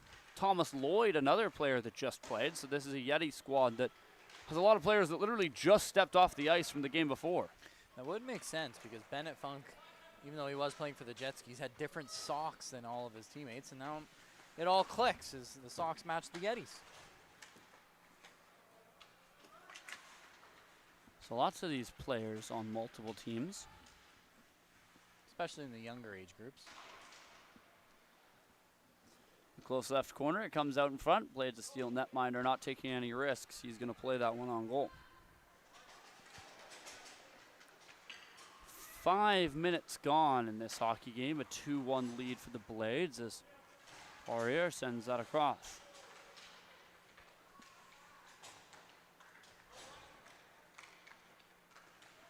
And across the blue line comes the Blades of Steel. Drop pass. Poirier lets one fly. There's a rebound here on the left side, and the shot goes over top of the cage.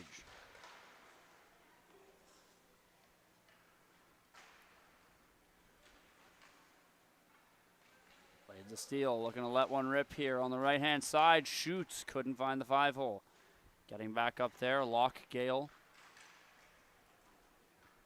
Plays it up to the line for Regier. Now Poirier on the side. to Gale, and now it's taken away. Here come the Yeti, one-on-one. Chambers up the right wall. He's shut down. Some big open ice collisions being thrown here.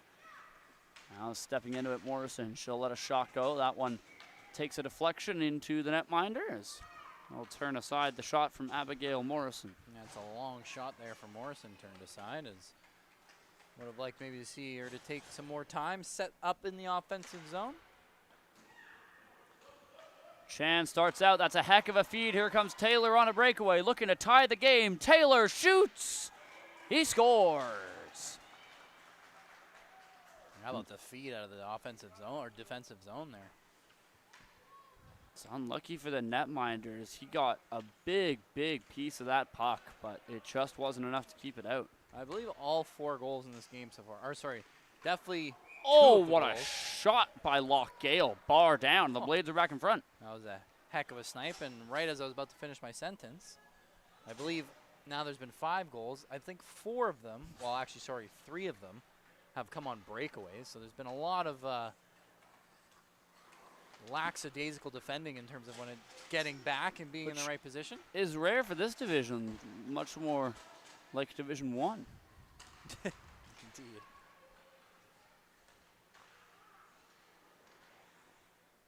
Vandermeulen dumps it into the left corner. The Blades there first. They'll hook it around to the right.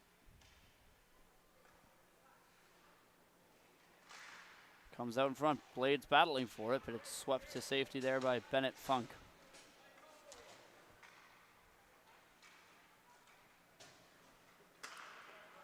Blades send a long one forward. Here goes Vandermeulen on the right side. Held onside at the right side of the point. Now sharp angle drive, they score. That was a tough angle to get that one in from. I think the goaltender kind of lost the post a little. Vandermeulen's on the board. Thomas Lloyd crosses the line, lost the puck in doing so.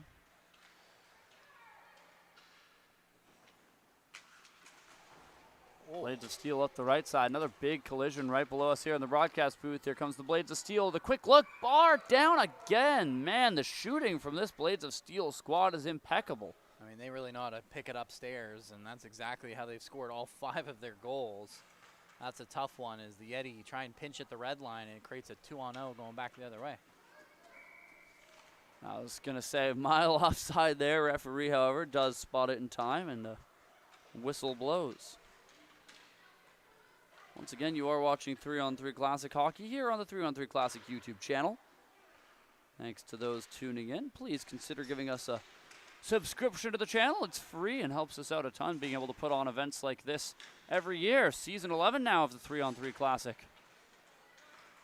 The first season that has had live broadcasting as a big open ice hit is going to go penalized.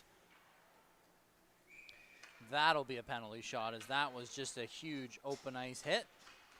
Absolutely, but there's no hitting. Massive. And yeah, slowly getting off is Lucas Van Delft, and he'll go and sit down on the bench, catch his breath. I think he might have to go back out onto the ice, as it is his penalty shot, if he's able to. And yeah, sure enough, he's not that shaken up.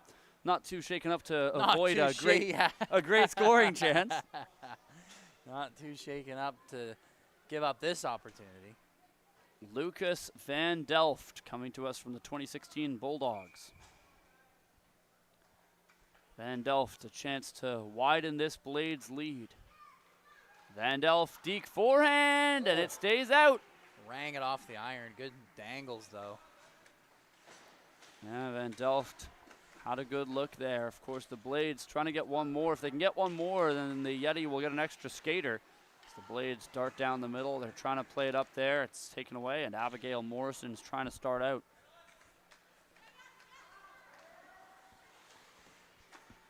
Seven and a half minutes to go in the first period. Chambers across the line on the left side.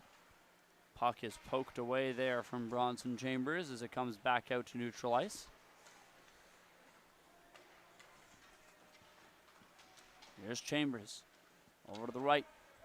Barnes trying to kick it to the forehand. That one's broken up as Beckham Warwick goes back to collect. It's stolen. Here's a look for the Yeti out in front. Yeti spins, shoot. Oh, it's off the head of Warwick, who was on the ice, but he's A-okay, and he makes the shot block. Now Van Delft, who was just stopped on the penalty shot. Can he get a look here? Diving is Van Delft. Oh, they all go out, and it's swept into the empty net. No goal's going to be waved by the referee. Thankfully, it looks like everybody involved is all right. Wow. As Abigail Morrison, Lucas Van Delft, and the goaltender Esposito all go crashing to the ice. Yeah, there was a whole lot of limbs in that one, and it didn't look good, but everyone, like you said, seems to be okay. Referee going to call that one off, and I tend to agree with that call. It looks like we've misplaced the puck here. Yeah, the puck is lost under the net, and there we go. They're able to get back up and find it. Comes back the other way for Barnes. Barnes couldn't hold on to it, so the Blades of Steel able to dig it loose, and they'll reset in their own end.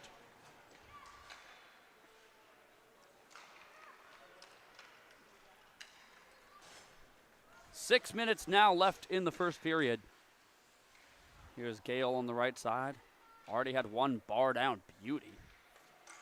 Looking for another one. It's tipped. Rebound, scores. How about that screen and little deflection and the rebound just sitting there perfectly. That's a well-executed goal for the Blades of Steel. Locke Gale from the 2016 Bandits. And another good one. That'll be the extra attacker out now for the Yeti as well. Indeed, down by 4 goals. It's 6-2. The Yeti looking to get a little bit closer. Here's Taylor, sharp angle, and a good save by the netminder, Shelley. In the corner, the Blades still looking for it. And they will dig it out as it heads back the other way. Bennett Funk gets there for the Yeti. Up the right side, a little tip play. Now here's a chance. Oh, what a stick lift there, as number 55, Braun Gale, with a great defensive effort, and then his netminder, William Shelley, makes the save. That's some good defending right there.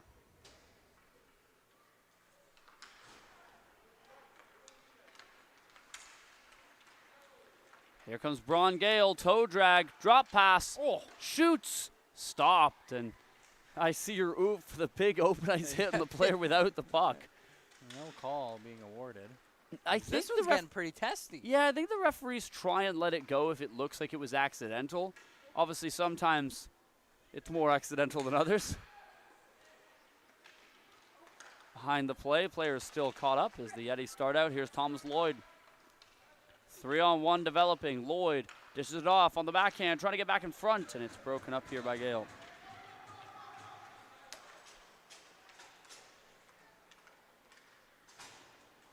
Here's Taylor, right side, lets it fly, scores. He was a sniper in the last game, and he's been one this game as well. I believe that's his second. Yeti have to get a player off the ice here, and they realize that as Chan hurries to get to the bench. Could be right back on pretty quick. Gale lets it fly, and that's handled by the netminder Esposito. Shades of Tony Esposito on that play.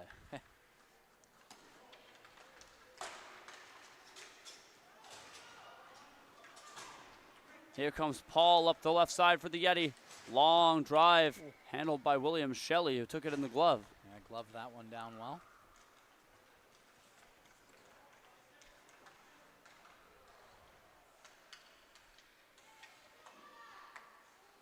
Bayman across to Kennedy, hooks it to the left side for Vandermeulen, trying to make moves through the defense, got through one, but Abigail Morrison's able to pick his pocket. How about the first pass, though? A little backhand sauce to get it over to him. Abigail Morrison, she's dancing through to the goal and forced just wide as Bayman was able to throw a little poke check in there that was just enough to dislodge Abigail Morrison's grip.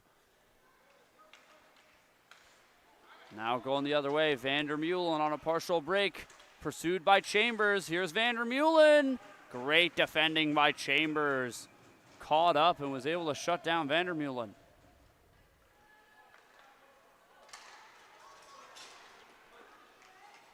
Two and a half to go. Here's Paul. Paul trying to kick it to his forehand, but loses it to Kennedy.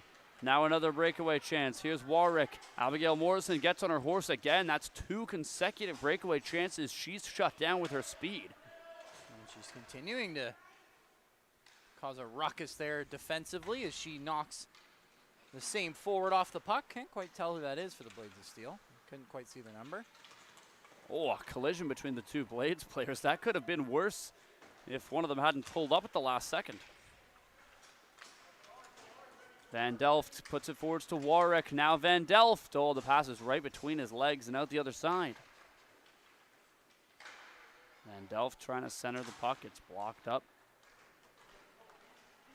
And now out start the Yeti. Oh, it's a nice move. Here come the Yeti. It's an opportunity on the doorstep. Taylor Deeks backhand, and he's stopped there by Shelley. What a save there by William Shelley. Funk tries a shot on goal. That collides with Warwick and goes wide. And attempted his own exit. Oh, what a move by Barnes. Here's a look for Barnes on the Yeti. He scores! Firstly stealing the puck, then doing it all by himself. That's a nice goal by Barnes, and his team's now within 2. That's just great individual play there by Barnes, knocking the puck out of the midair. Haven't seen a lot of that, especially with the younger age groups, the hand-eye coordination, and then the snipe.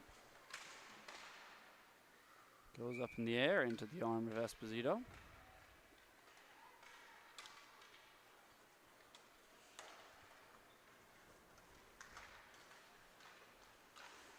Off to the right side, Chan. Chan still going. Now drops it off to Taylor.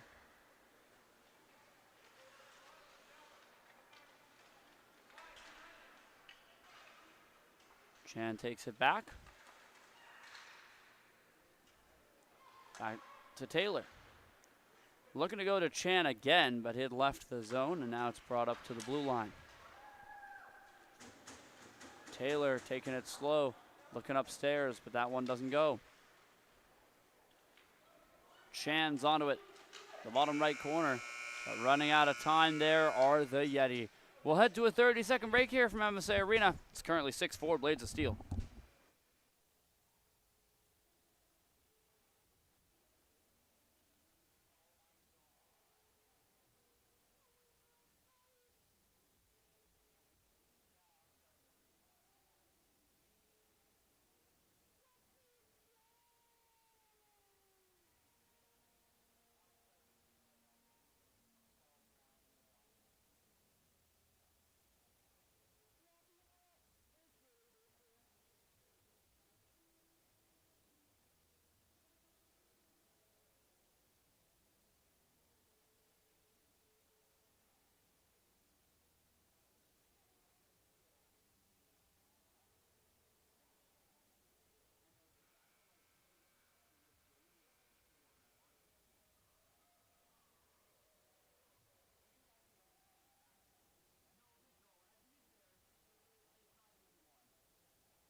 Welcome back to MSA Arena, everybody. 3-on-3 Classic Hockey here on the 3-on-3 Classic YouTube channel. Zach Clarke and Liam Higgs with you here on the call. We're halfway through this matchup between the Blades of Steel and the Yeti. Blades of Steel started with a pretty big lead. The Yeti have clawed it back to a 2-goal deficit. Blades of Steel, oh, so close to making it a 3. 6-4 Blades of Steel as it pops back towards the blue line for Braun Gale. Gale got past one defender. Thomas Lloyd was able to slow him down, but his brother Locke Gale gets back in to help. Abigail Morrison will chip this one off the glass and out to center ice, where Thomas Lloyd is going to pursue the puck here at center. The Yeti are slowed down before they can cross the red line. Now it comes back. Here's Lloyd. Line change there for the Yeti. And now the Gale brothers get a look. Here's Braun Gale scores. Now both Gale brothers have had a bar down goal. Yeah, that's a nice snipe there as the Yeti once again just kind of caught drifting in the neutral zone and everybody too far forward. Leads to a 3-on-0 back the other way. The Blades of Steel regain their 3-goal lead. I'd love to expand on that. The Yeti trying to get back into it, and it's interesting. The Yeti's offense has really come in flurries. They kind of don't have a whole lot for a couple minutes and then really pour it all on at once. Here's Locke Gale. Drop pass to Braun Gale. Now out in front. What a chance. Here's the look. Great save, Esposito. Coming out to challenge the shooter. Made the right call. Chambers dumps it in. Braun Gale is there. Braun Gale working in that bottom right corner. It's a fierce battle between him and Chambers. Finally, Gale is able to flip this one out. Comes over to Barnes. Barnes chips it out to center, trying to find Chambers. There's a penalty on the play here. I missed what this was. So did I. Maybe a hooking call there. Yeah, it is a hooking call, and it does look like it's going to go for the Yeti here. So this is a great chance for the Yeti, who had cut it to 2 at the intermission, now find themselves down by 3 again. But Barnes will get an opportunity to shorten this lead. Liam Barnes takes it slow out wide, and he is shut down there by Shelley. Here comes Kennedy flying down the ice on a breakaway into the glove of Esposito. How about that by Kennedy? Just starting from his own end, tons of speed. Nice little move. It's a great glove save. Well, building up speed is very dangerous when you're not allowed to hit. How do you get him off the puck? Yeah, exactly. Here are the Blades. Kennedy tries a spin move that hits the outside of the net. Centering pass deflects wide of the goal, and it's brought out by Chambers.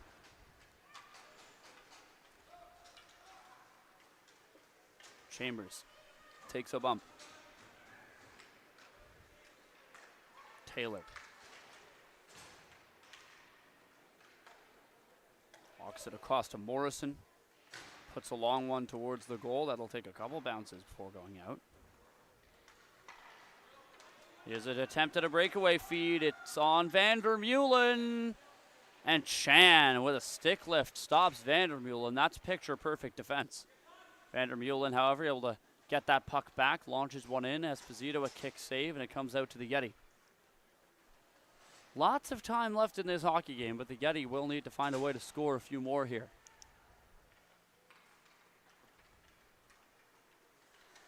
Taylor attempts a drop pass, but he dropped it a bit too far. Offside, and they'll have to touch up. Abigail Morrison having to sit back at her own blue line to deny the cherry-picking Steel's attacker.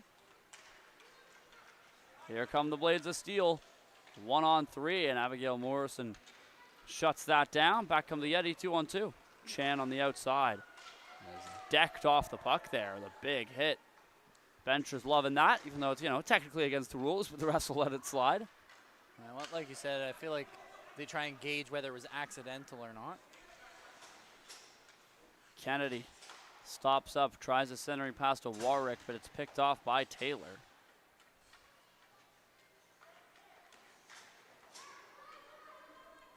Maverick Taylor. That's that one around. Comes back below the line, out in front. Here's a look for the steal. Shut down by Esposito.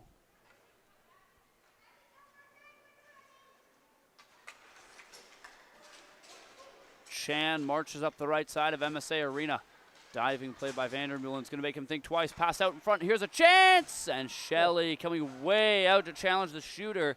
Denies the attempt there from Thomas Lloyd. That's a great save by Shelley. Pushing off the post. Look how far out he's able to come and make a nice save. Poirier looking to go end-to-end, and that one just wide of the goal.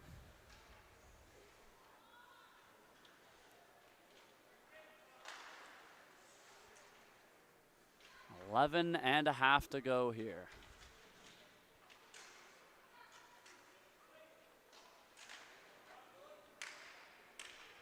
Poirier trying to dig this out. Flicks it back out to center where Regier will step on. Regier. Stick lifted by Paul. Regier still going. It's a couple equipment pieces lost there as Funk drops a stick. Stolen by the Blades of Steel. Here's an opportunity. Van Delft lets it fly. Esposito holds on to that puck.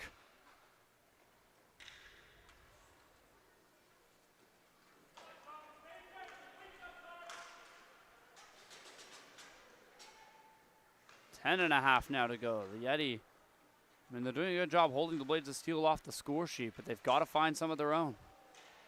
Lloyd cycles it through the crease. It comes out to the near side for Noah Morris. His shot's blocked, and now the Blades trying to spring a breakaway for Van Delft, who couldn't touch the puck, and he'll slam his stick in frustration. Yeah, that one looked like it was going to be a great setup, but through the legs there, Van Delft. Here's Chambers. Chambers, toe drag, backhand, forehand. It won't go. Here are the Yeti. Oh, pardon me, here are the Blades of Steel on a 3-on-0. Back and forth, and oh, what a save by Esposito. I think that might be Tony Esposito. What a save that was on the 2-on-0. I think that might be the save of the tournament, or at least it's up there. Cross crease, reaching out with the glove on a 2-on-0. That is spectacular. That was fantastic, and he's able to make another save off of a turnover as well, keeping his team alive. I mean, when you are down by a few goals trying to get back into a hockey game, you need some stars to shine on your team, and right there, Esposito doing just that. Here come the Blades of Steel, trying to get one past Luca Esposito, and that one will as Braun Gale finds the top corner. I think it might have got past 90% of goalies on this planet, as that was one heck of a wrister top shelf. Yeah, the Gale brothers have done the Lord's work this game for the Blades. Yeah, I'm not quite sure off the top of my head how much they've combined for, but it's been a decent amount. I'm pretty sure they've got 2 each, which would mean this was a tied game if you removed their contributions.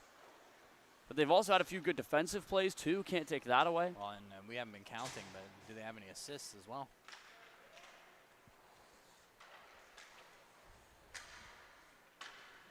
And here is one of the Gale brothers as Locke Gale plays it to Vandermeulen. Back in front to Byman. Offside against the Blades of Steel, so they'll touch up, and back come the Yeti. Of course, now up to 4 players again as they're down by 4 goals. It's 8-4 here. Coming back the other way. Here's a chance. Blades of Steel on the breakaway. Looking for a 5-goal lead, and they'll find it. Once again, it's Gale, as I believe that's a hat trick for Locke Gale. Abigail Morrison threads a pass through traffic. Just offside was the target, however.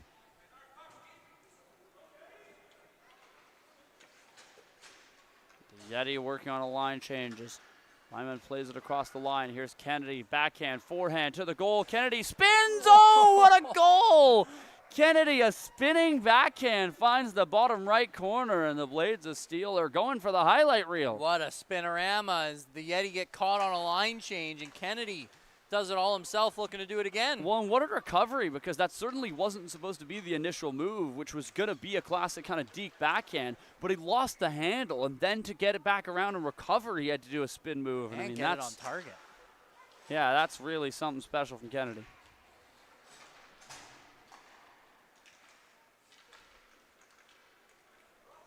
Byman working over on the far side. 7 minutes to go now. The Yeti are in a very dire predicament here in terms of trying to get back to this hockey game. Byman to the outside. One-timer scores. That's a smart heads-up pass there from Dimitri Byman. Now a 7-goal advantage here for the Blades of Steel. Yeah, this one getting out of hand as the Blades of Steel pouring it on.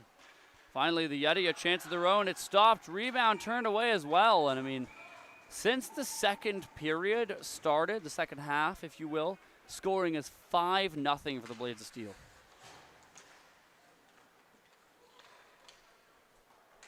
Warwick dumps it in. This will be icing, so a free puck for the Yeti.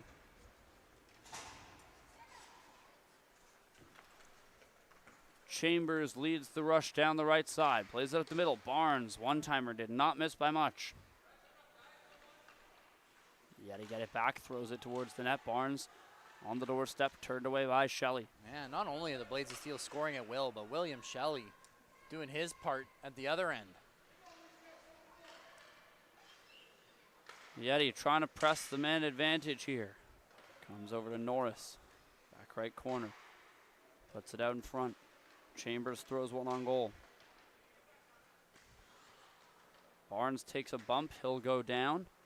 And the Blades of Steel start out 2-on-2 developing. Van Delft up the left side. Van Delft shoots. Kicked away by Esposito. Poirier over on the far side. Poirier to Van Delft. The shot goes through. Oh, it's in the blue paint. Esposito able to steer it to safety. Well, they talk about just getting it to the net. Good things are going to happen, and just about there for the Blades of Steel. Here's Barnes. Checked by Regier crossing through the middle. This game, much like the other Division 4 games, has had a little bite to it. Yeah, today's been a little bit chippier than the last few days. Morris, he's got Powell with him. Morris, a sliding play by Van Delft to break that up. 4.5 to go. Chambers forwards it. Here's Morris to Chambers.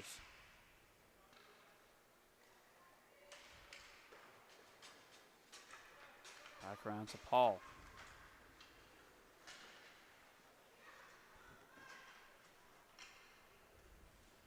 Paul skies one forward to Van Delft.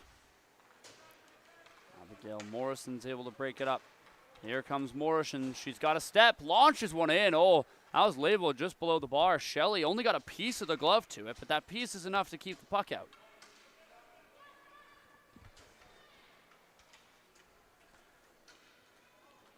Puck is sent down the length of MSA Arena by the Blades of Steel. Van Delft pressuring Thomas Lloyd on the forecheck. Starts out the other way. Here's Taylor. Taylor crossing the line, feeds the outside, back across to Taylor, and the pass doesn't connect. Now a 2-on-1 brewing the other way if they hurry. It's Gale with Van Delft. Gale on the outside spins a pass, and it's behind Van Delft. I think he was hoping there was an F3, but third man in for the Blades Steel instead staying back. And I mean, that makes sense. At this point in the game, you just have to stop the Yeti from scoring a whole bunch of goals. Yeah, I don't think there's too much of a need to commit all three players to the attack fully anyway. No, indeed. Blades still going here.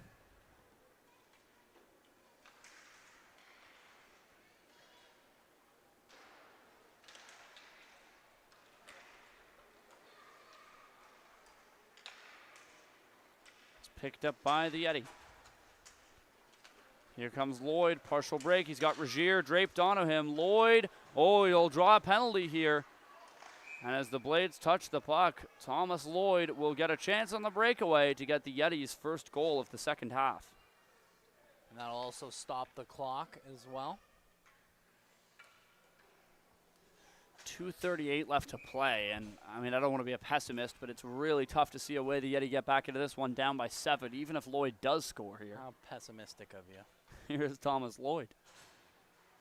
Oh, that just missed the left post. He had lots of space there, too. Shelley had come out to the right side, and there was a solid amount of net open.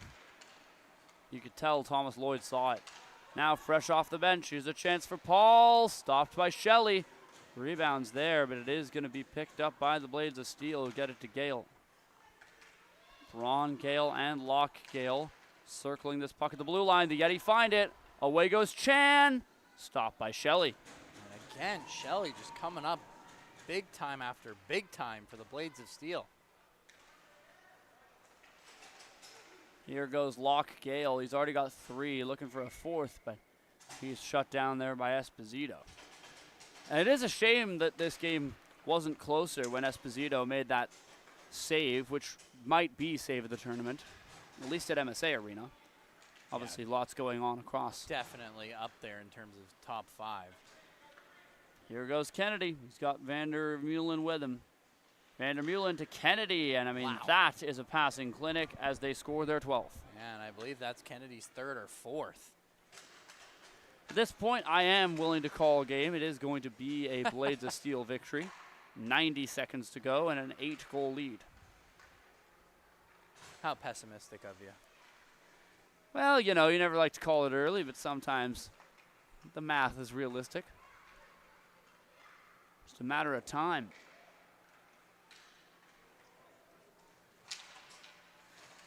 Scoring in this half, 6-0 for the Blades, and they might be about to make it 7. Vandermeulen scores. And sure enough, they will. I mean, that's a tough one to give up. All 4 Yeti committed to the attack. I believe one even went for a change and gives up the 2-on-0. The Yeti are now allowed a 5th skater, but at this point in the game with 40 seconds left, I'm not sure they're hugely bothered by it. Comes out in front, Barnes, that one goes wide, rebound out in front for Morris, is swept past the net as well. 26 seconds to go. Byman across to Kennedy. One thrown on goal, stopped by Esposito, 15 seconds. Yeti have got to hurry if they want one last chance and to try to avoid being shut out in the second half. Abigail Morrison, nice move, back, 4th, shoots, Shelley the save. William Shelley keeps it out, and that will be the Yetis' final chance of the game. Final score, 12-4. The Blades of Steel win their Division 4D matchup over the Yeti. I mean, that's just a dominating performance, top to bottom, for the Blades of Steel. And in a game that started off pretty close. At one point, this game was 4-3. The Blades of Steel just exploded offensively, especially in that second frame. That will take us to the 5-puck shootout, like you said. 5-puck shooting challenge is always how we end these games. For anyone unfamiliar, each team gets 5 pucks. You got to score all 5. If you don't score, you got to bring the puck back to the blue line before the next shooter gets a chance.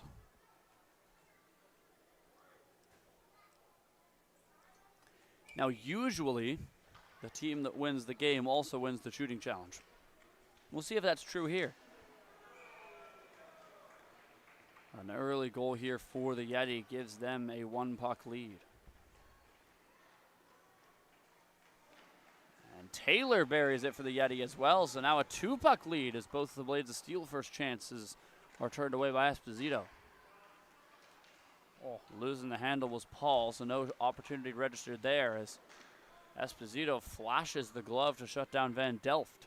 Here's Abigail Morrison, fakes a clap bomb. Oh, she was going top corner. That's a good save. And another good save the other way. Esposito kicks it. Here's Chambers. Shut down. Still a 2-puck advantage here for the Yeti.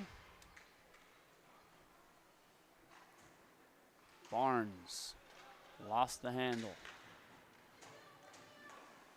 Gale goes bar down, finds the back of the net, as Locke Gale usually does.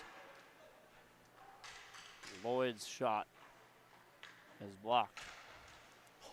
Oh, nice moves made, and now this is a tied shooting challenge.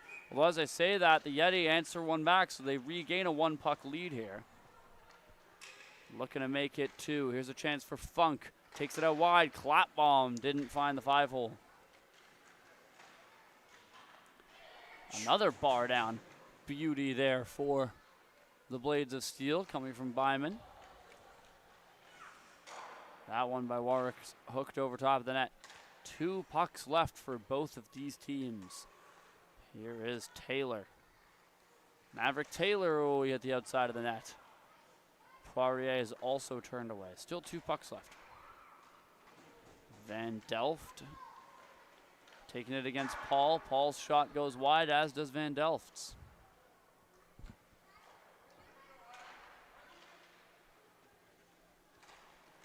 Braun Gale stopped. Abigail Morrison also turned away. Oh, man. Some strong goaltending for both sides, but we already knew that. Ones. Oh, another nice goal there, top corner. Oh, and then another nice one. We're down to ones. Ones indeed. And there it is. The Blades of Steel narrowly win the 5-puck shooting challenge by just a single puck. They'll win the game 13-4, and they'll win the 5-puck shooting challenge. That'll do it for this Division 4D matchup. Once again, the Blades of Steel take out the Yeti. I'm Zach Clarke. He's Liam Higgs. We'll be back in 15 minutes' time. Stay tuned here on the 3-on-3 Classic YouTube channel.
Hello, everybody. Welcome back to MSA Arena here in beautiful Abbotsford, British Columbia. Did you change the name of the stream? Yes? Good. Okay. Just making sure we are on our P's and Q's. I know it's late here. For Yeah, us. I've been dotting my I's, crossing my T's. Let's just pretend that I didn't forget to change the stream name earlier today. Here it is Sharkbait versus the Valley Storm 5B, and this one should be an interesting one. We've got McMiller from the line. Her shot is blocked. I believe this is another all-girls team. We saw one earlier today. It is another all-girls team for the most part, it looks like. Yes, we had Indeed, the Valley Frost earlier. And here is Sharkbait on the counterattack. Stowe shoots. That one stopped. And she makes a big save sliding across. Catherine Dominato in between the pipes here for the all-girls Valley Storm 5B. Quite the size difference in these two teams. Yeah, well, there is a bit of an age difference here on the ice as well, as the Valley Storm are largely 2013, 2014 born, and the Sharkbait are mostly 2016, some 2017. So it's about a 3-year age gap on average between these two teams. Both of them rocking good jerseys. We are very adamant about rating every team's swag each game, and both of these teams certainly passed the test in my eyes. Indeed. We've actually had some pretty swaggy teams today. We have been treated. None of those Division I warm-up tarps that everybody wears. We love calling out Div 1, don't we? They're junior players. They got to show up more. Long shot in by Sharkbait is handled by the blocker of Dominato as she'll punch that all the way back towards the blue line. Woodruff is there. Woodruff down the right wall. He'll stop up at the circle. Slides one through the seam. Servetio fires. Another blocker save for Dominato. I think she's made 3 or 4 saves, and they've all been blocker saves early on in this one. Yeah, time to start testing the glove side. She actually hasn't even had to go into the butterfly yet.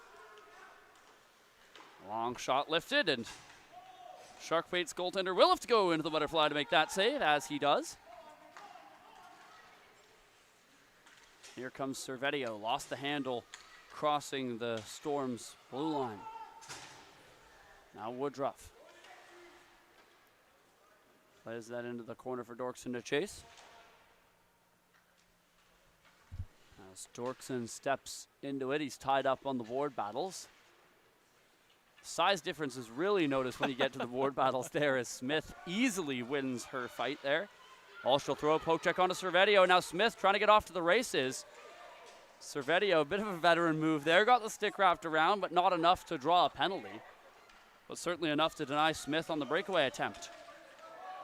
Oh, the dangle's coming out here. Now Woodruff steps through 2 attackers. He'll lift a shot in. That's going to be blocked. Rebound comes loose to Servetio. He's got a room on the backhand. Servetio spins, shoots. Here's Woodruff on the doorstep. And that one stopped by Dominato. Servetio tries to throw it in front. Dominato read that well, and she'll freeze play.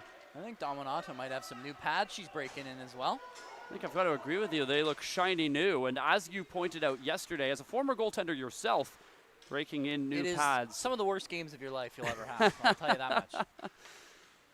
But she's been playing solid so far.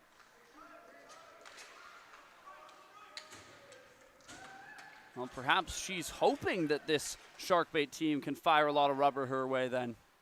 Yeah, exactly. You got to break them in. Faster you break them in, the faster you get all the bad games out of the way.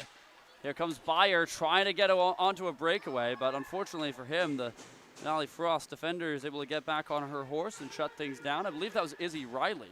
I don't have a 00 on my roster sheet. I do have a singular 0 on my roster sheet. That's who I'm assuming it is.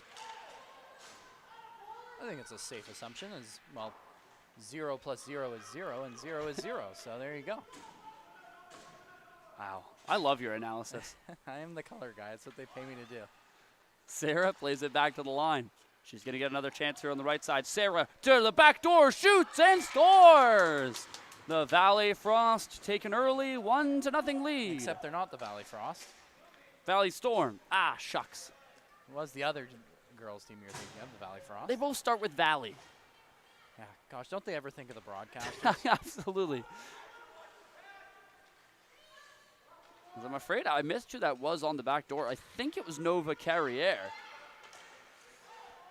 Either way, the Valley Storm are up 1-0. Here's Peyton Sarah below us. She'll play a puck forwards for Smith to chase. It'll be the shark bait to get back to it. Asher Munoz hustling down the middle. Munoz on a potential 3-on-1. Munoz around the defender, slows down on the backhand. Munoz trying to get to a shooting lane, still working with it as Munoz finally, 2 Storm defenders able to shut him down. It comes loose to Beyer at the line. Beyer around 1, now around 2. Here's Beyer to the goal. 1 person left to beat, scores! What a goal as Zachary Beyer goes through absolutely everybody. What a goal there for Beyer, and that's what I want to see tested. If she is breaking in new pads, if you get her moving laterally, she might have some problems. Zachary Beyer, one of the first players that we've seen who comes from Semiahmoo rep. We've not seen a lot of Semiahmoo players here. Of course, you and I have some love for Semiahmoo. Indeed, as a lot of those Ravens players end up playing for our White Rock Whalers. And out starts the shark bait.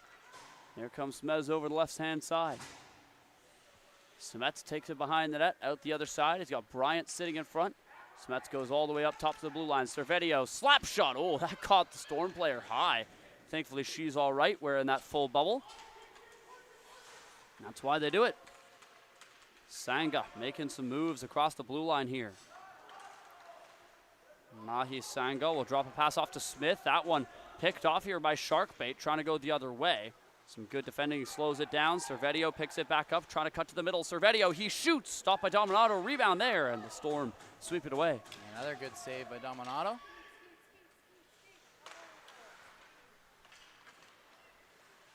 Semets on the blue line. Semets shoots. Dominato. She's certainly very strong on the blocker. Yeah, she's had to come up with some big saves early. Out in front, Semets shoots, he scores! He was unguarded as the Valley Storm went for perhaps an unadvisable line change in the middle of that sharkbait attack. Oh, well, what a that's hit. An open ice hit right there. I'm sure I think the hitter got the worst end of it.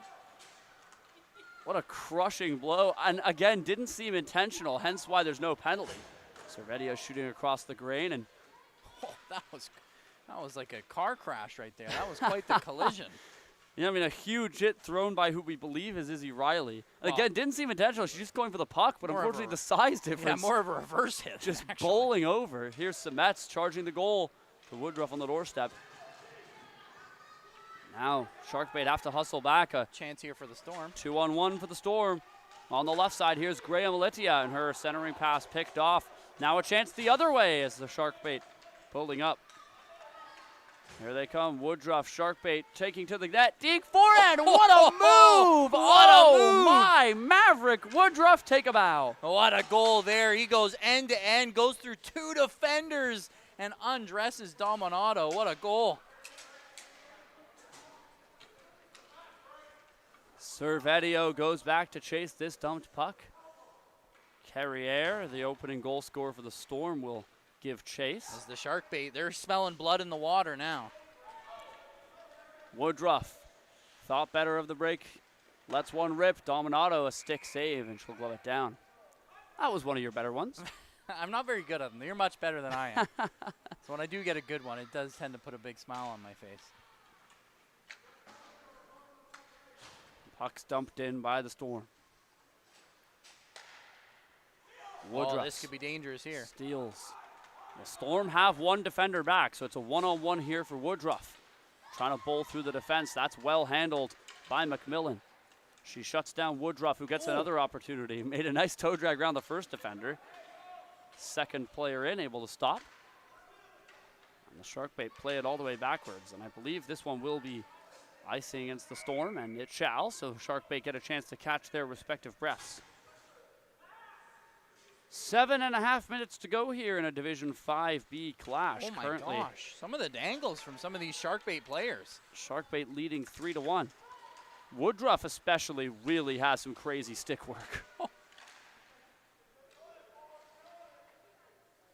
Sharkbait looking to get down the middle. Stowe taken to the ice by McMillan. There's that size difference for you.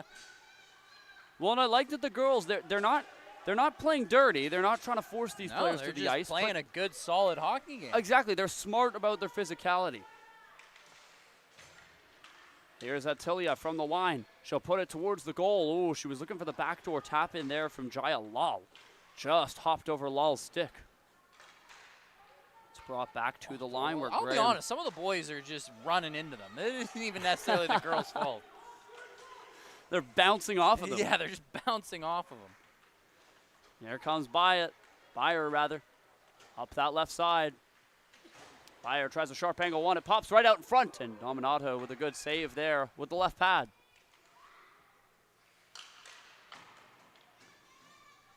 Sharkbait feed the blue line. They'll fan on that one. Lal gets to it. She's going to clear it down the rink. This will be icing, but most importantly, it's going to allow the Storm to get on a full 3-person line change, and that's what they really wanted. Yeah, some time here for the Sharkbait, though. With the free possession, they get the blue line for free. Here's Bayer. That one fended off by Sanga as she defends well. She'll poke it loose to Brar. Here comes Ekta Brar up the left side. She's turned away at the blue line. Has to double back to Mahi Sanga, who starts out. Here's Sanga, 2-on-2. Sanga dangling to the goal. Oh, she blew a tire. Oh, she's going to take out the goaltender. Everyone's going down today. Yeah, thankfully, they're both A-OK as they get back up. Here's an opportunity in front. Oh, and Bayer, that's going to be a penalty here. There's going to be a penalty shot for the Storm when the puck is touched. As if that is Izzy Riley, the 0-0 player, she had her feet taken out from underneath her. That's going to be a tripping call. And, well, with 5.5 minutes left, the Storm could cut this lead down to just 1. Yeah, it's a big chance for the Storm here to get some momentum back in their favor. They scored the first goal. Here comes Izzy Riley. The shot, block her down. What a save. And here, with 5 minutes left, comes Sharkbait. Servetio flying across the line, trying to go end-to-end. Lost the handle, but he recovers. Servetio spins, shoots, and Dominato shuts down a commendable end-to-end rush from Andre Servetio.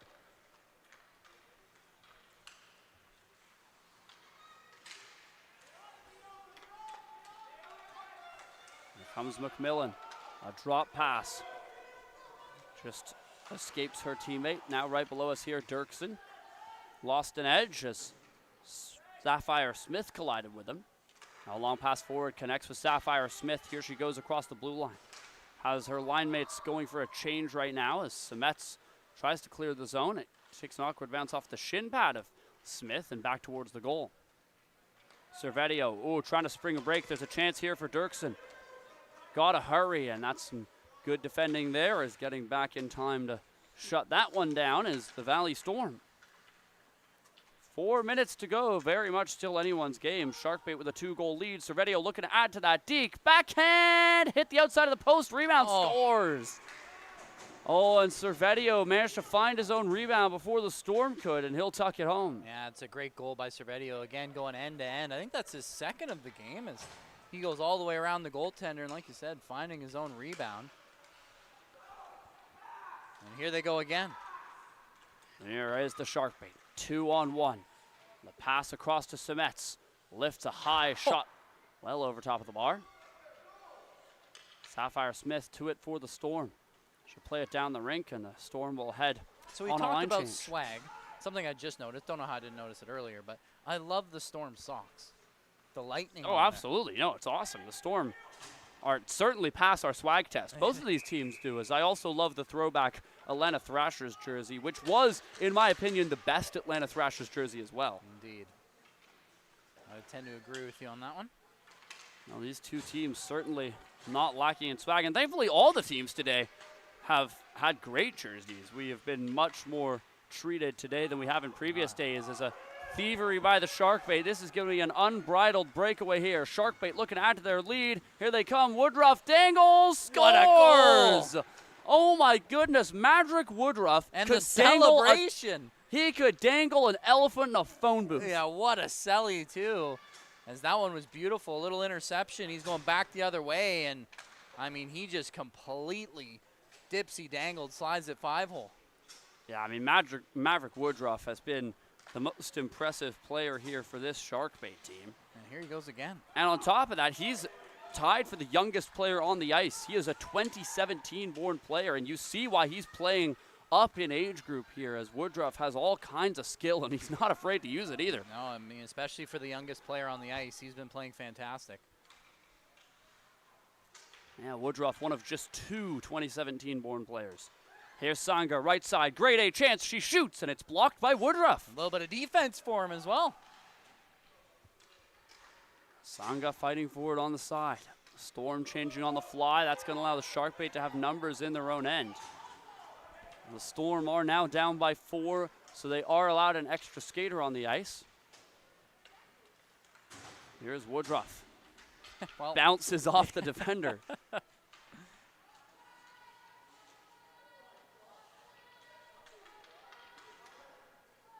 Clear communication from the officials below us. I always like kind of getting into the game, you know, hearing it. And officials doing a good job communicating to the players. Here's Woodruff. He'll play one forward for Munoz before heading to the bench. Munoz up the right wall, slows down. He's got Beyer charging the goal. He'll thread it through the seam to Beyer. Sharp angle, lets it fly over top of the net and out the other side. Dirksen gets to it on the far side. He's knocked over. Puck narrowly stays on side. Now the Storm force it back to center ice. The Sharkbait get back to it. Dirksen drops it off to Munoz. Trying to corral it forward to Beyer. Sanga had his stick lifted. Beyer able to win it back. Cuts right between the defense. Beyer takes it to the goal. Backhand, and Dominato able to shut that one down. It's still loose in front. Oh, and they would have had a goal, but the ref had already blown the whistle. Yeah, a little bit of a quick whistle there. Bails out the Valley Storm, as that one definitely was still loose. One last chance here from MSA Arena. 15 seconds in the first period. Beyer going to try and get the Sharkbait on top by 5. Here's Beyer, and he's taken out there by some strong defensive work from the Valley Storm. Smith and Munoz collide at the blue line, and that'll be the last act of the first half here. The Sharkbait holding on to a 5-1 lead over the Valley Storm 5B. However, lots of hockey left to play. We've seen bigger leads evaporate faster. Very much still winnable for the Valley Storm. We'll take a very, very short break here. When we're back, it's a continuation of Division 5B hockey here in the 3-on-3 Classic.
Hello, everybody, and welcome back to MSA Arena here in beautiful Abbotsford, British Columbia. It's the Sharkbait versus the Valley Storm here in the 3-on-3 Classic.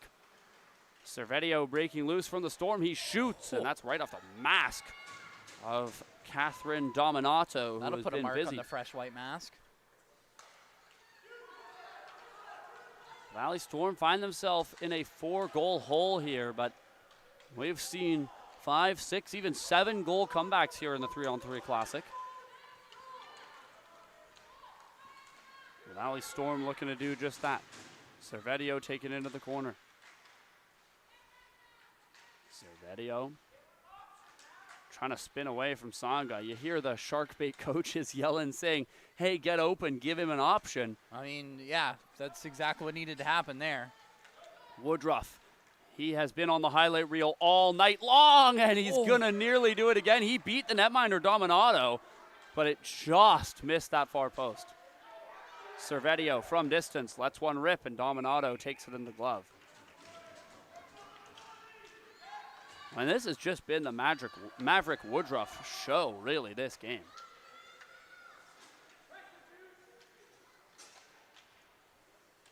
Here come the Storm, looking for their first of the second half. Oh, Sangha, she ripped it just wide.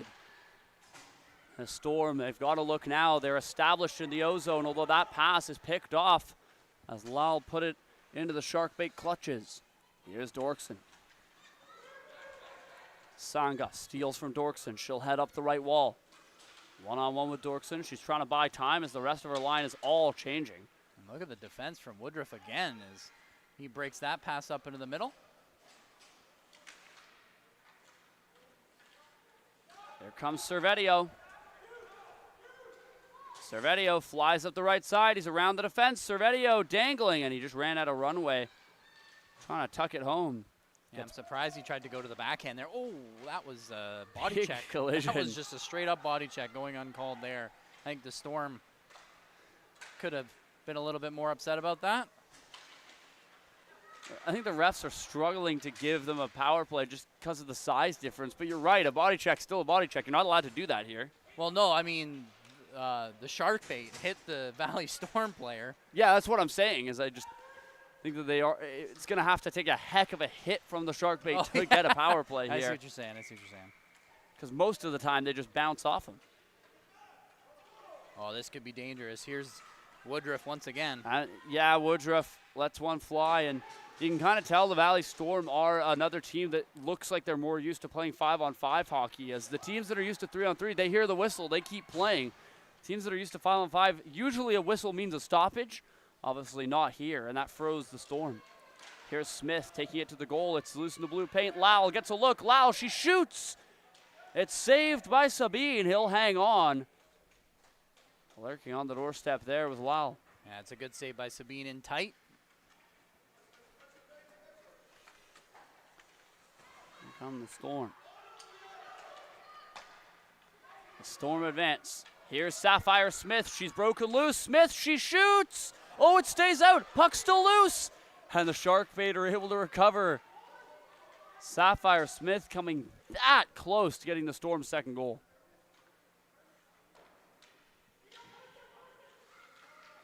On the far wall, a centering pass is intercepted here by the Sharkbait. They're trying to cut through the middle. Here come the Sharkbait.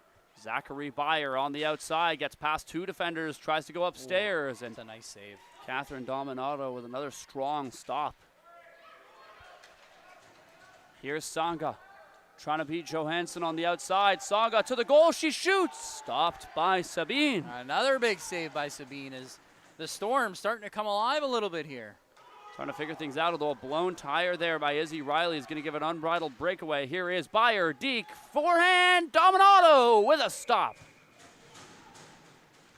Does a great job getting across there with the right pad.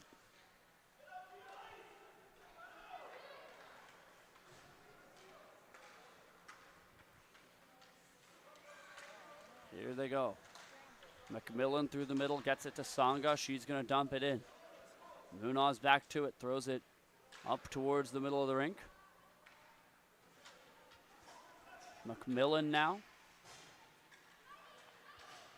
On the left side, throws it towards the net, takes an awkward bounce there off a Sharkbait player in front. As they try to head out, McMillan giving all kinds of trouble to Munoz there, and sure enough, McMillan's going to force a turnover as the pass is picked off through the middle by Peyton Serra. Serra handles at the red line. Looking to go rink wide, but Semets intercepts here for Sharkbait. Semets trying to get around the defender on the outside, but doesn't have room. Semets still going. Picks it back up, takes it to the front, shoots, saved, rebound, and Dominato manages to find a way to keep that puck out. Yeah, it's two good saves again by Dominato. She's been holding the Storm within breathing distance of this lead. Yeah, ever since the Storm have gotten that extra player, the Sharkbait have really not been able to do a whole lot here. And, well, right as you say it. I forgot that the commentator's curse. Anything we say will be used against us. Here's Servetio, stopped by Dominato. Servetio again. Oh, what a wow. snipe. From a sharp angle, it looked like he had no room at all and somehow found light. That's a tough one to give up. A sharp angle shot, bar down. What a shot from the youngster. Sharkbait now in possession of a very comfortable 5-goal advantage here. The Storm got to try to find something. Oh my. What a move by Woodruff. The defender's lost. He shoots and Dominato bailing him out. Woodruff still going, finally scores. Poor Catherine Dominato getting no help. I think if you looked up the phrase left out to dry in a dictionary, that was basically that exact thing. Woodruff quite literally got 4 shots in a row on the doorstep. Somehow Dominato stopped 3 of them in a row. Most goaltenders are letting in that second one. And the Storm just not even really trying to help their goaltender.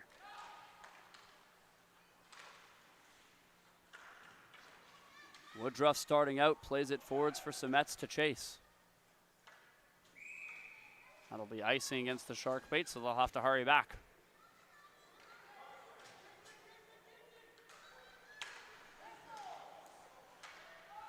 The Storm looking to get going. Oh, and Servetio is gone. Servetio breakaway, dangles, takes it behind the net, looking for the wraparound. Oh, some good defending there from Sanga. As Mahi Sanga got back to stop the wraparound attempt. And finally, Catherine Dominato does get some help.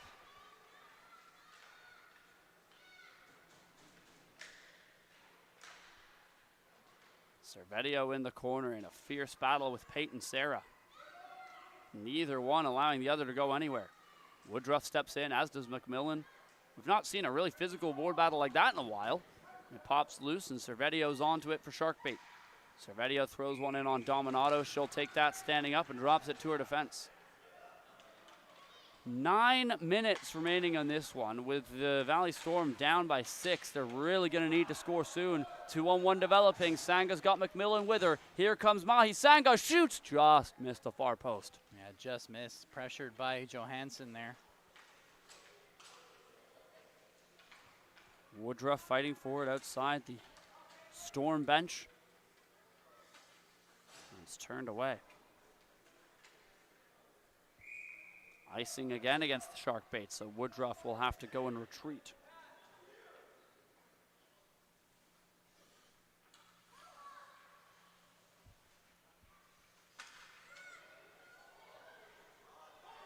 A neutral zone battle happening right below us here in the booth. As Woodruff trying to get this out. Woodruff again. And he's shut down on the 1-on-1 by Nova Carriere, the lone goal scorer so far for this Storm attack. You could hear the Sharkbait coach getting a little frustrated with the physicality. Woodruff throws one on goal, and that's shut down by Dominato.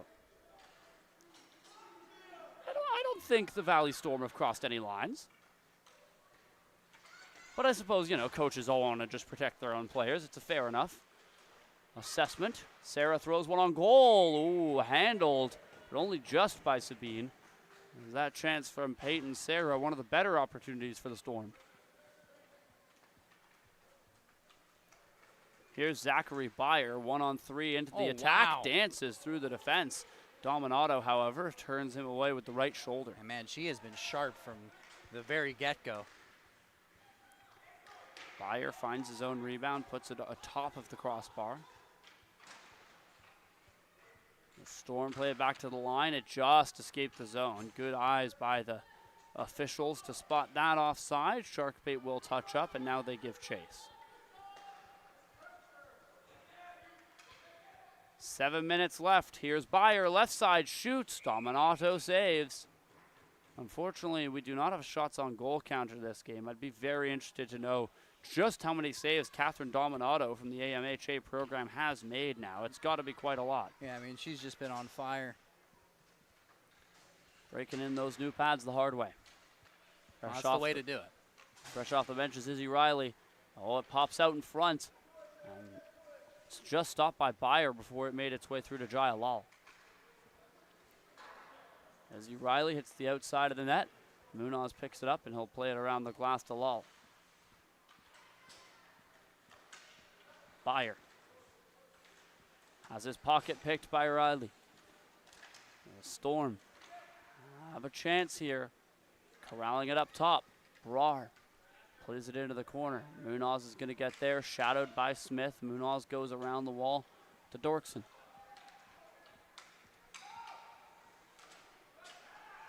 Dorkson up to the left side. Here comes Byer, puts on a spin move. Byer still going and lost an edge. Trying to spin again. That's going to allow a turnover here for the Storm as Sangha plays it up top to the blue line. And I'm shocked to see no arm raise there, as that was a definite trip. But Sanga's on a breakaway. Storm might get a goal nonetheless, and she is shut down. Rebound comes loose, and yeah, I mean, there's no denying it. The Sharkbait got away with an incredibly obvious tripping call right in front of the ref. So no break for the Storm, but hey, that's hockey.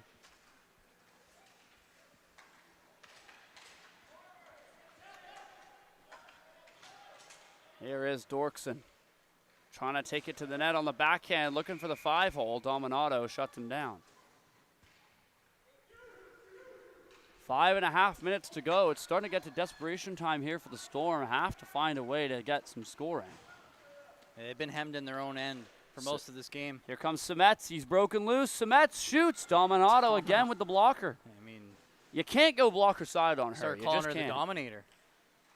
Yeah, she's pretty much earned that nickname. I just got to see a little more, you know, upside down saves. I thought you might like that one. My favorite goalie of all time.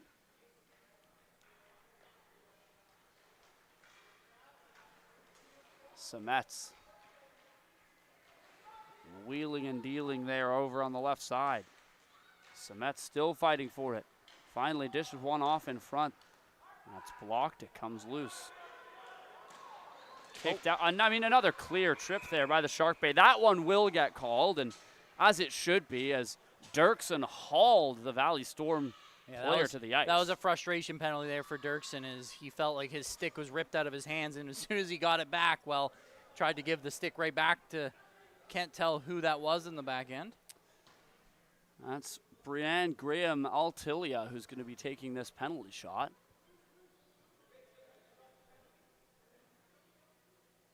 And the referee is signaling, and she almost seems like she doesn't want to take it. Yeah, it looks like she doesn't want to take the penalty shot. So interesting. So she's going to elect her teammate to take it. So I think that's the first time we've seen it. Usually whoever... I'm surprised you're allowed to do that. Yeah, I didn't know you could. Here's Heidi McMillan. Heidi McMillan lets it fly. Oh, it stopped only just. Save. That was off the tip of the pad of Nathan Sabine, and you could tell he had no idea where that puck went after.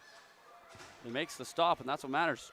Yeah, it's a great save by Sabine, and like you said, couldn't quite tell if he could see the release or not, but still came up with the save. So that's rink wide to Dirksen. That was a nice feed. Dirksen just overstepped on it. I'm interested to see once this gets to a shootout if the Sharkbait can score on the Dominator. Yeah, there have been a lot of banging home rebounds. I mean, the Storm have certainly tightened up their defense. There was a few minutes where it was pretty leaky. Here's Sangha on a breakaway. Sangha for the Storm. She shoots. She scores. Mahi Sangha doubles the Storm's total. That's what they need to do. Good speed down the wing, sliding it 5-hole. That's a great goal. 4 minutes left. They're down by 5. It's the start that they needed, but it might be too little too late. Well, they say the hardest one is always the first one. Dirksen throws it towards the goal. It's blocked by Carriere.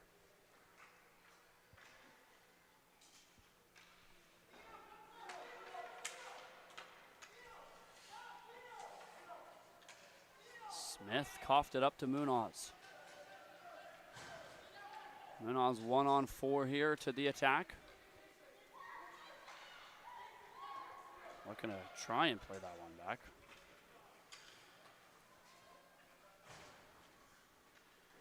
Woodruff. Oh, Having, again, just something simple, a nice move, although, again, as we admire the stick work, he does turn over the puck. Thankfully for him, his Sharkbait teammates are able to help him out as Bryant puts it back to the stick. it's almost like he wasn't ready for it to work, so he was in get rid of it mode. Yeah, when you've got a lot of skill, you got to have faith in yourself to use it. I mean, Woodruff certainly done a lot of that. It's everyone, bit of a yard sale here and a chance for the Storm. Yeah, got to hurry up here. Smith's got to look, sharp angle, and that's why speed matters. Servetio got on his horse and rode all the way back to shut down a chance there for Sapphire Smith. Just couldn't get the release away fast enough.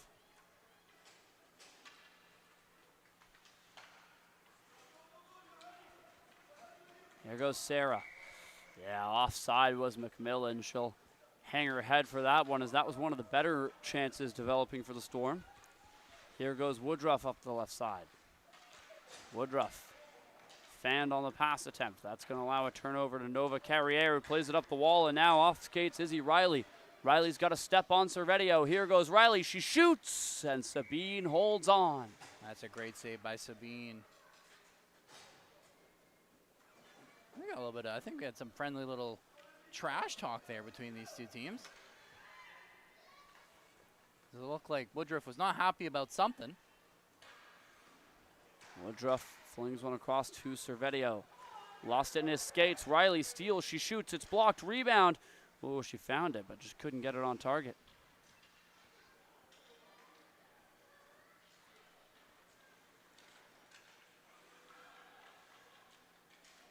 McMillan trying to center. Here's Songa in front. She shoots. Sabine the save. Oh, he's falling. It looks like that's in. Oh, what's the call here? Yeah, I think that one's going to go no goal, as the whistle had blown before. It does look like they're not going to count that one. I couldn't tell if it had crossed the line at all, to be fair. So I think no goal is probably the right call, as Sabine Woodruff collapsed on top of it. Trying these crazy stretch passes, and again, another one out of the reach of basically everybody. You can hear his coaches aren't necessarily happy about it, although at this point the game is pretty much over. We've hit the final minute. Oh, what a hit throw by that's Bryant. Just a body check. Yeah, I mean, that should be a penalty. By the letter of the law, it just absolutely is a penalty. It probably should be a Storm power play. And yeah, there we go. The referee has called it, and Woodruff in frustration shoots it towards the ref. Me and you commentate junior hockey. We love a good body check. You can't do it. You just can't do it. We do love hitting, and of course it usually is a part of the sport, but here hitting is not allowed in 3-on-3. And yeah, as you said, Liam, I mean, that just flat out was a body check. The referees got this right. It should be a penalty shot for Songa, and it is. She scored one, but she can't score twice as Sabine shuts the door. I think that's 3 penalty shots, and Nathan Sabine has stopped all 3 of them. And now here goes Woodruff. He's got a bit of a chip on his shoulder. He was upset about something earlier. 45 seconds left. Here's Woodruff. Lets one rip over top of the crossbar. Comes bouncing around to Hazel Johansson. That one skips just past Hazel Johansson and ends up into the corner. She'll take her place guarding the crease, and she'll let Woodruff go dig that one out of the corner. Woodruff off to a break, looking for some revenge. He's got Sarah quickly hustling back. Oh, what a pass. Woodruff to Bryant. He shoots, and Dominato, a good save there. 10 seconds to go. I think the Storm are just going to let the clock run on this one. That'll do it. Sharkbait defeat the Valley Storm 5B by a final score of 7-2. Sharkbait winning their Division 5B matchup. And we'll get a 5-puck shootout, I believe. We should, anyway. Yeah, I can't see any reason why not. As always, we do end with a 5-puck shooting challenge here. And now this one could take a little while. It's something the teams look forward to, and sure enough, we see the referees dropping the puck. As usual, I'll explain the rules for anyone unfamiliar with this 5-puck shooting challenge. Each team gets 5 pucks. First to score all 5 wins. However, if you do not score, you have to pick up the puck and take it all the way back to the blue line before your next teammate can advance. And that's easier said than done. Sometimes those passes back to the blue line go awry, and then you got to go chase the puck. So it's not just about shooting and scoring. Got to have some coordination as well. Woodruff, the first shooter here for the Sharkbait, and he'll make no mistake. Wow. Dominato bites hook, line, and sinker on his fake. Woodruff's got a really bright future in hockey, you can tell. And another beautiful fake there. 2-0 already as Sharkbait has struck twice. Yeah, but those are the two shooters you'd expect to score. Now can they get another one? You make a very good point, Liam, as Bryant is turned away. And honestly, your goaltender analysis remains correct. As I think you said it right at the start of the game. The way to beat Dominato is to try to get her moving left to right because she's got the new pads. It's exactly what both of those shooters did. Back the other way, the Storm have scored their first puck. So just a 1-puck lead now. And it remains a 1-puck lead as both shooters are shut down.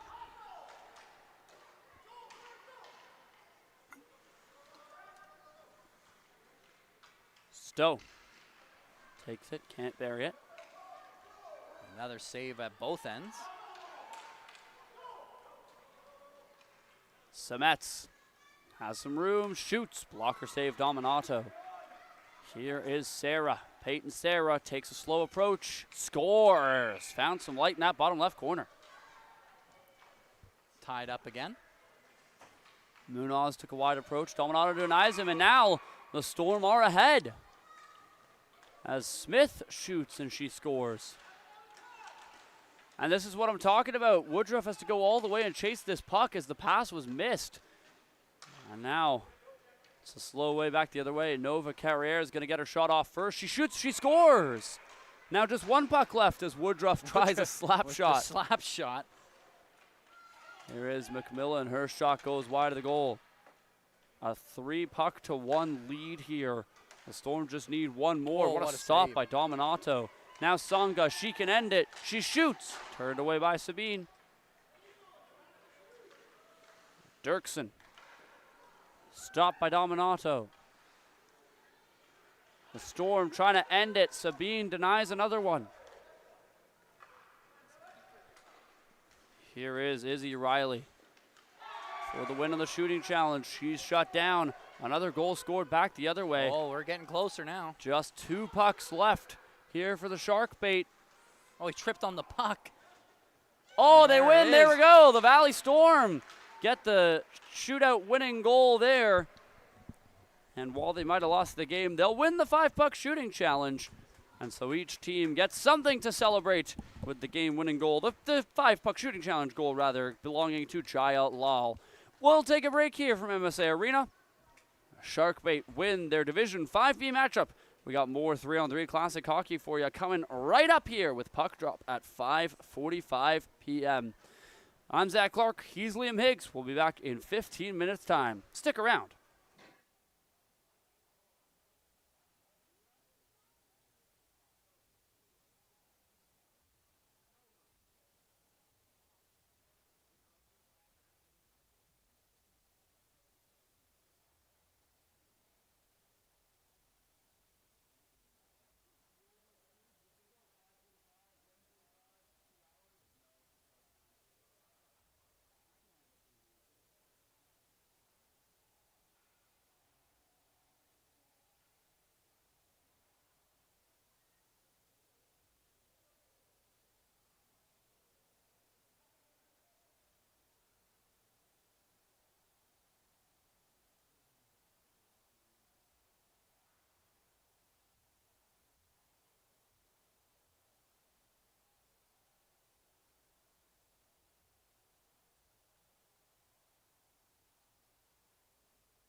Hello, everybody, and welcome back to MSA Arena here as we continue to play the 3-on-3 Classic. Up next, Spicy Tuna versus the Thunderbirds. As I did forget to update the title this time, so let me do that right now before you call me out for it. Gosh, you and your P's and Q's just not on top of them.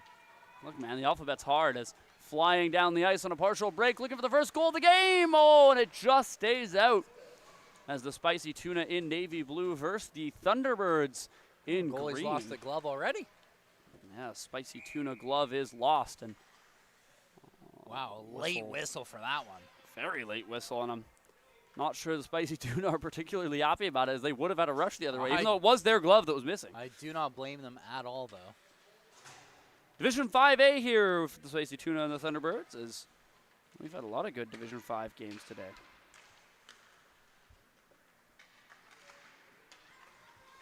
Here come the Spicy Tuna. Partial 2-on-1 is developing. It's thrown out in front. Here's the look. Oh, back in front. Oh, it just doesn't go there. The Spicy Tuna centered the puck, but just couldn't tap it home. And now back flies Ferrara. He's got a lane to the net. Ferrara shoots, rings the iron. As Kingston Ferrara trying to get back out in front. Brings that one forward.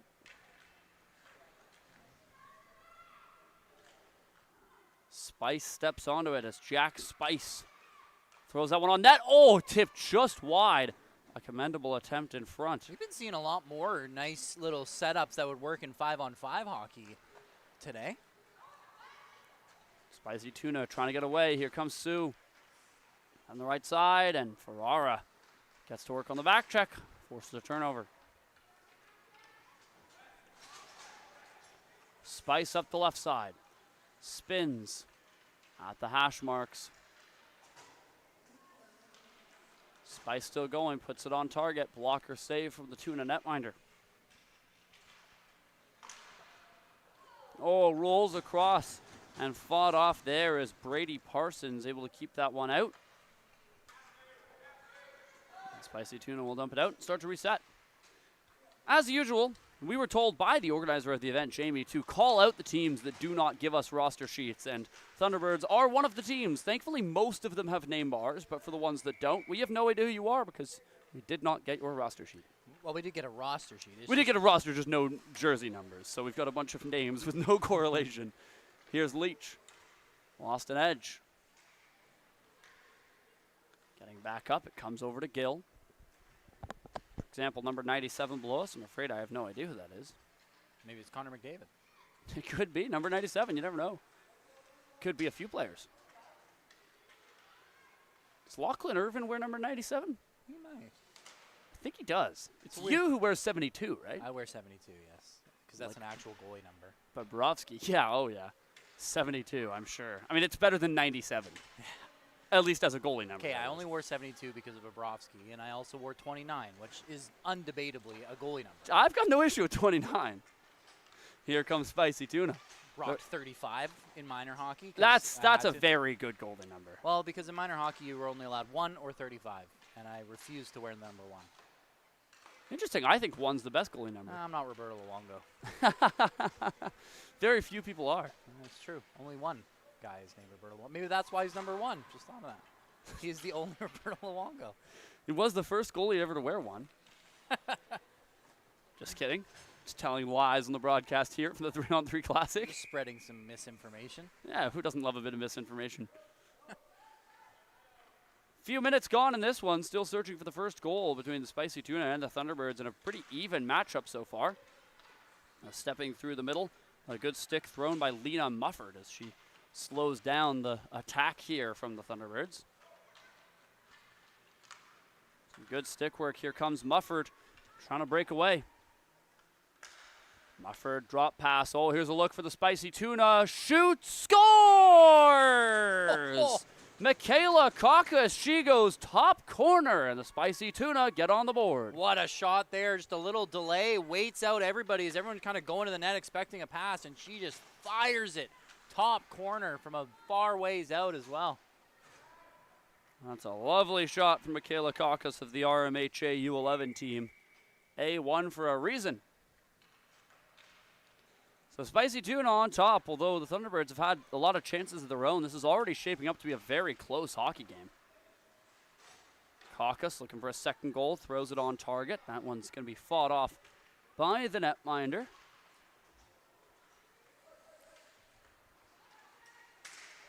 Couple players go crashing to the ice.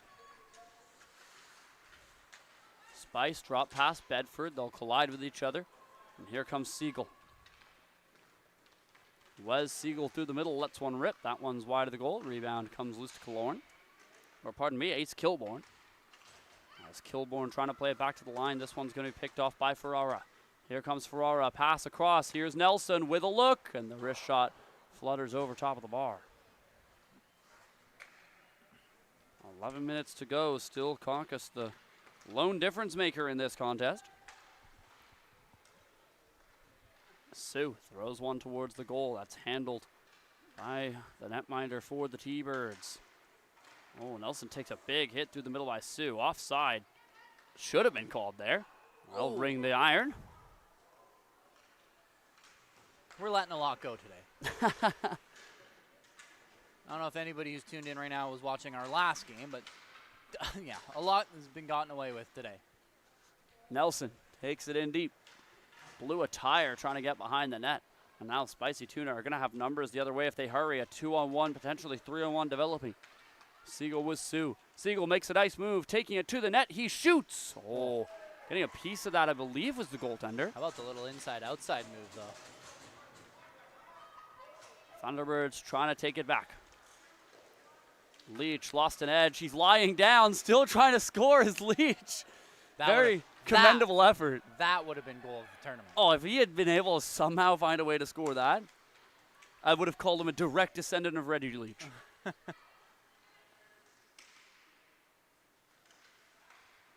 There's the Spicy Tuna cycling this puck. Still skating his Emmy Metz. Finally, she'll dish that one off, and it's broken up here by the Thunderbirds. Here comes Leach the other way. Leach charging the goal, but couldn't pull it back on the backhand, and the Spicy Tuna will collect in the corner as we eclipse the 10-minute mark of the first.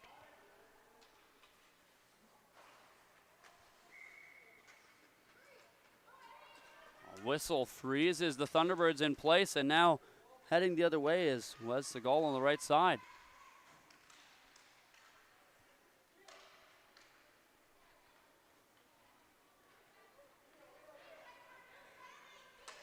Thunderbirds, a long outlet pass, looking for Jack Spice. It was just ahead of his stick, but he'll be there first in the corner. Spice, shadowed by Piper Tom. She'll win that battle. Here comes Piper Tom. 2-on-1. Tom dishes it off to the left side, and Mufford just unable to get to that one.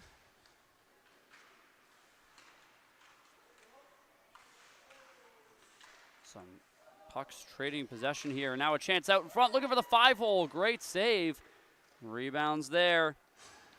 Cycling that in front, Michaela Caucus, the opening and lone goal scorer of this game, but it's picked off by the T-Birds, and back they come. Here's Leach, shoots, blocked, rebound, skitters wide. Collected by Violet Tkach, who's going to chip that one up to the blue line. Nice little move by Bedford to hold it onside. It'll go down to Leach. Yeah, good job picking the pocket there by Bedford as well, keeping this one in the zone. Bedford lost his footing, comes to the point, still held in. Dumped behind the net to catch. She's going to get there first, and she'll play it around to Mufford.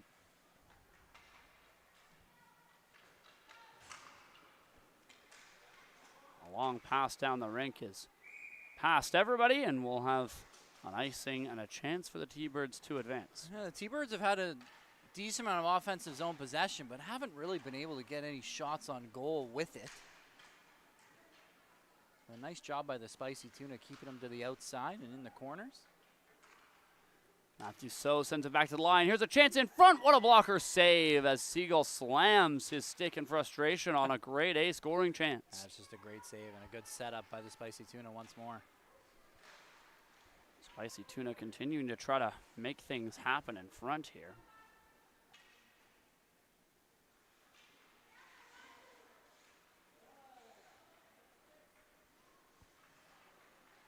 7 minutes to go as the Thunderbirds trying to escape, although a turnover forced in the corner here as it comes out in front. Sue takes it wide, launches one right off the post.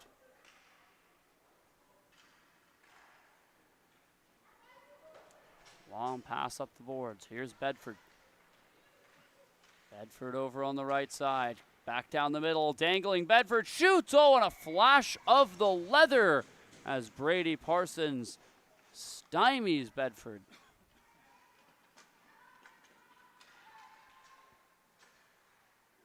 Here comes to catch as she'll wrist one wide at the far post.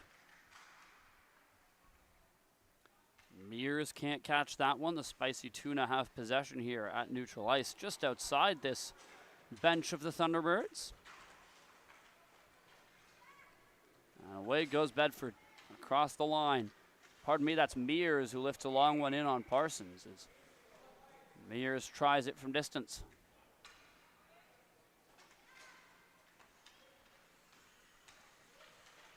Flying through everybody. Here comes a chance for Ace Kilborn on the right side.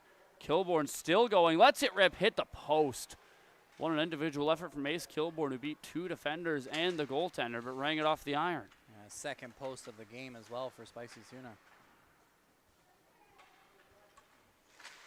Kilborn racing forward in the defensive end.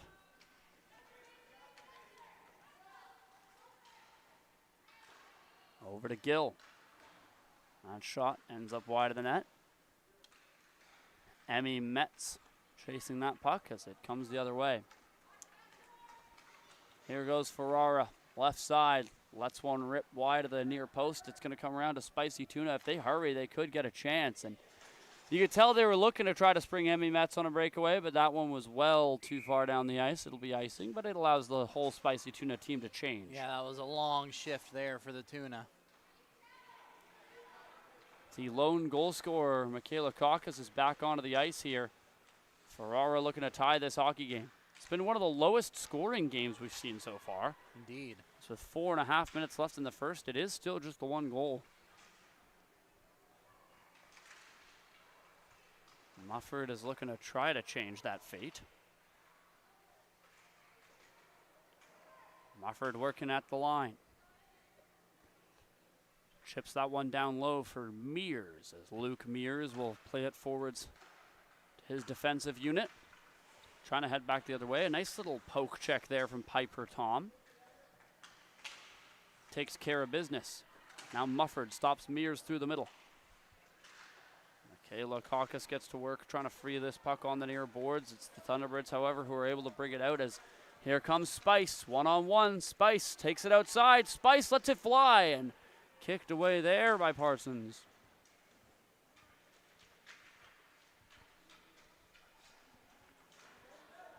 Some physical board battles there between those two. I'm telling you, we've seen some just straight up, no ifs, ands, or buts about it, body checks. Mears dangles through two defenders, still going. Mears, what a play, shoots and scores! Oh, what a deflection. Wow! Now that by Luke Mears is also up there for one of the better goals we've seen today. Made 3 or 4 nasty moves to step around the defenders. Slots a goal, 5-hole, and we're all tied at 1 now.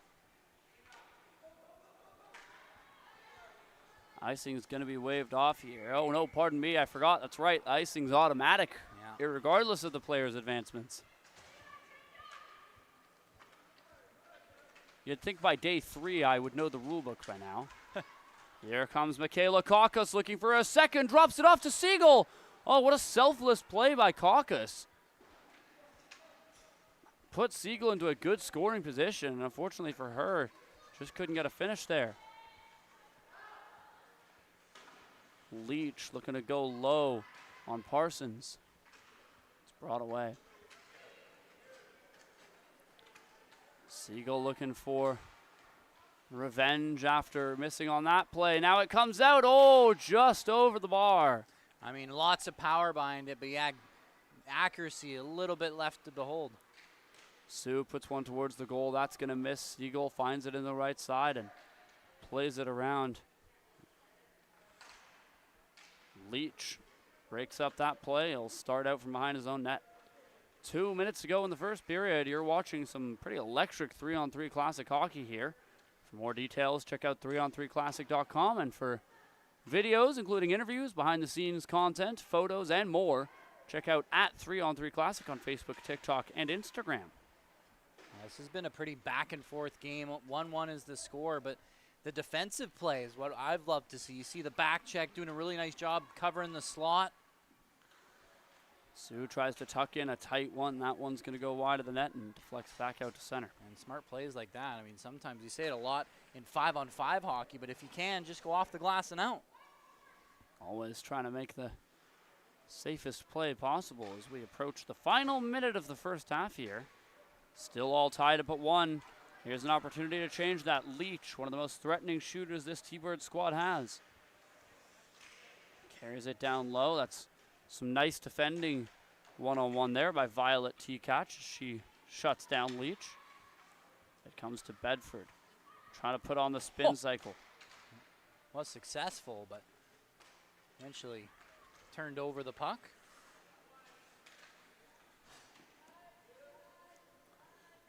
40 seconds to go now. Icing is called against the T-Birds, so Spicy Tuna will head back to collect as they've got about one last chance here to try to take a lead into the half. Gill brings it back.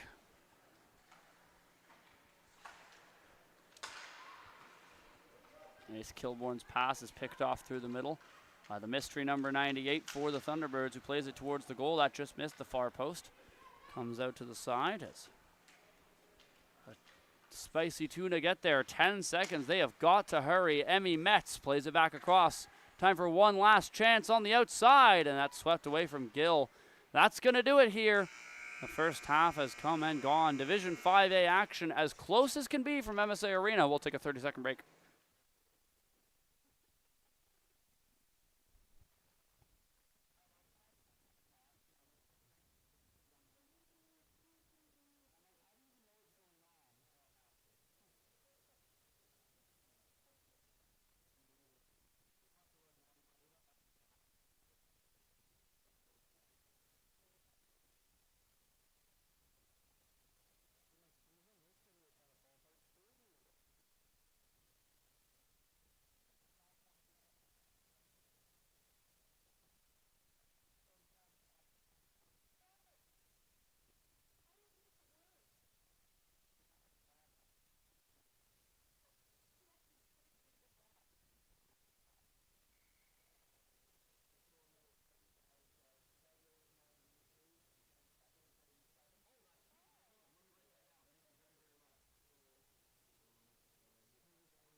Hello, everybody, and welcome back to MSA Arena. It's been a heck of a game so far between the Spicy Tuna and the Thunderbirds. 1-1 as we enter the second half, and I'd like to thank the Thunderbirds family and friends very, very much. Someone just came up and gave us the names that we were missing. So, well, two of them.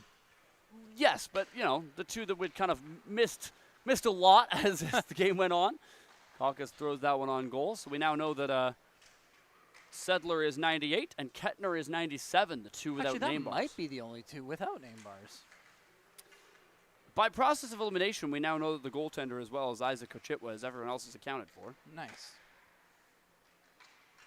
Love to see it. So we've got the whole roster figured out. Once again, thank you very much to the Thunderbirds family and friends for helping us out in the broadcast booth. And as always, if you are sitting at home and you know that we're getting something wrong, please drop a comment in the YouTube chat. We try and check it periodically. We want to get things right. We just do what we can with the information we have. And we are wrong quite a bit. We are wrong quite a bit, despite our best intentions. Here comes the Thunderbirds flying down the left side. Quick shot, save, rebound, scores! And that's a hockey goal right there. Get it on net, banging it home. Nice job there from the T-Birds. Carter Nelson has put the Thunderbirds in front by 1, but now Caucus, chance to strike back, she scores! What a snipe from Michaela Caucus, and her teammates are loving that. Yeah, an absolute snipe there, and well, we're right back to square here. Something's going on with the scoreboard. There we go. We got it rectified. It is 2-2 here. What an electric hockey game. I feel like I say this every other game, but this now might be the closest game of the day. Yeah, we've definitely been saying that a lot. I think it's because we're so used to the Division I games where it's just always a blowout. We've got another comment in the chat saying, go Spicy Tuna, Brady the Wall Parsons. And yeah, Brady Parsons has had a good game so far. And now I can see it is, in fact, Ochitwa in the net. Oh, what a save, Ochitwa! It looked like he was out of the net, able to slide across and take it in. Yeah, what a save there. Good cycle by the Spicy Tuna. They've had the majority of the offensive zone possession, especially in that first period. But the second period is the T-Birds coming alive. Wow, well, you see why Parsons is called the Wall. Is that should have been a goal off a nice move from Spice, and somehow Parsons' leg is flexible enough to get to that puck. Yeah, it's just a fantastic save right there. The athleticism to get the toe there. And then not only that, but to recover and get the glove there for the second attempt. That's a fantastic save. 14 and a half minutes left, and I mean, this is one of the lowest scoring, most competitive games of the entire tournament, not just the day. Yeah, neither team has had a whole lot of shots or a whole lot of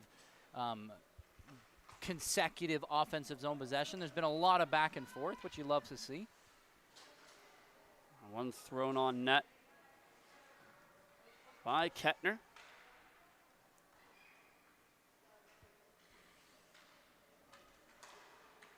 Held on side here by Leach.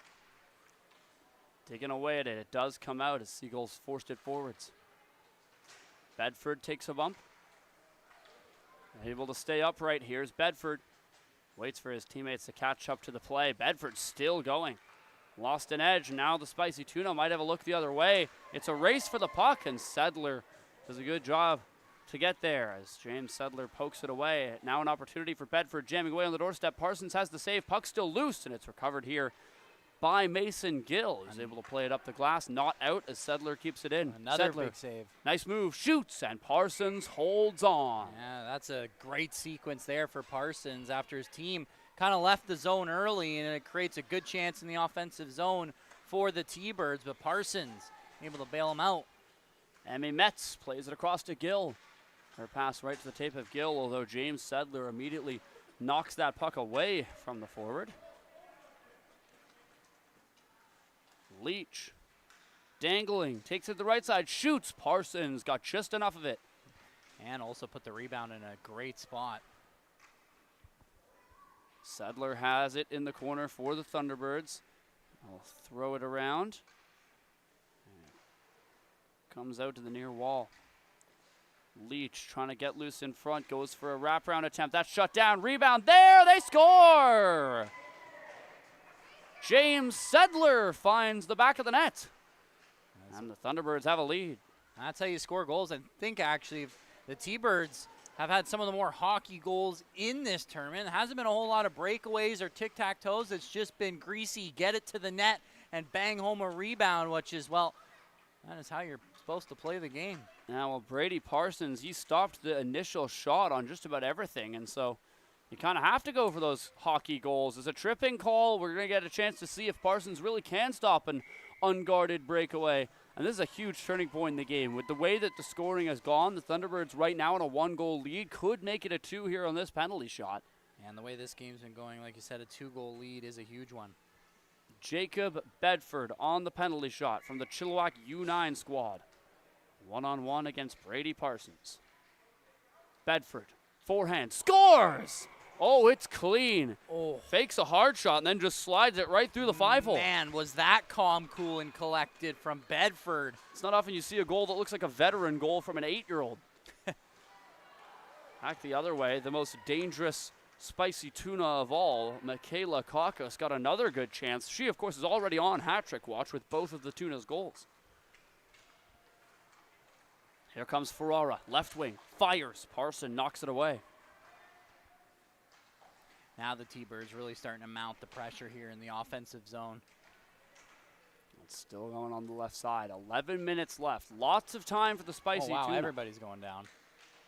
Yeah, no kidding. 3 or 4 players sliding across the ice. As it comes back, here's Kakos. She's making moves, looking for the hat trick. She scores! Michaela Caucus, count them up, 1, 2, 3, and the Spicy Tuna have pulled within 1. What a goal there. Everyone gets tied up in that board battle, creates a 2-on-1, and Caucus just does it by herself. What a move. Nice save there with the glove.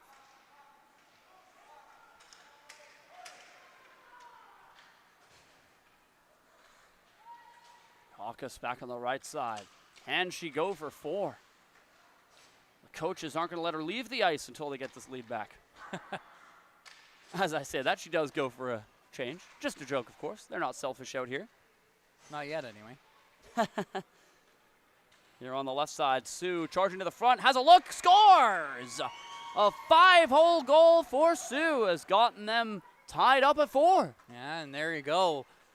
Tied up is, like you said, a flurry of goals for the Tuna, and we're back to square. And I'll tell you what, that 2-goal lead wasn't as insurmountable as we thought, as it was almost instantly evaporated.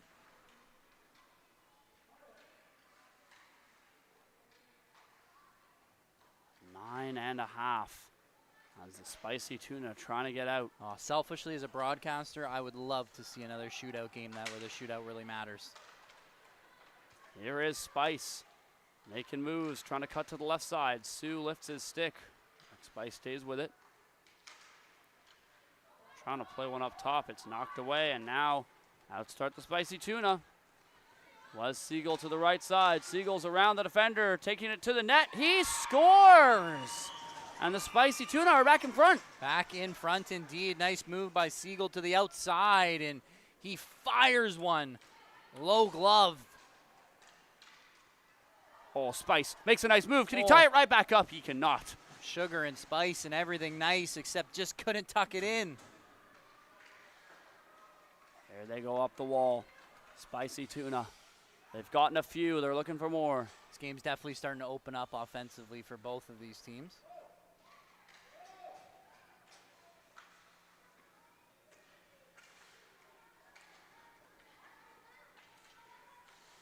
Here goes the Thunderbirds through the middle as Mears, who had a nice play earlier, is shut down.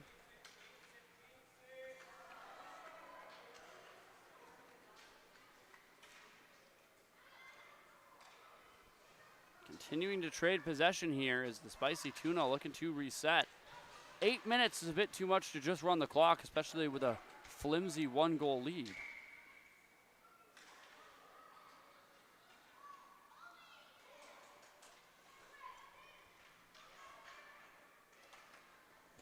Here they go. Gill up the left wing. Spicy Tuna 2-on-3 entering the attack. That shot going to be blocked by Sedler, and it skips away.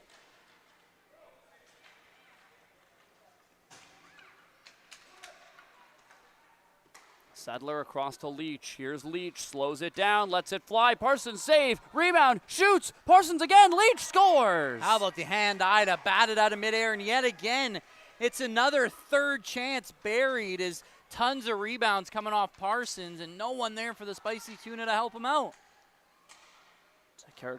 Her shot goes wide of the goal. And just like before, we are once again tied up. These teams, no lead is safe.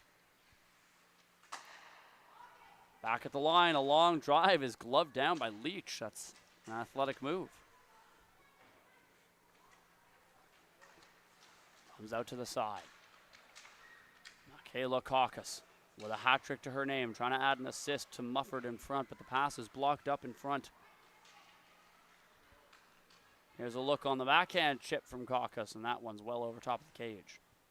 Mufford in front to Caucus. Here's a look. She shoots, and that's blocked in front by Leach. That's a great job by Leach. We know what kind of goal-scoring prowess Caucus has, and he takes one for the team. Caucus with a hat trick to her name, looking for more. She scores!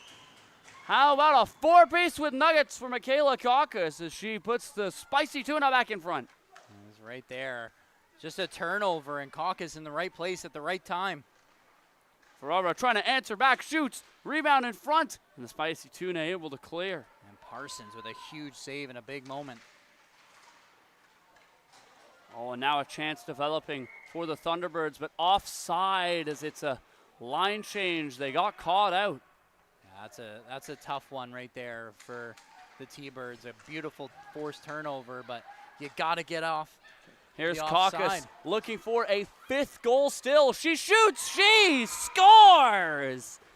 Michaela Clarke, take a bow. It's a quintuple goal performance. Number 5 and a long shot to boot. That one right inside the post. The Spicy Tuna have the biggest lead we've seen so far, a 2-goal advantage. Yeah, and this one opening up now the other way, this time for the Tuna, as Clarke just cannot be stopped. Just force feed her the puck any way you can. Kettner trying to answer back here. Passes across to Bedford. It's broken up by Sue crossing the line. Taken back by Bedford. Bedford to a sharp angle. Goes between his legs. Oh, what a save there. As Parsons shut the door on what would have been the best goal I think I've ever seen from an 8-year-old as Bedford tried to go between the legs top corner. What a save indeed. But how about Bedford? The ability to not only just do the between the legs move, but get that much elevation behind it. Now a potential break happening here. It's Kilbourne for the Spicy Tuna. Stopped by Achitwa.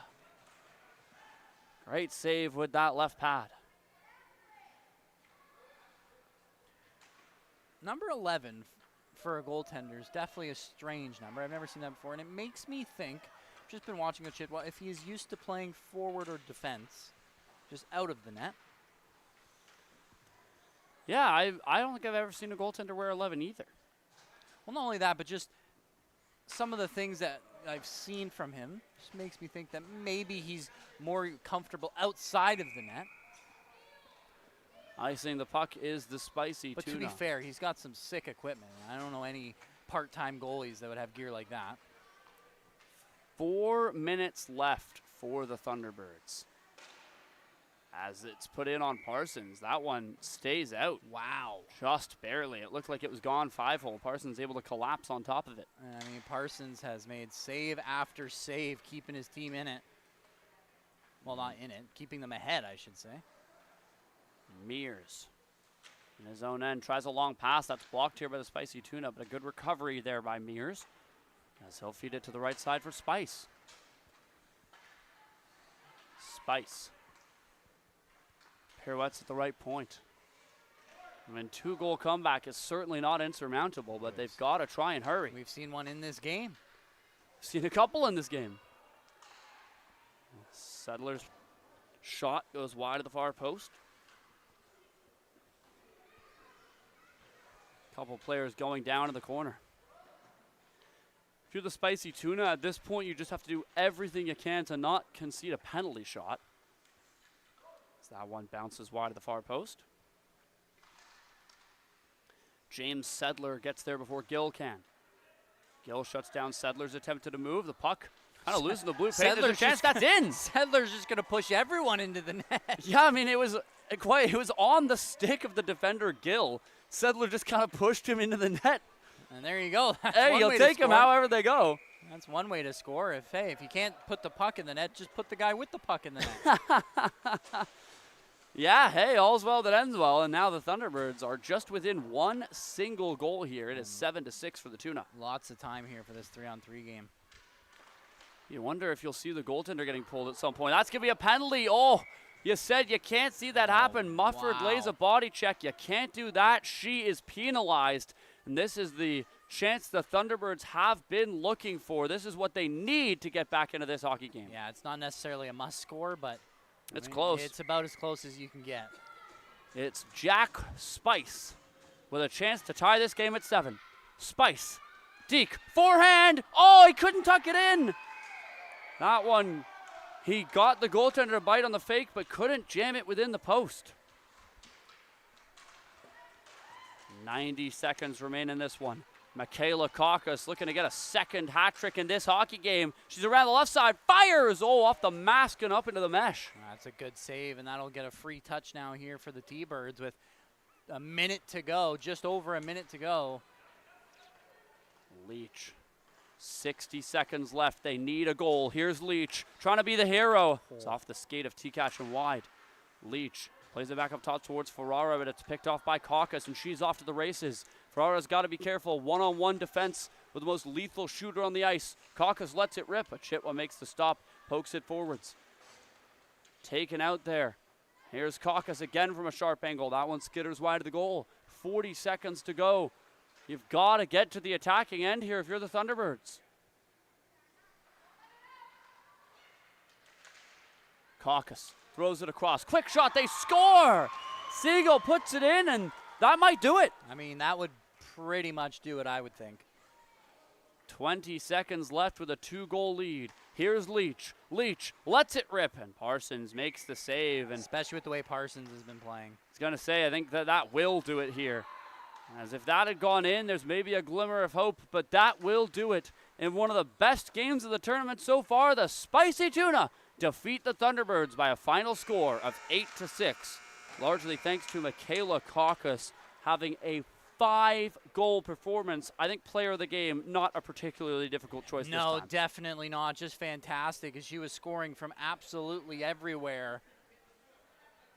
And now we're going to take the 5-puck shootout. I think that was pretty much a pretty defensive game. Both those teams had good structures in the defensive zone, kept everything to the outside. It was just Caucus just took over, and I'm not going to say won that game on an individual level because Parsons was fantastic as well at the back end in net, but close. Yeah, close to just talk about putting the team on your back. And so ultimately the Spicy Tuna defeat the Thunderbirds, which shall now of course end with a 5-puck shooting challenge, as we always do. Each team gets 5 pucks. First to score all 5 wins. If you don't score, you got to bring it back to the blue line.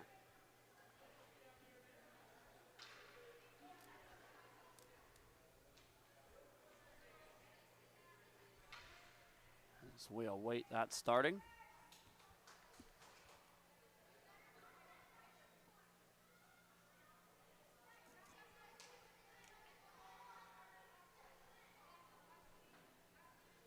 Just waiting on the go-ahead whistle from the referee here, and there it is.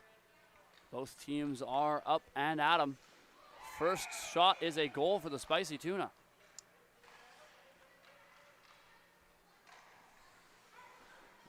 Now that one turned aside. Here it goes. Another chance. Here's T-Catch. She scores. Ferrara the other way, shut down by the wall Parsons. If our commenters are going to give him a nickname, I'll use it. That one fired wide. Back the other way. Seagull has a look, and he'll score as well. The Spicy Tuna off to a commanding lead. Here's Bedford. Takes it slow. Deep backhand. Stopped again by Parsons. I think they're already onto their last puck. And sure enough, there it goes. The Spicy Tuna win the 5-puck shooting challenge in quick succession as Parsons blanks every single shooter. Spicy Tuna win the game and win the shooting challenge. They will take a victory in this Division 5A matchup. We're going to take a break here from MSA Arena. We'll be back in approximately 15 minutes. Next puck drop at 6:45 p.m. PST. Zach Clarke and Liam Higgs with you the rest of the night here on the 3-on-3 Classic YouTube channel. Stick around.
Hello, everybody, and welcome back to MSA Arena. We got some more great 3-on-3 hockey for you coming up right here as it's an early attack. Lots of good 3-on-3 games all day long. We got the Mama Boys versus the Junior Goldfish here, and an early strike for the Goldfish. I believe the Goldfish were the team that didn't make it their first game that we had canceled, remember? So that was Goldfish HC. This is the Junior I see. Goldfish. So they are affiliated, but it's the affiliate older team that couldn't make it. Well, they have some great swag. I love the Michigan stripes on the helmets. Oh, absolutely. So Mama's Boys in the pink and the tuna. Here's a chance for the Mama's Boys. Deke backhand scores as a nifty move from Alex Madden has tied this game.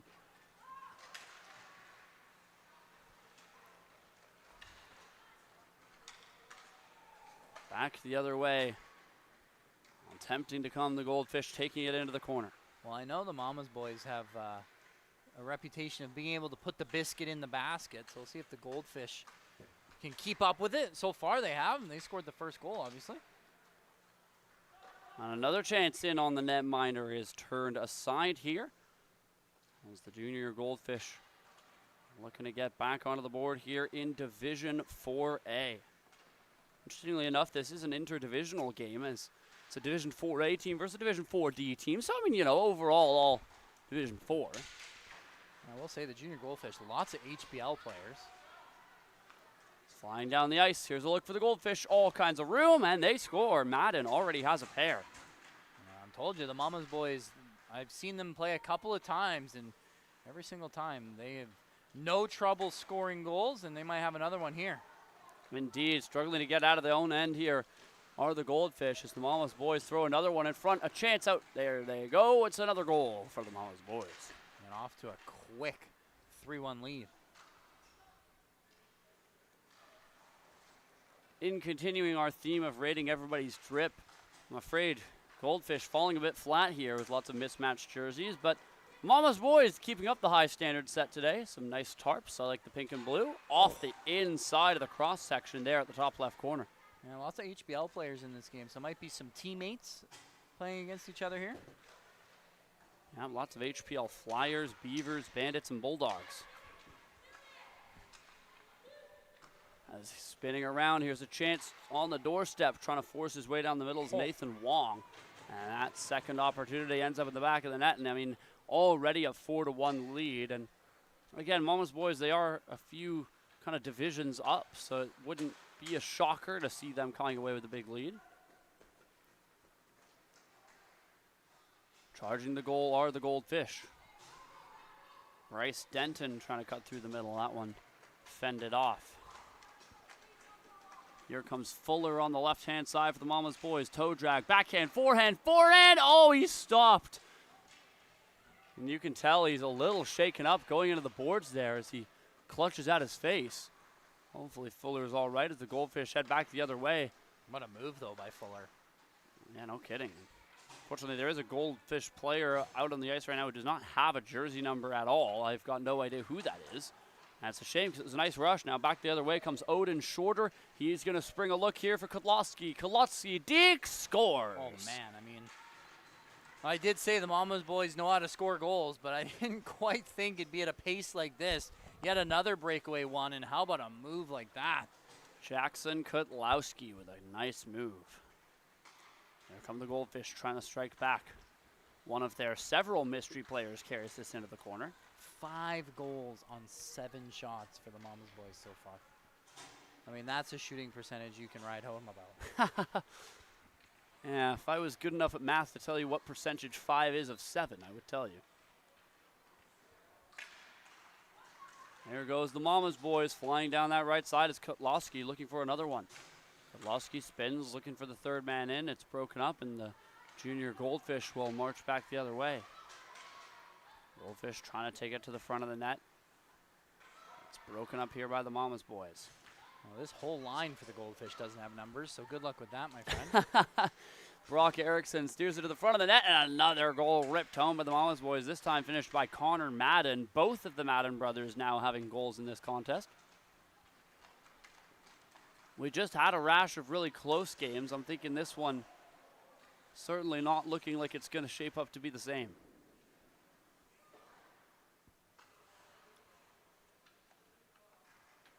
Junior Goldfish. Wetlaufer in front of us, chipping that one forward. At least that's my guess if the number on his helmet matches the number on this sheet, which it might not. It definitely might not. As here come the Goldfish once again.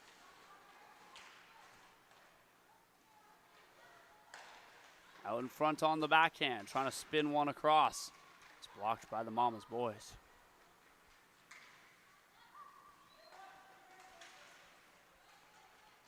Here they go once again. Alex Madden looking to launch a long one forward to his brother Connor. It's broken up, and the Junior Goldfish will start to escape.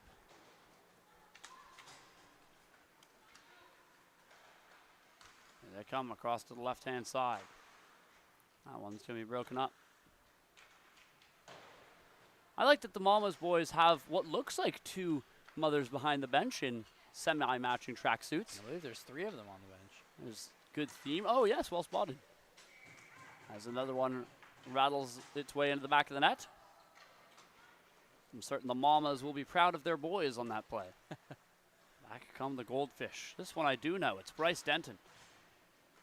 One of the only players who has a number. Give it to him more, please. Here come the Mama's boys up the right-hand side. Oh, nifty little move. Inside, outside. Oh, and the goaltender took out the legs there of a storming Aussie Fuller.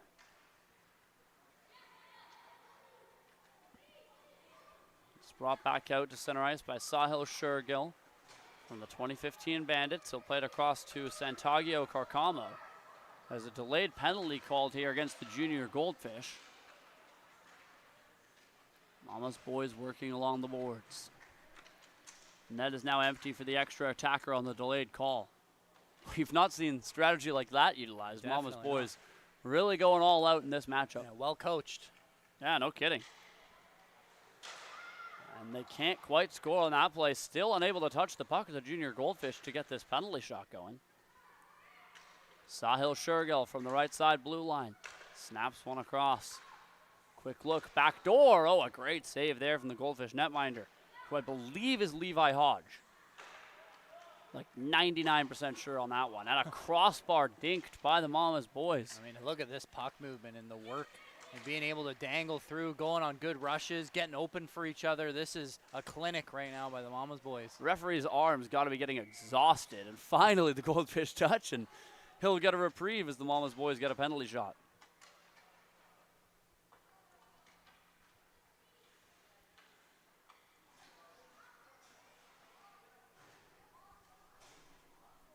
We haven't had too many crazy one-sided games at MSA Arena. We've had a lot more over at the other arena. Here is Fuller on the penalty shot, and he'll score, tucking that one upstairs in what looked like a very easy move. What a shot there, top blocker. The Goldfish coming back. If the Mama's boys score one more, the Goldfish will get another player out on the ice. As here's a chance on a sharp angle from Connor Madden that goes over top of the net. It's brought around to the top right side of the blue line.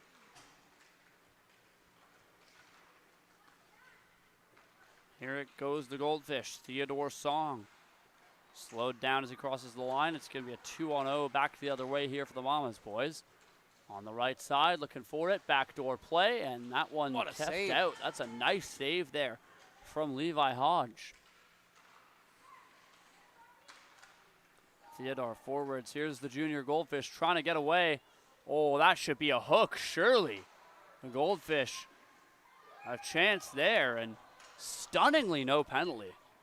Like I said, we've gone away with a lot today. It feels like the referees could throw the Goldfish a bone. You don't even need to throw the Goldfish a bone. I mean, that was a clear hook. The Mama's boys will get away with that one, and they'll continue with their 8-1 lead. Long looking to add to that. This one's picked off by the Goldfish as Taylor Mountain sends it down the rink for his teammate to skate onto. Here's a look. Shot goes in quickly. Oh, it's kept out. Digging away on the rebound. That one's fended off.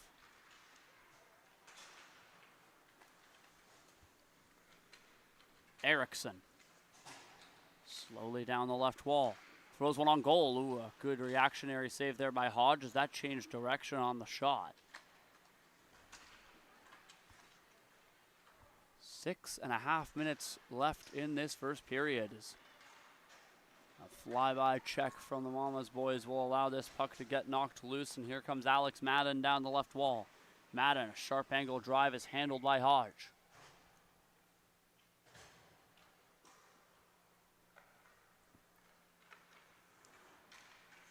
Here go the Goldfish. Starting out, trying to make some moves there with that dark blue JPHL jersey.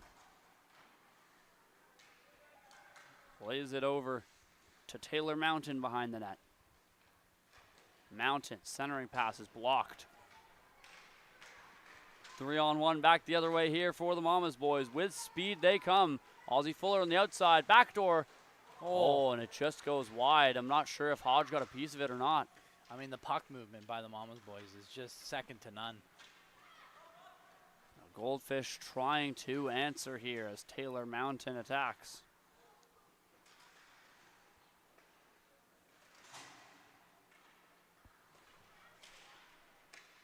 Five and a half left as the Goldfish throw one on goal. That took an awkward deflection in front off the skate of Alex Madden. Nearly ended up at the back of the net.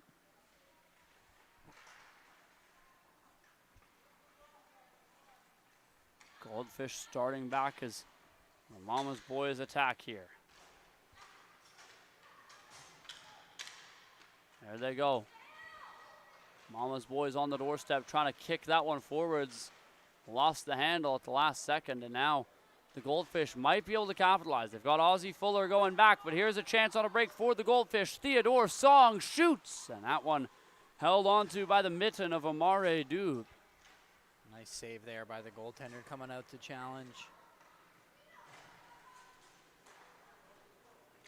Now back the other way go the Mama's boys.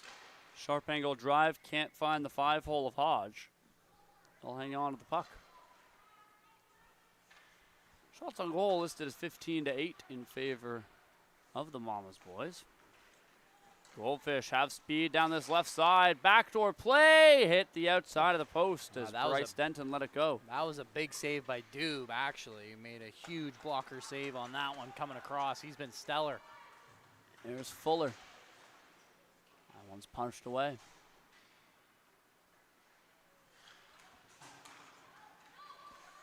Mama's boys take it back in, but offside is the call, and they will be forced to reset with the Goldfish taking the puck. You are watching the 3-on-3 Classic here on the 3-on-3 Classic YouTube channel. Zach Clarke and Liam Higgs with you all night life.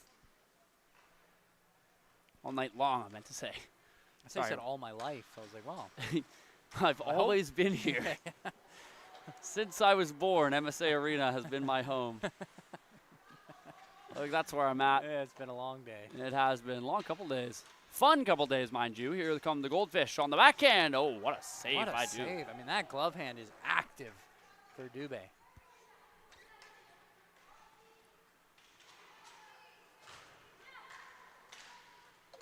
The Mama's boys advance here. Some nice stick work. Puck comes out to the left side. Ozzie Fuller trying to get around the Goldfish. Goldfish have started to stabilize after conceding a flurry of goals. Have stopped the bleeding. At least for now. At least for now.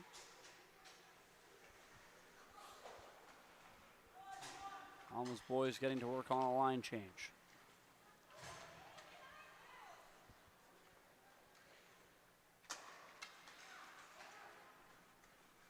Over on the left-hand side, the Goldfish trying to cut in, cut out, let a shot go. Blocked, rebound there, and it's poked away by Dube. He's had a couple good plays. Now back the other direction. The Mama's boys have an unbridled breakaway. Here's an opportunity for Madden. He scores. Connor Madden. Both Madden brothers now with 2. Indeed, both on hat-trick watch.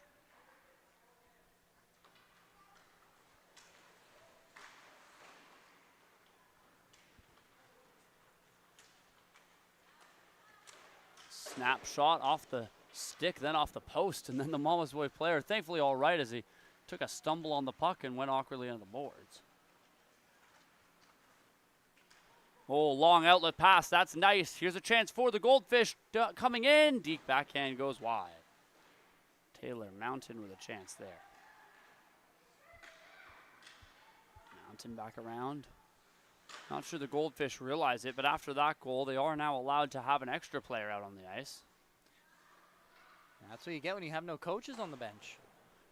Indeed. Well, there's one there, although, you know, looks more like similar to the player's age, perhaps a slightly older brother. Here's Mountain again, put it right through the blue paint and out the other side.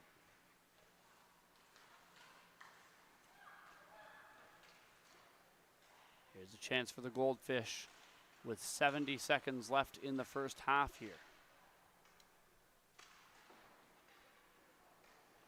Trying to dig things out, but it will be the Mama's boys who send it down the rink. It's an icing call against them, so Mountain will have a free exit.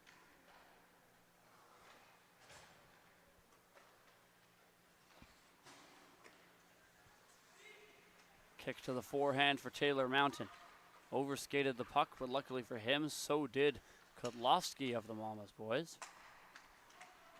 It's going to be recovered here. Goldfish, spin move, right corner. Trying to get it back in front, 30 seconds left. I'd love another one before the half. That one on target, rebound, save, third chance. Oh, that stays out. What a defensive play. That was Alex Madden, who played a bit of secondary goaltender there. His teammates are loving that. Alex Madden, what a stop. Back the other way, the Mama's boys get another one. Wow.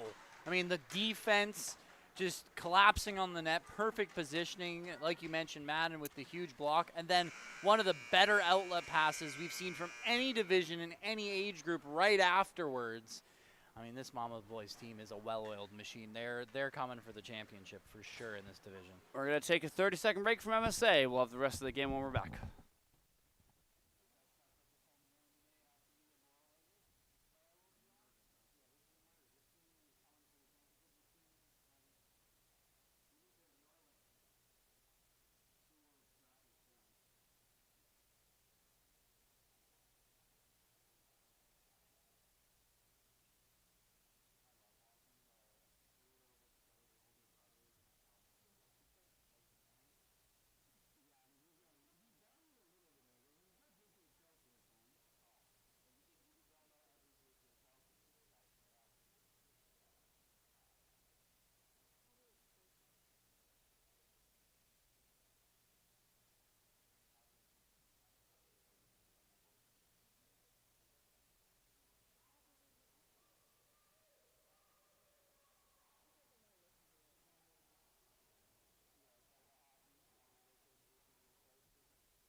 Welcome back to MSA Arena. It's the Mama's Boys versus the Junior Goldfish. I still don't think anyone has told the Junior Goldfish. Oh, there we go. Now the referee is signaling that they can have another player. On there. Young coach wasn't aware of that. Again, if you can call him a coach, it's definitely someone's older brother. It's very nice of him to act as the team's coach, though. I would have done the same thing at that age, so. Yes, for your younger siblings? Yeah, for all of my younger siblings that I definitely have. It's currently 10-1 in favor of the Mama's Boys. And not surprising, I will remind viewers at home that the Mama's Boys are 4 kind of brackets in the division ahead of the Junior Goldfish, so this isn't exactly a perfectly even matchup. It's the first time we've seen that in this tournament. It is. I mean, they are both in Division 4, but Mama's Boys are Division 4A, which is the top. Goldfish are Division 4D, which is the bottom of Division 4. As the Mama's Boys able to break loose on another one. Wow, what a play. They're really impressive. Ozzie Fuller gets the assist on that one, and I mean, You said it already, Liam. The Mama's Boys are coming for this Division 4A title. When it is time for elimination rounds, you best watch out for these guys. I mean, the strength by Fuller there. He fought off about 4 different stick checks and then set up a perfect dish across for a tap-in. That's just these Mama's Boys, if you will. They play like a much older age group. And among the best uniform combos we've seen. I just noticed their shoulder patches. Yes, the mom. Awesome shoulder patches. I love that. It's like the classic kind of stereotypical mom tattoo you'd see as the shoulder patch. I mean, that's awesome. These guys are just dripping with swag. Yeah. And it definitely helps that they're up 11-1. It does help that they're up 11-1. I'd admire their jerseys regardless. I just mean to add swag points. Oh, yes, it does. The matching tracksuits from the mom coaches as well also adds to it. Here's a chance for the Goldfish, and they score. A nice shot from the right side face-off circle. Finds the back of the net from maybe Bryce Wetlaufer.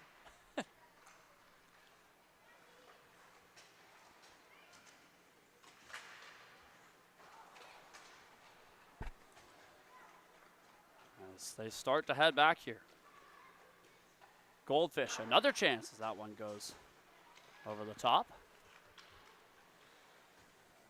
On the back end, the Goldfish, they come out of this gates hot. Clearly whatever their young coach told them was working.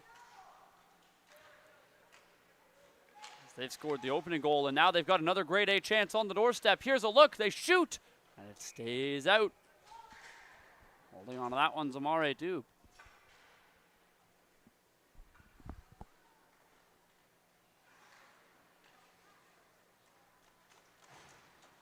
You are watching the 3-on-3 Classic here on the 3-on-3 Classic YouTube channel. I'll remind you at home that if you are watching, please do consider subscribing. It's free. It really helps us out putting on these shows. And this is the first season that we've been able to do a live broadcast here for 3-on-3. So if you'd like to see more, a like and a subscription. And it shows that these are appreciated. And we would love to be back for future 3-on-3 Classics here. It's been so much fun getting to work these.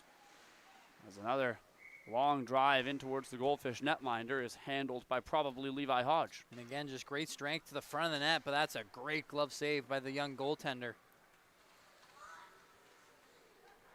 Here come the Goldfish, 3 abreast across the blue line. Pass across to that left side. Flung back to the right. Oh, tip just wide as Kutlowski was there. Goldfish changing on the fly as a couple players going down on that near side. Shots read 20-20. I don't know that that's accurate. I will say the Mama's Boys haven't exactly had a ton of shots. They've just been scoring on all of them. Yeah, that's fair. Well, I mean, the amount of breakaways they've had, of those 20 shots, what, 70-80% are grade A chances? Yeah, if not higher than that. 13 minutes to go in this one. The Goldfish, long pass, finds Theodore Song. Here comes Song, but it's a commendable back check from Jackson Kutlowski. That's another thing about the Mama's Boys. They're up 11-2, and still they're all hustling back to play defense. I mean, they clearly love their coaches. I mean, they are Mama's Boys for a reason. Yeah, selling out for Mama. And who wouldn't? Here come the Goldfish on the right side. That shot's ripped on target. Bounce off the defender in front, however. Goldfish pick it up on the wall. It's taken away, and now another potential breakaway for Connor Madden, who is on hat-trick watch. Both the Madden brothers have a pair. He was forced to slow down and dish it off.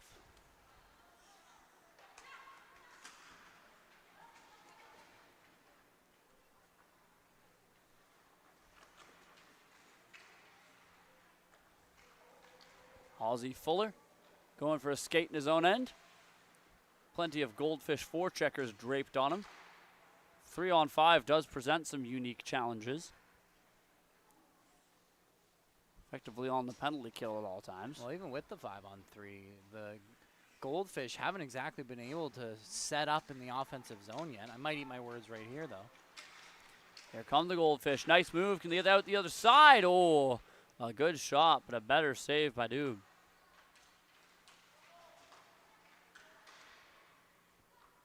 On the right-hand side, the Goldfish get another look. That one stopped. Rebound. Surely they tuck this home. Oh, great defending from the Mama's boys. And yeah, just great defending. Like you said, crashing the net, making sure they get to rebounds first, and they do a great job helping out their goaltender. Odin Shorter locked up that stick in front, looking for the loose rebound.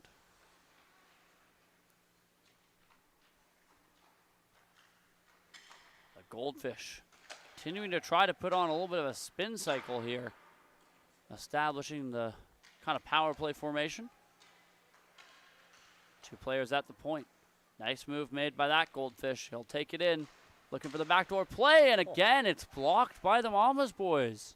Just solid defense, great positioning. That one thrown on goal. That was a good block by Santiago Corcamo on the previous play. Goldfish get it back, snap one rink wide. Here's a chance. Oh, he hit the outside of the net. Diving attempt from Dew to get across to that one in time. They're looking for that seam pass cross crease. Yeah, they've got lots of traffic in front. The Goldfish kind of right idea, just about finding the correct execution as Taylor Mountain steps back into it, goes across, and they score. Another mystery Goldfish finds the score sheet. The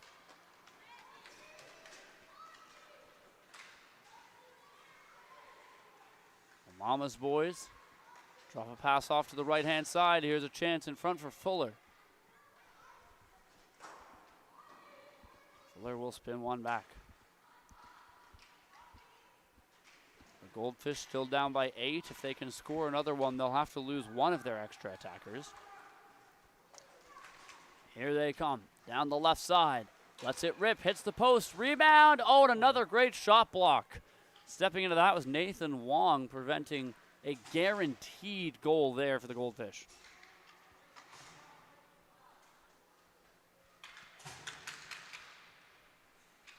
Here in the leftmost corner, they'll throw one in on Dube. He makes a glove catch and holds on here for the whistle.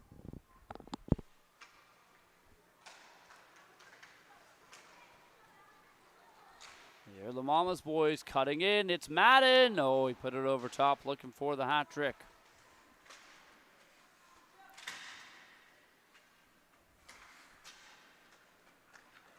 Brock Erickson getting back here to try to help defend. Stays with it. Goldfish pass out in front is tapped wide. As Erickson takes out his man. Another fierce battle happening behind the net here. A big scrum going on. Some kids banging on the glass over there. Referee telling them to get a move on. They'll blow the whistle. And how about that from the Mama's boys? Able to pin it completely to the boards. And they get a free possession because of it.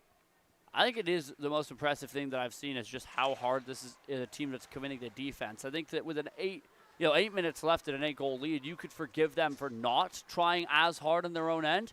These guys are giving their all. If there's a shot to be blocked, they're there. And, I mean, for my money, the Mama's boys are certainly the team to beat in Division 4A.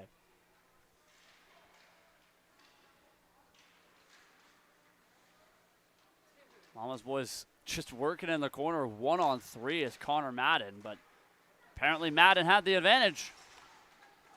Here comes Odin Shorter. He'll dish it back off to Madden, although he is committed to heading to the bench at that point. And look at that, even smart changes, not being selfish at all. Yeah, and he's got a hat trick on the line too, and he still goes to the bench just because it's the smarter play. I mean, this is a team that is practicing championship habits, and I mean, obviously, we're not into elimination yet. You could, be getting away with some sloppy plays as there's a penalty shot coming up here for the Mama's boys, but this is a team that is using the games to play exactly how they're going to need to play to try to win a championship. Which is what you're supposed to do. Well, we both know not all the teams feel that way. And especially those junior hockey players in Div 1. Here are the Mama boys. Connor Madden, he has 2 goals, has a chance for a hat trick on the penalty shot. Connor Madden takes it way out wide. Back inside. Oh, Deke backhand just couldn't get it to go there as he got the goalie to bite on the fake, but couldn't get it back around. And actually, as of right now, the Goldfish are out shooting the Mama's boys. Well, it makes sense now that they've had the 5-on-3. The thing is, if they get one shot, usually on the doorstep, they get 2 or 3 more.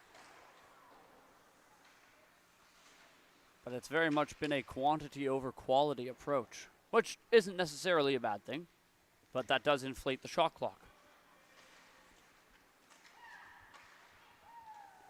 Out in front, the Goldfish hit the post, rebound, they score. Another goal for the Goldfish, this time from Taylor Mountain. The Goldfish calling to get off. Good game management there from their young coach.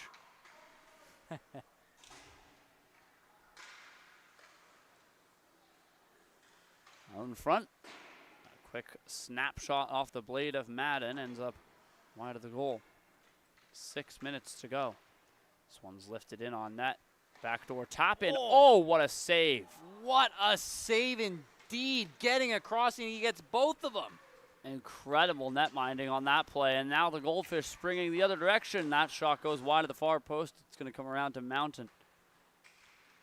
Mountain trying to cut down the middle. What a spin move. Mountain still going, trying to charge the net, and it's turned away. Back come the Mama's boys.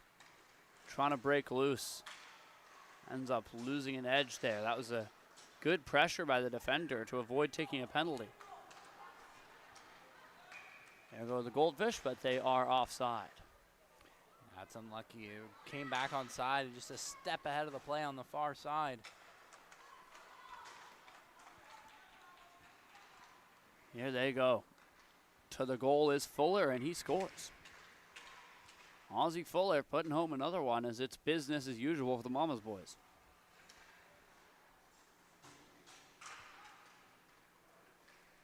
And they are allowed their extra skater again. Wow. And they're hoping to change that as, Santiago Carcamo getting on all fours to block that pass. Just shows the dedication that this Mama's boys team has. And there you go. They've realized they can get the extra attacker out. Goldfish will add another skater.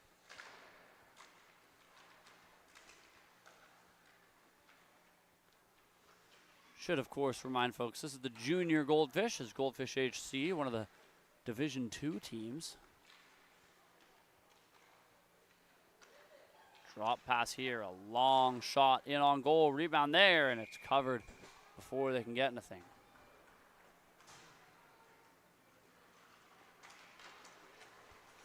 Four minutes to go, 12-4 for the Mama's boys, and despite the decent amount of time left on the clock, it's pretty much all but elementary already.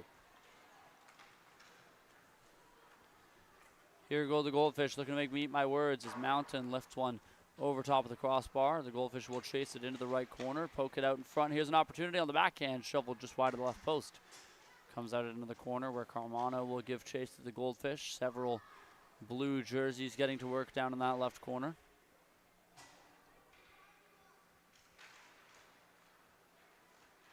Carmano starts out. Here is Santiago Carmano. Up that left wall, drops a pass off. Here's the look, trying to charge the goal is Fuller. Ends up behind it. Fuller centering pass, hits a pad, and we're going to have another save here from Hodge. Probably Hodge. Unfortunately, missing numbers for most of this Goldfish squad. The goaltender included, and the shooter included, as someone fires it in on the netminder Doob. Yeah, it's a nice save by Doob. And, you know, despite all the talk we've had about the forwards and the defense of the Mama's boys, Doob quietly having a very, very good hockey game at the back end. Yeah, 100%. I mean, top to bottom, this Mama's boys team is really loaded.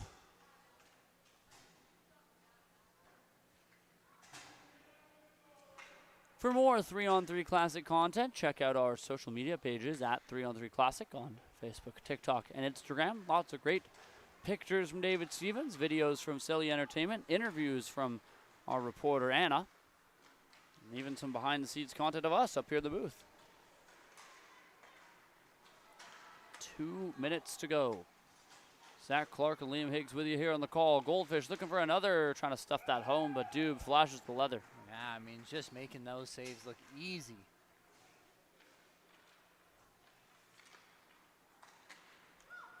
Mama's boys getting to work here. Goldfish now trying to start back and get back to the 5-man cycle they were able to effectively establish at one point in this game. It's cleared back down the rink.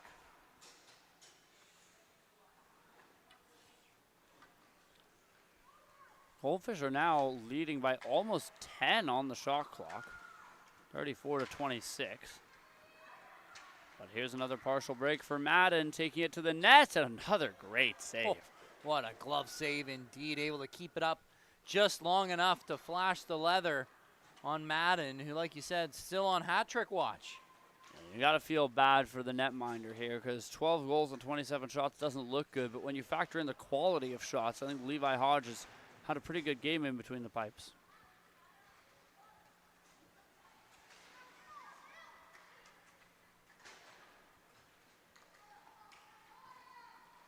Mama's boys, left side, let one rip. That's into the glove and played loose for the Goldfish.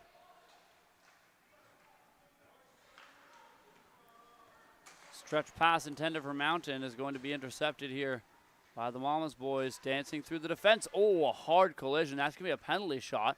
Hopefully both player and goaltender are all right as they check on each other. They are, both getting back to their feet. Goaltender will head to the bench for the extra attacker here for the Mama's boys. Just 15 seconds left. As they didn't quite have possession of the puck. Now they do. We'll see if the clock stops for this penalty shot or whether they're just going to be content to let it run. It looks like they will stop the clock with 1 second left. So this will be the final play of the game, is a penalty shot for the Mama's boys. So they'll either win 12-4 or they'll win 13-4, depending on the outcome of this from Odin Shorter. Shorter takes it in, goes right through the 5-hole. I mean, that's just perfect. That is a veteran move. Cool, calm, and collected. That's just picture perfect. Yeah, I mean, that's 11 years old with 20 years of hockey experience right there. I mean, that is a silky move. And so in one of the most one-sided games of the day, it's a 13-4 finish in favor of the Mama's boys. They'll take the victory. And as always, there is a 5-puck shooting challenge coming up after this.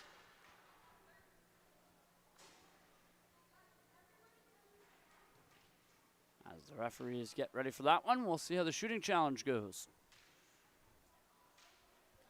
Next game is the final one of the day for us. It'll be a 7:45 p.m. puck drop.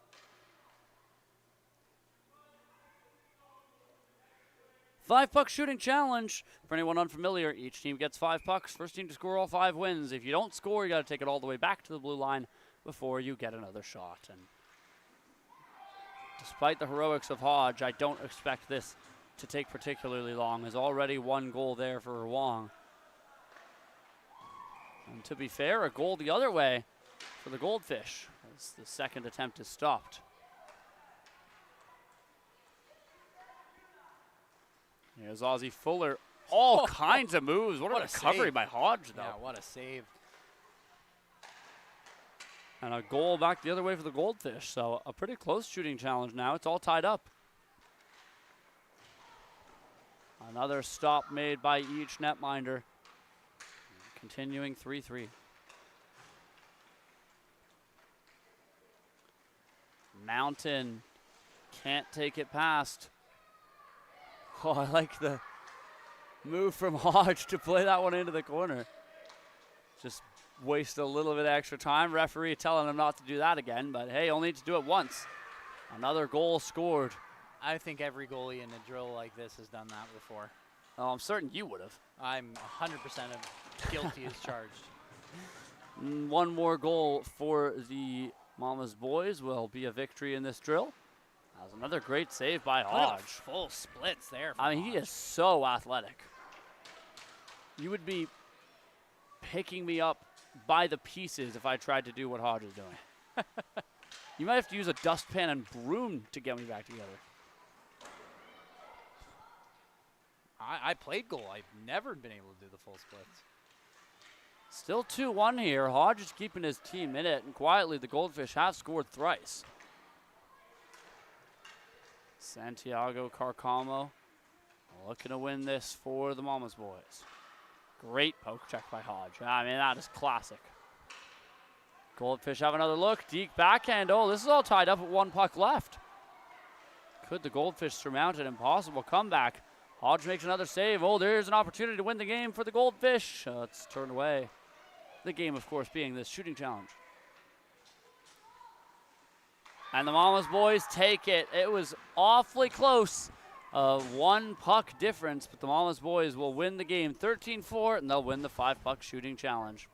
That'll do it for this Division 4 matchup. We'll take a break. We'll be back in 15 minutes' time. 7:45 p.m. PST puck drop for the next game. Stay tuned here on the 3-on-3 Classic YouTube channel. Zach Clarke, Liam Higgs. We'll be right back. 15 minutes' time.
Hello, everybody, and welcome back to MSA Arena. Early goal scored there for the Grizzlies. That's right, it's the Grizzlies between the Icebreakers here. Division 4B matchup for our last matchup of the day here in the 3-on-3 Classic. Then Delft flips that one up and out of play, so we'll have a quick stoppage here. As I'm trying to get into my chair here, almost knocked over all of our camera stuff. That would have ended the stream pretty quickly. Would have been a tough way to end what's been a very fun day here from MSA. Once again, I'd like to thank everybody at home for tuning in at any point during the day. Those who dropped us something in the comments, like, subscribe, it means a lot to us and we appreciate it, as an early penalty shot will be taken here by the Icebreakers, as that's Sawyer Van Delft who was felled crossing center ice. And here's an opportunity.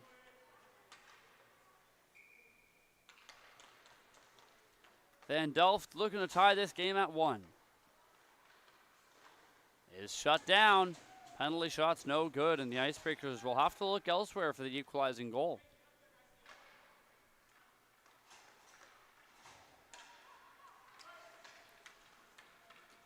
Here goes McKinnon. Hunter McKinnon across the line, cuts to the left. His shot goes off a defender's stick and out of play. So we've had a lot of close games today. Had the one blowout. See what this one's going to have us in store for. Well, this one should be more even, as the one blowout we saw was, 4 brackets apart, so a little more understandable. This one, both teams are in Division 4B and should be quite evenly matched, similar age groups. As here's a pass across the right side, a long shot in on the Icebreakers is turned aside by their netminder, Vincent Smoes. And Liam, you and I have been pointing out kind of unusual goaltending numbers. How about 68? Definitely not one I've heard before. Emery's shut down, crossing center ice. Potential 2-on-1 here for the Grizzlies. Olfert feeds his left side. Lamb shoots, denied by Smoes.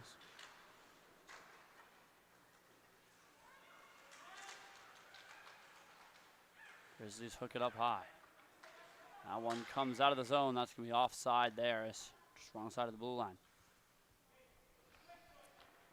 And we get one last swag check, if you will.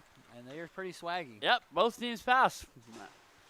It's nice to see, especially the Grizzlies. I'm a sucker for pink and blue.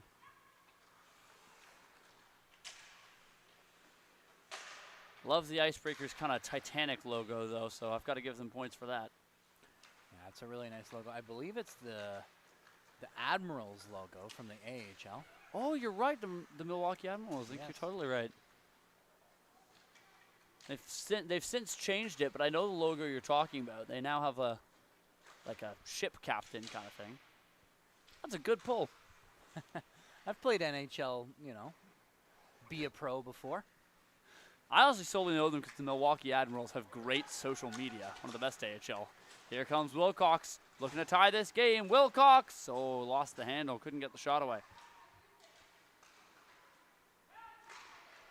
Nash Wilcox now hurrying back to help out the team as it comes over to Olfert. Cooper Olfert cross through center. He's bumped off the puck.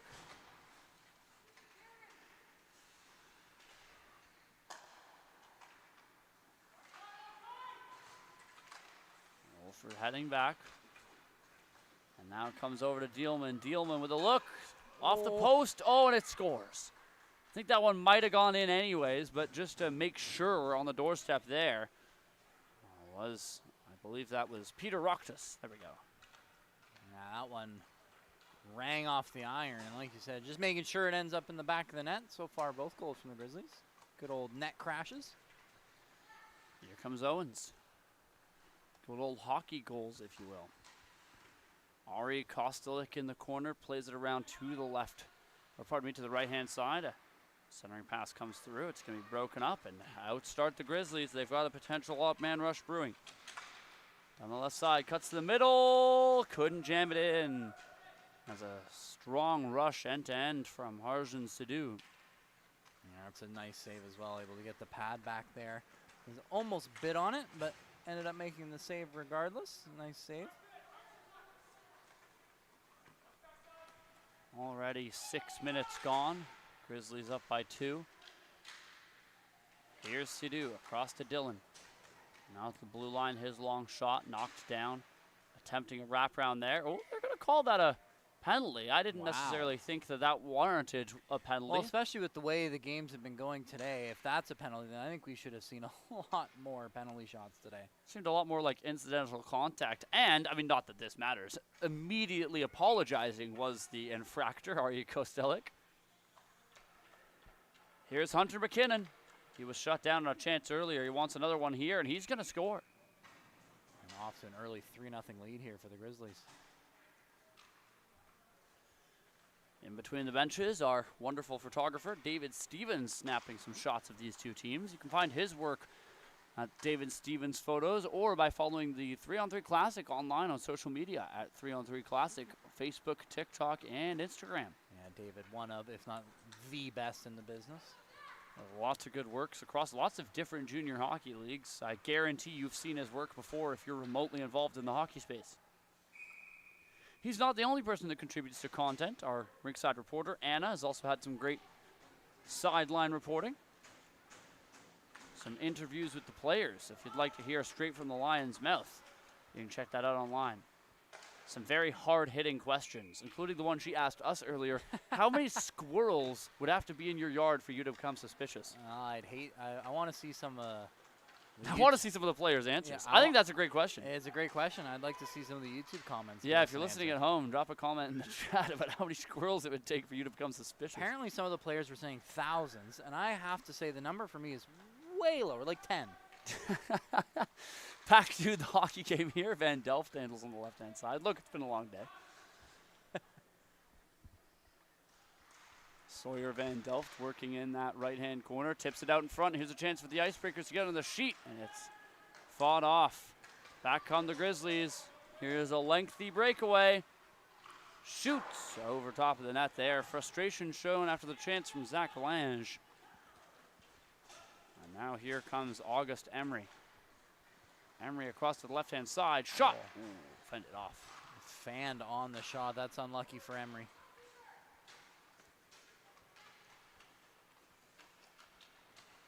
Olfert dances through the defense, dangling. Oh, and the door is shut in his face by Smoes, but what a move by Olfert.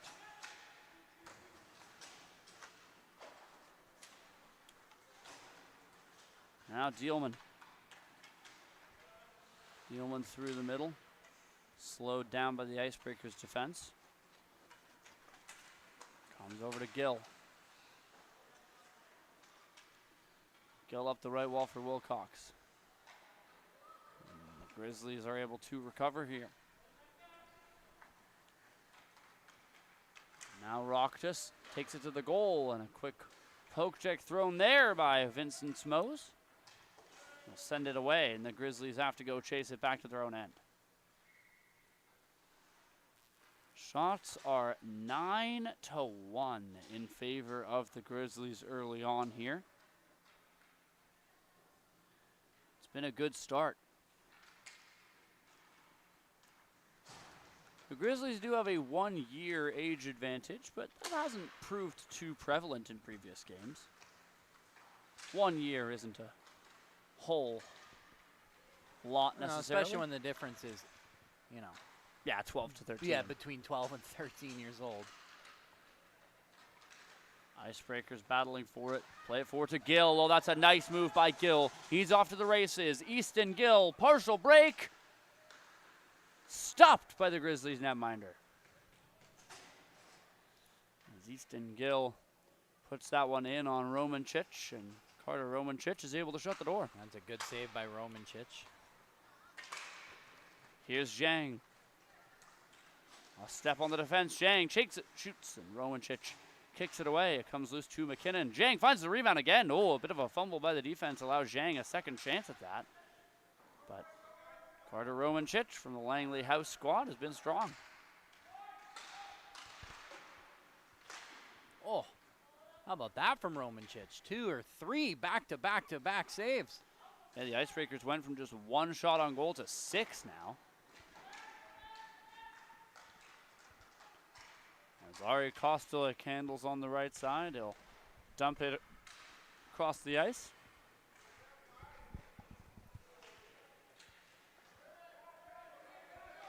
Here is Arjun Sidhu. He'll launch a long one. That's a heck of a feed. Racing for it here is Dylan. Jackson Dillon chases to the corner. Centering pass. It's blocked by the Icebreakers.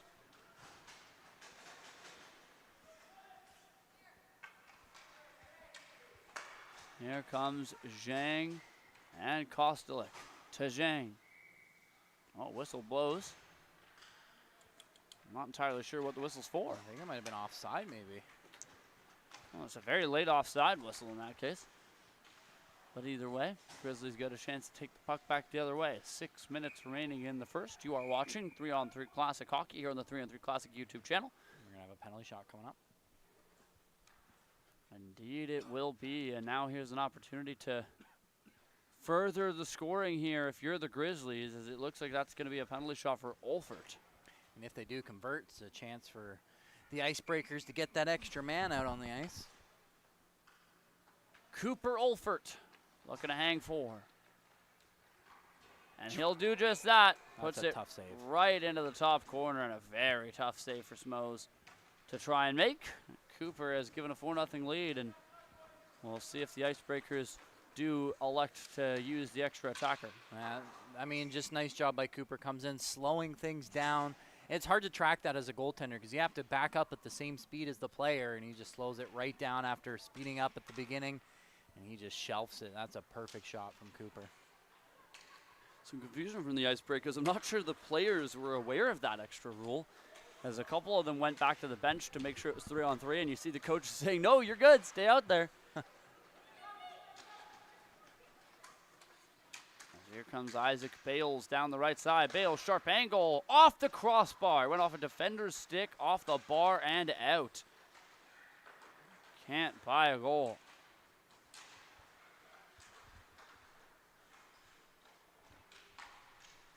Oh, that's a heck of a feed. Here come the Grizzlies on a break. Olfert looking for a second goal. Scores. A little bit of a Datsuk there. Yeah, like you mentioned, a great feed out of the zone as the Grizzlies able to get behind the defenders with a little bit of geometry there from the bank pass. And yeah, you're expecting a fastball, and they throw a changeup. We got one response to our Squirrels question. Chris says 4. Like, that's what I mean. Like, it's not a very high number. I don't know where these kids get thousands of squirrels from. That's like all the squirrels that live in Port Coquitlam. Like, yeah, I'd be more than suspicious. I'd be downright concerned. Yeah. Here are the Grizzlies handling it just inside the blue line as Bolin chips it around to the left-hand side. And it's those tantalizing questions you can find on our social media channels at 3-on-3 Classic. They definitely make your brain work, that's for sure. In some way, they make them work. 3.5 minutes. Easton Gill takes it down the right wall.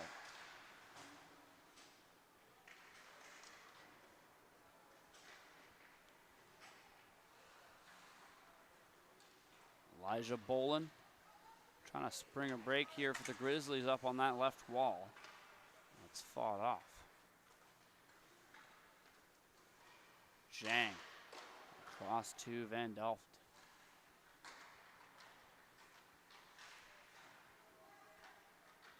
Van Delft handling on that left-hand side, flicks one across to Gill at the top right corner. He's going to let one rip. That's blocked in front of the net by Elijah Bolin. The Icebreakers going for that puck in the near corner. This extra attacker for the Icebreakers has helped add that extra punch that they needed. As the Grizzlies are up 5-0. It wasn't as one-sided as we have seen before. Well, I will say this. The Icebreakers have had their chance, but just unable to break the ice so far with that first goal. Yep. Can't get it past Carter Romancic. Oh, but they can right there. Ding goes the bar down as they'll find the back of the net. Yeah, that might have hit a couple of players in front, but that's how you get it done. Traffic to the net, a long shot, and you get a nice bounce. And that one, no goalie stopping that. Here's Dylan. Drops that one back to Sidhu. Offside there was Dylan as he was on the wrong side of the blue line when that pass connected. Emery makes a good move through the middle. He's still going. Emery, drop pass. Kostelic shoots. Blocker save. Romancic, rebound over top of the net. That's a great entry by Emery. A little drop pass to the trailer. But again, Romancic just on his P's and Q's. Yeah, August Emery, one-man setup machine there. But, yeah, I mean, you mentioned it. This is a Grizzlies squad that's getting some excellent goaltending and strong defending as well. I mean, the Grizzlies, they've earned this lead. Under 90 seconds in the first half. Here's Sidhu. Oh, it takes a bounce off a skate. McKinnon's trying to get there. Zhang's able to break it up for the Icebreakers. They'll start out. Zhang across the blue line. Pokes one forwards to Kostelic. For the Icebreakers, you'd love one here in the final minute going into the next frame.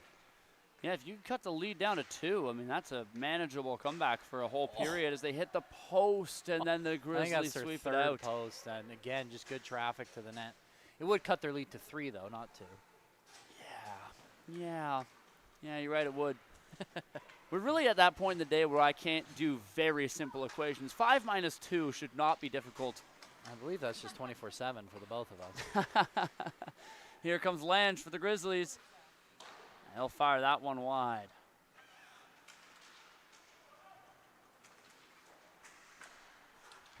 "20 seconds remain in the first period. And stepping off the bench is Van Delft. Trying to get the Icebreakers one last chance. He's stopped up outside the Grizzlies bench. They're going to break loose. Now with 5 seconds left, will the Grizzlies be the team to get one last one? No, they won't, as it's Vincent Smoes who kicks it aside. And that'll do it for the first half here from MSA Arena. We're going to take a 30-second break. When we're back, we'll have more Division 4B action here in the 3-on-3 Classic.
Grizzlies starting out of their own end here as Lange will play it up through the center of the ice. They'll look to stage the offense here. Heading right back is Van Felt is going to slip one into the 5-hole, but shutting the door there is Andricic. It's a good start for the Icebreakers. Once again, just cannot beat the goaltending of Romancic. Yeah, I mean, Romancic has been red hot. I can't tell what logo that is on his chest, but whatever logo that is, it seems to be some sort of goalie school because we've seen a bunch of goalies have it, and they're all stellar. Slowing down is Van Delft, plays it off to the right side. Out in front, Van Delft, the rebound. Oh, it's shoveled just past the net. Well, didn't we determine yesterday it was the goalie school that you went to? I'm pretty certain it. No. Couldn't have been me. Maybe I went to a stellar goalie. Yeah, because to be fair, these goalies are good. So. Yeah. Shout out PFGS, Joey Alley, great goalie school. If you have young ones who want to be a goalie, send them there. Let's see if I can find the PFGS logo here. I can't tell from here. You know me. I'm as blind as a bat. It might be for all I know. Over on the right side.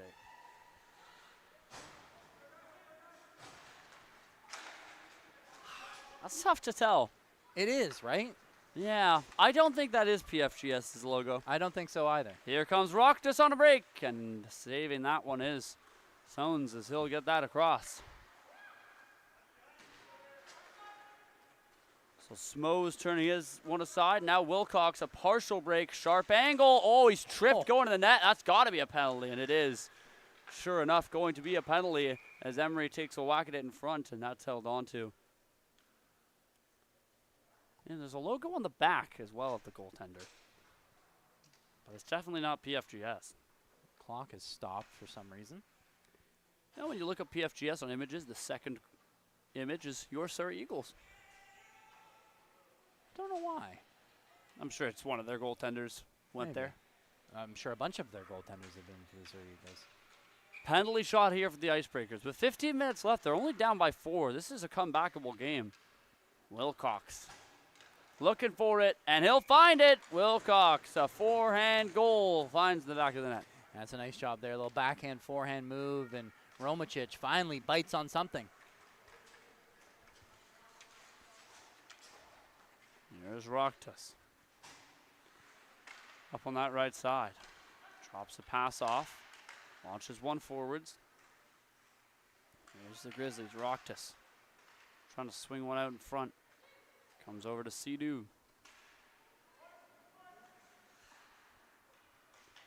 Now below the net, the Grizzlies try a wraparound attempt. Smoes is there. He'll leave that puck for his defense. Long pass up to Zhang is just ahead of him, so Sidhu is going to get there for the Grizzlies, and he'll start making work.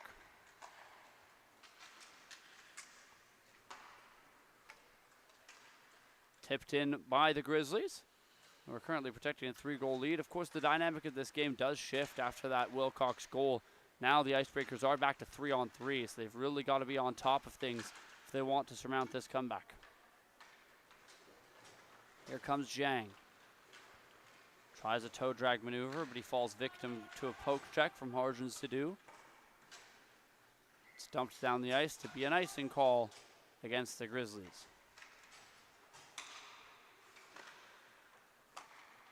Van Delft, right below us here in the MSA broadcast booth, gets taken out by McKinnon. They'll give each other a couple extra pushes and shoves as the Grizzlies go to dump that puck in.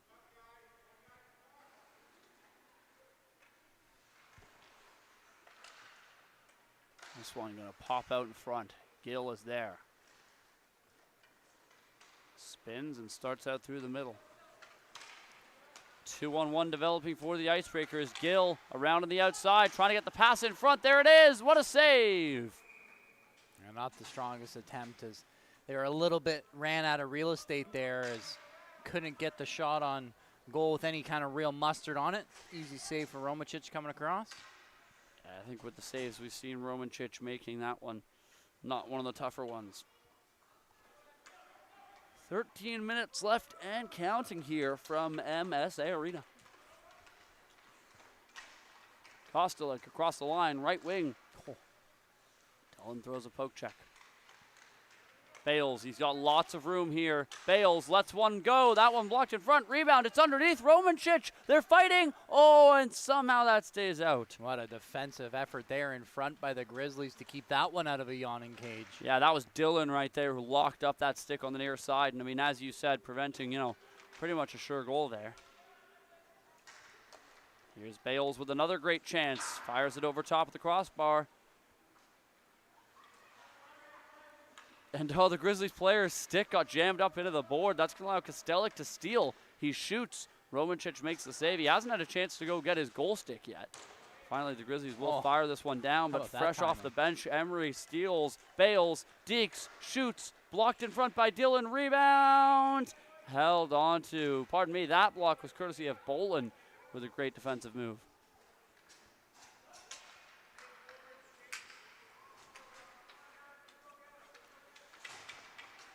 McKinnon. Rifles one wide, glove side on Smoes. It comes out to Olford at the line. He's able to hold on side. Fierce battle with Wilcox, who scored the lone goal in this half so far.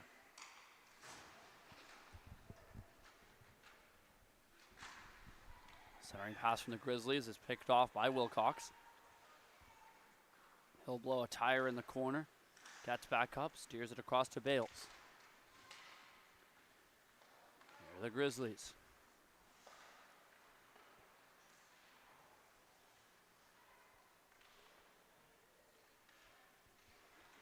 Olfert. Give and go. Olfert takes the sharp angle drive. That one's going to go past the top right corner of the net.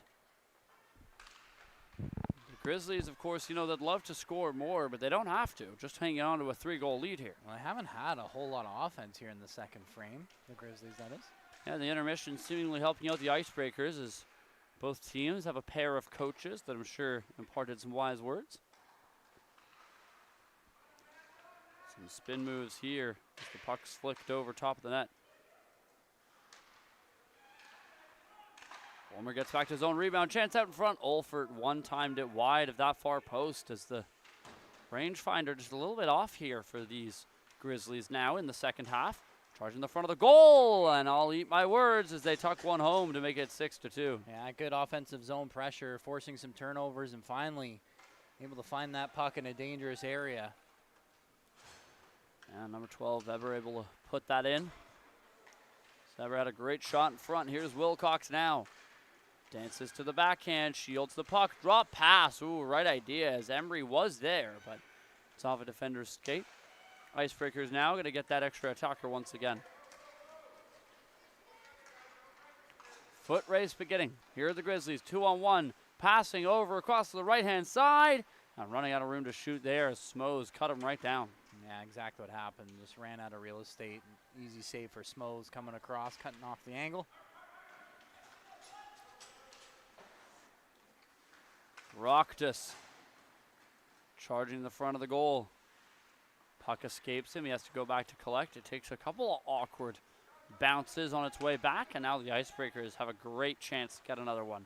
Odd man rush. Van Delft to the goal. Stopped there as it's another fantastic stop. Such a tough netminder to beat. Here's Rocktus the other way, and another save there from Smoes. These two netminders really going at it. Romancic might be tested again here. Oh, offside was Van Delft. So I thought he dragged his skate. He definitely tried to. That's what he protested to the referee, but those protests fell on deaf ears as a long shot makes its way towards the goal.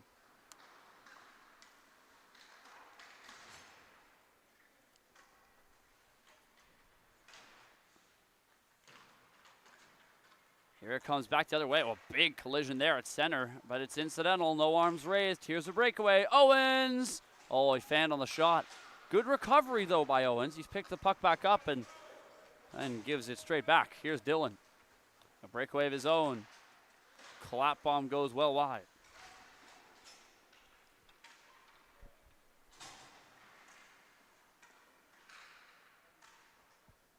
Here they go.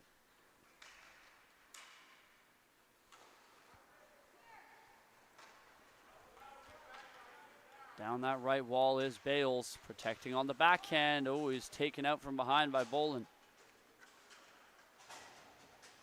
Bolin in the corner, fighting with Bales. It comes loose to Wilcox. He's got one this period. Takes it to the circle, trying to play it across. Net guard is now loose there for Bolin. Comes out on top. Here's Bales, unguarded, fires! Fought off. Oh, that one would have been a high stick for sure, would not have counted. But a creative attempt nonetheless. Well, no whistle was blown. No hands were raised for the high stick, so maybe it would have. No, left referee had the arm raised for sure.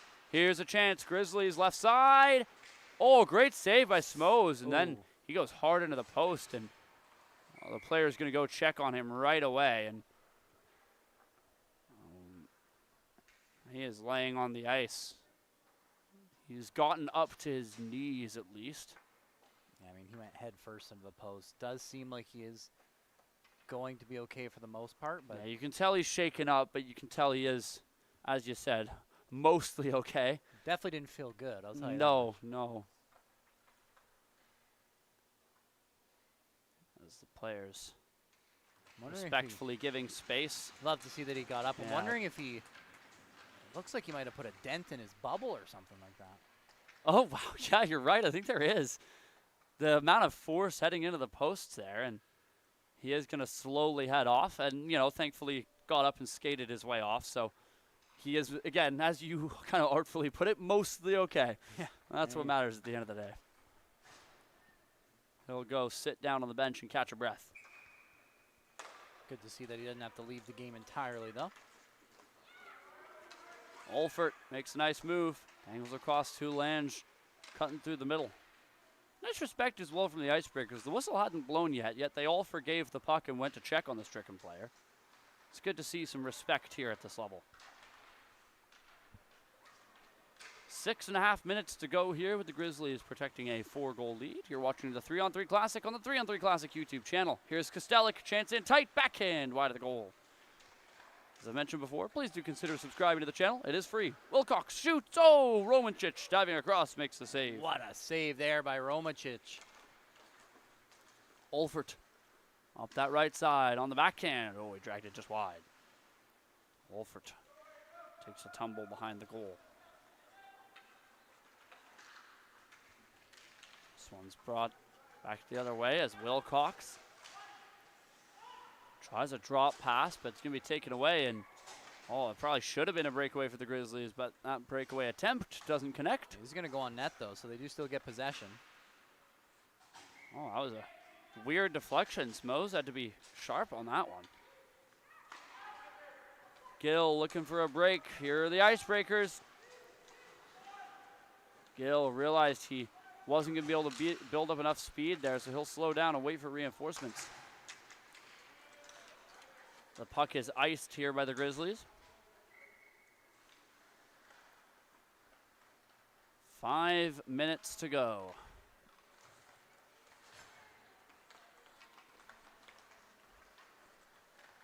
Here they come. Vanderfelt trying to go all the way between his own legs. Oh, Romancic has it. Couldn't tell for a moment whether that was in or not.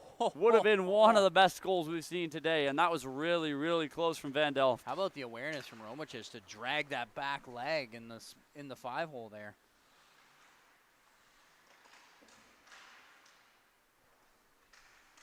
Grizzlies working it in that back right corner. Time's ticking away here. The Icebreakers need to score about a goal a minute here to get back into this hockey game. Emery slowing down the Grizzlies through the middle there. And I'll tell you what, we've seen bigger deficits get closed in this tournament, but the way Romancic has been playing, it's going to be a tall order. Yeah, that it will. Romancic has already made several key stops for his team, and you know it's not going to be the last that we see of him. Yeah, especially later in this second period, as I think the Icebreakers have had a stronger second half to this hockey game.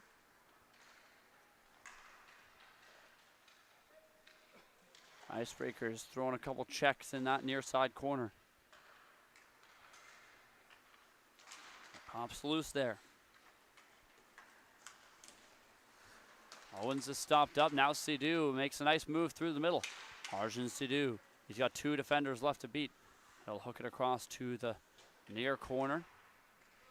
He'll fight for possession of that puck. As it comes back the other way. Here we go. Emery around on the outside. Throws it up the middle. The Grizzlies, however, had the soft ice controlled. How about the back check, but the dangle by Emery took him a little bit too far out wide there. 3 minutes left. Here's Sidhu.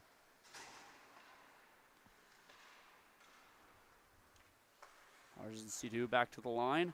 Held onside there by the Grizzlies as Dillon dumps it in behind the net. Gill's there first, pursued by McKinnon.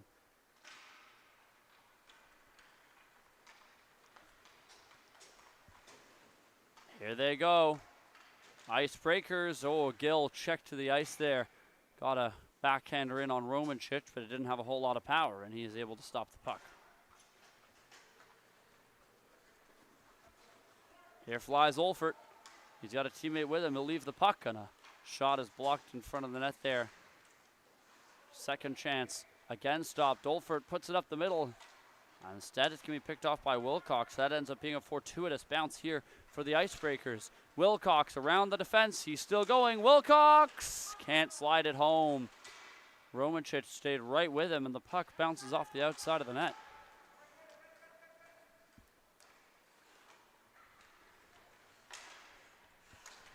Two minutes to go here. as it feels like an eternity for the Grizzlies protecting this lead. Icebreakers threatening here. Wilcox gets it loose. Here's Wilcox to the goal. Backhand. Turned aside. Another chance there. As Kostelic jamming away. Just can't get it through Romancic. I mean, 3-on-1. Great passing, but Romancic just up to the task. And even a couple of whacks at it there for Kostelic. But the goaltending. Yeah, Romancic has had some really great plays here. Olfert crosses the line. Right side, lets one snap. That just missed the left post. I think Smose thought that was going wider than it was. Yeah, that one had room on that blocker side. Final minute now here. Wilcox. Bolin steals from Zhang. Plays it past Kostelic across to Olfert. Here's Olfert, one-on-one. Try to drop pass, but it's picked off by Kostelic. We're into the final minute now of the final game of the broadcast here at MSA. That probably should have been a trip, but I think the refs at this point in the game are happy to let this one expire. And a beautiful goal there as that goes bar down. The Grizzlies sealing the deal if it wasn't already. Yeah, nice passing there to the neutral zone. Creates that 2-on-1 and no mistake on the finish.